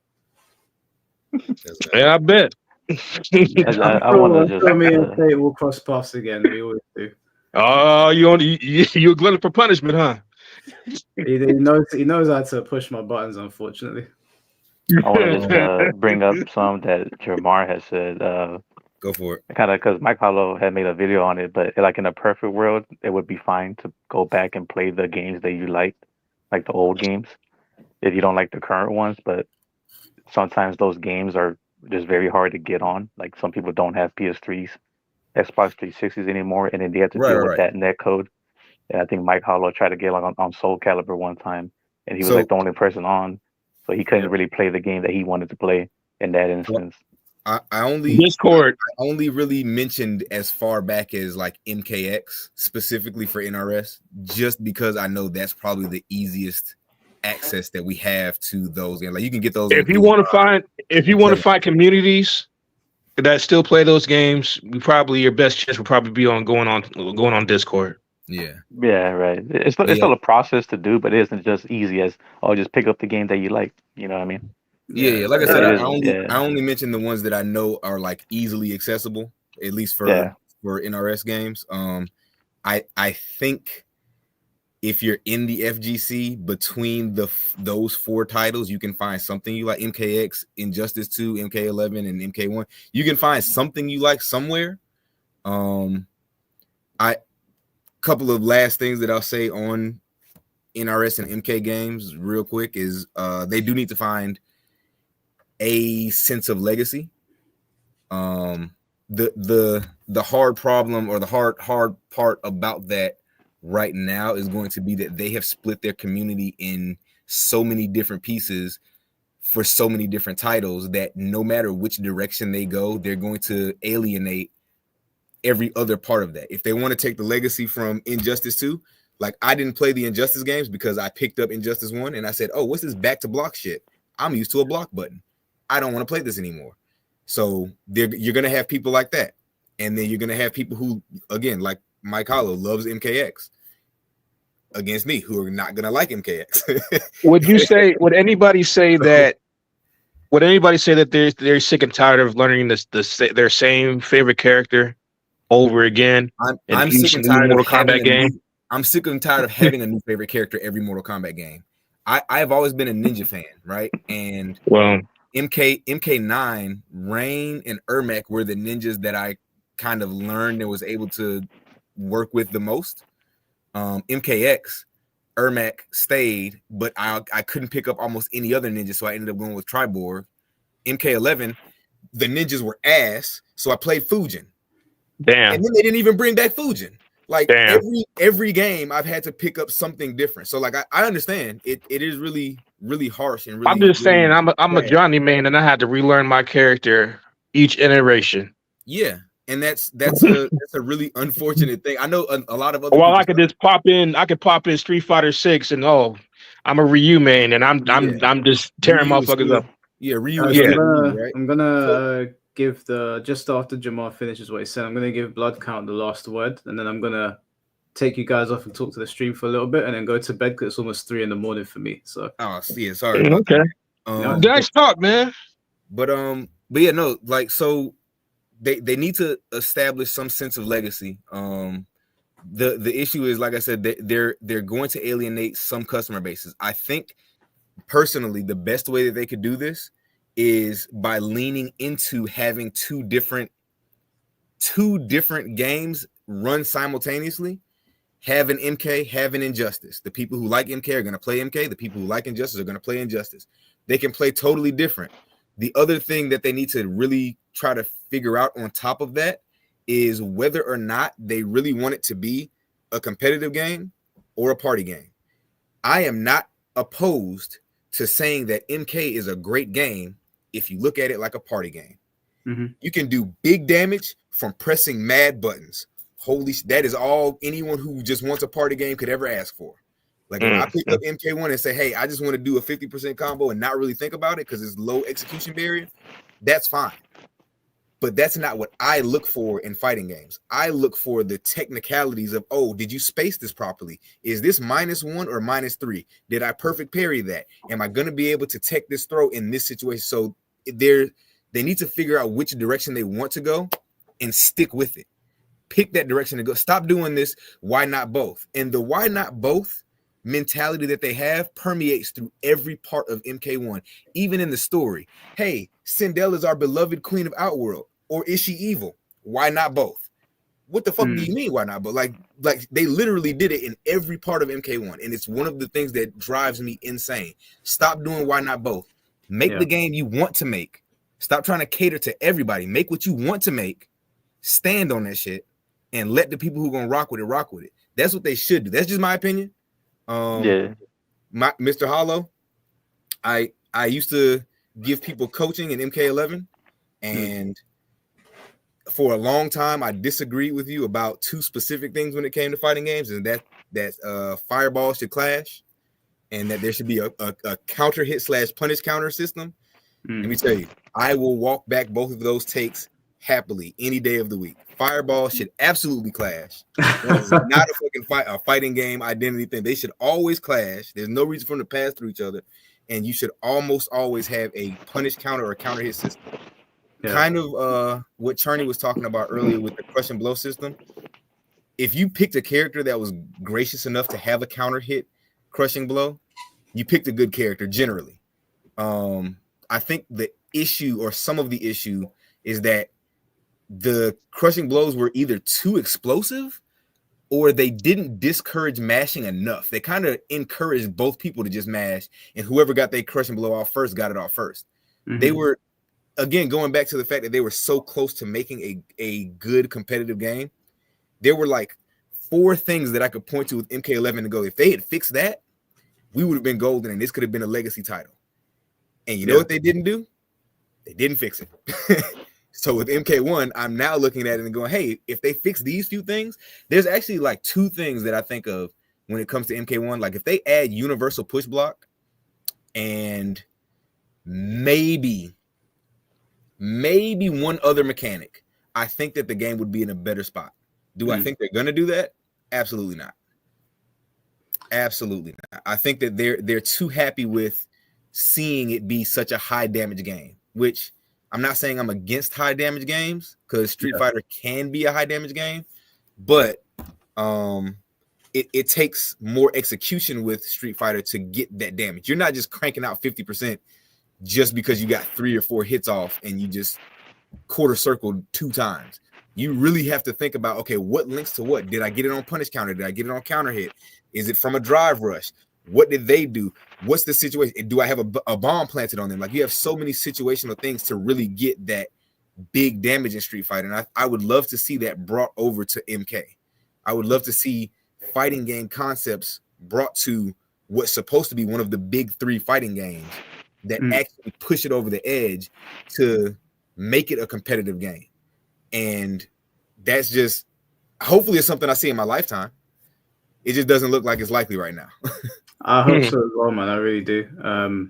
I've always argued for the fireballs clashing thing, and I guess we can end this part of the discussion on that, passing it over to Blood Count. What is the? I don't know if you guys have discussed it in the office, but how do you guys feel about fireballs clashing in Mortal Kombat? Because it's pretty much the only game. Even Arena Fighters have it, Smash has it. Other games that are not really fighting games, but they have like fighting game mechanics in them, like Yakuza or Devil May Cry, they all have fireballs that clash, but Mortal Kombat is the only game I've ever seen where you're shooting plasma across the screen and they're just passing through each other, and it feels like it dilutes the gameplay. What is the design philosophy behind that? I have no idea. I've always wanted them to clash. It makes sense, like especially if a fireball and an ice ball are coming at each other. Plus, it also kind of keeps it fair a little bit. Like you threw your projectile, I threw my projectile. It's now canceled out. We're back to neutral. That's probably a Apollo question, just like with flip stance. So Yeah. Oh yes, flip stance. What? Why is there a flip stance button exactly? I have no idea. I remember when I started playing Injustice 1. Well, actually, I played MK9 at my first studio before working at NetherRealm. And I remember hitting the button and seeing him switch stance. I was like, oh, well, maybe I now do a different ender or a different starter. And I was like, wait, no, it's doing the same thing. And Yeah. why Because is this? in Virtua Fighter, when you flip stance or when you change what direction the camera's looking at you, that you have different combos that Yeah, work same. different ways. And that's what I assumed Mortal Kombat was going to have.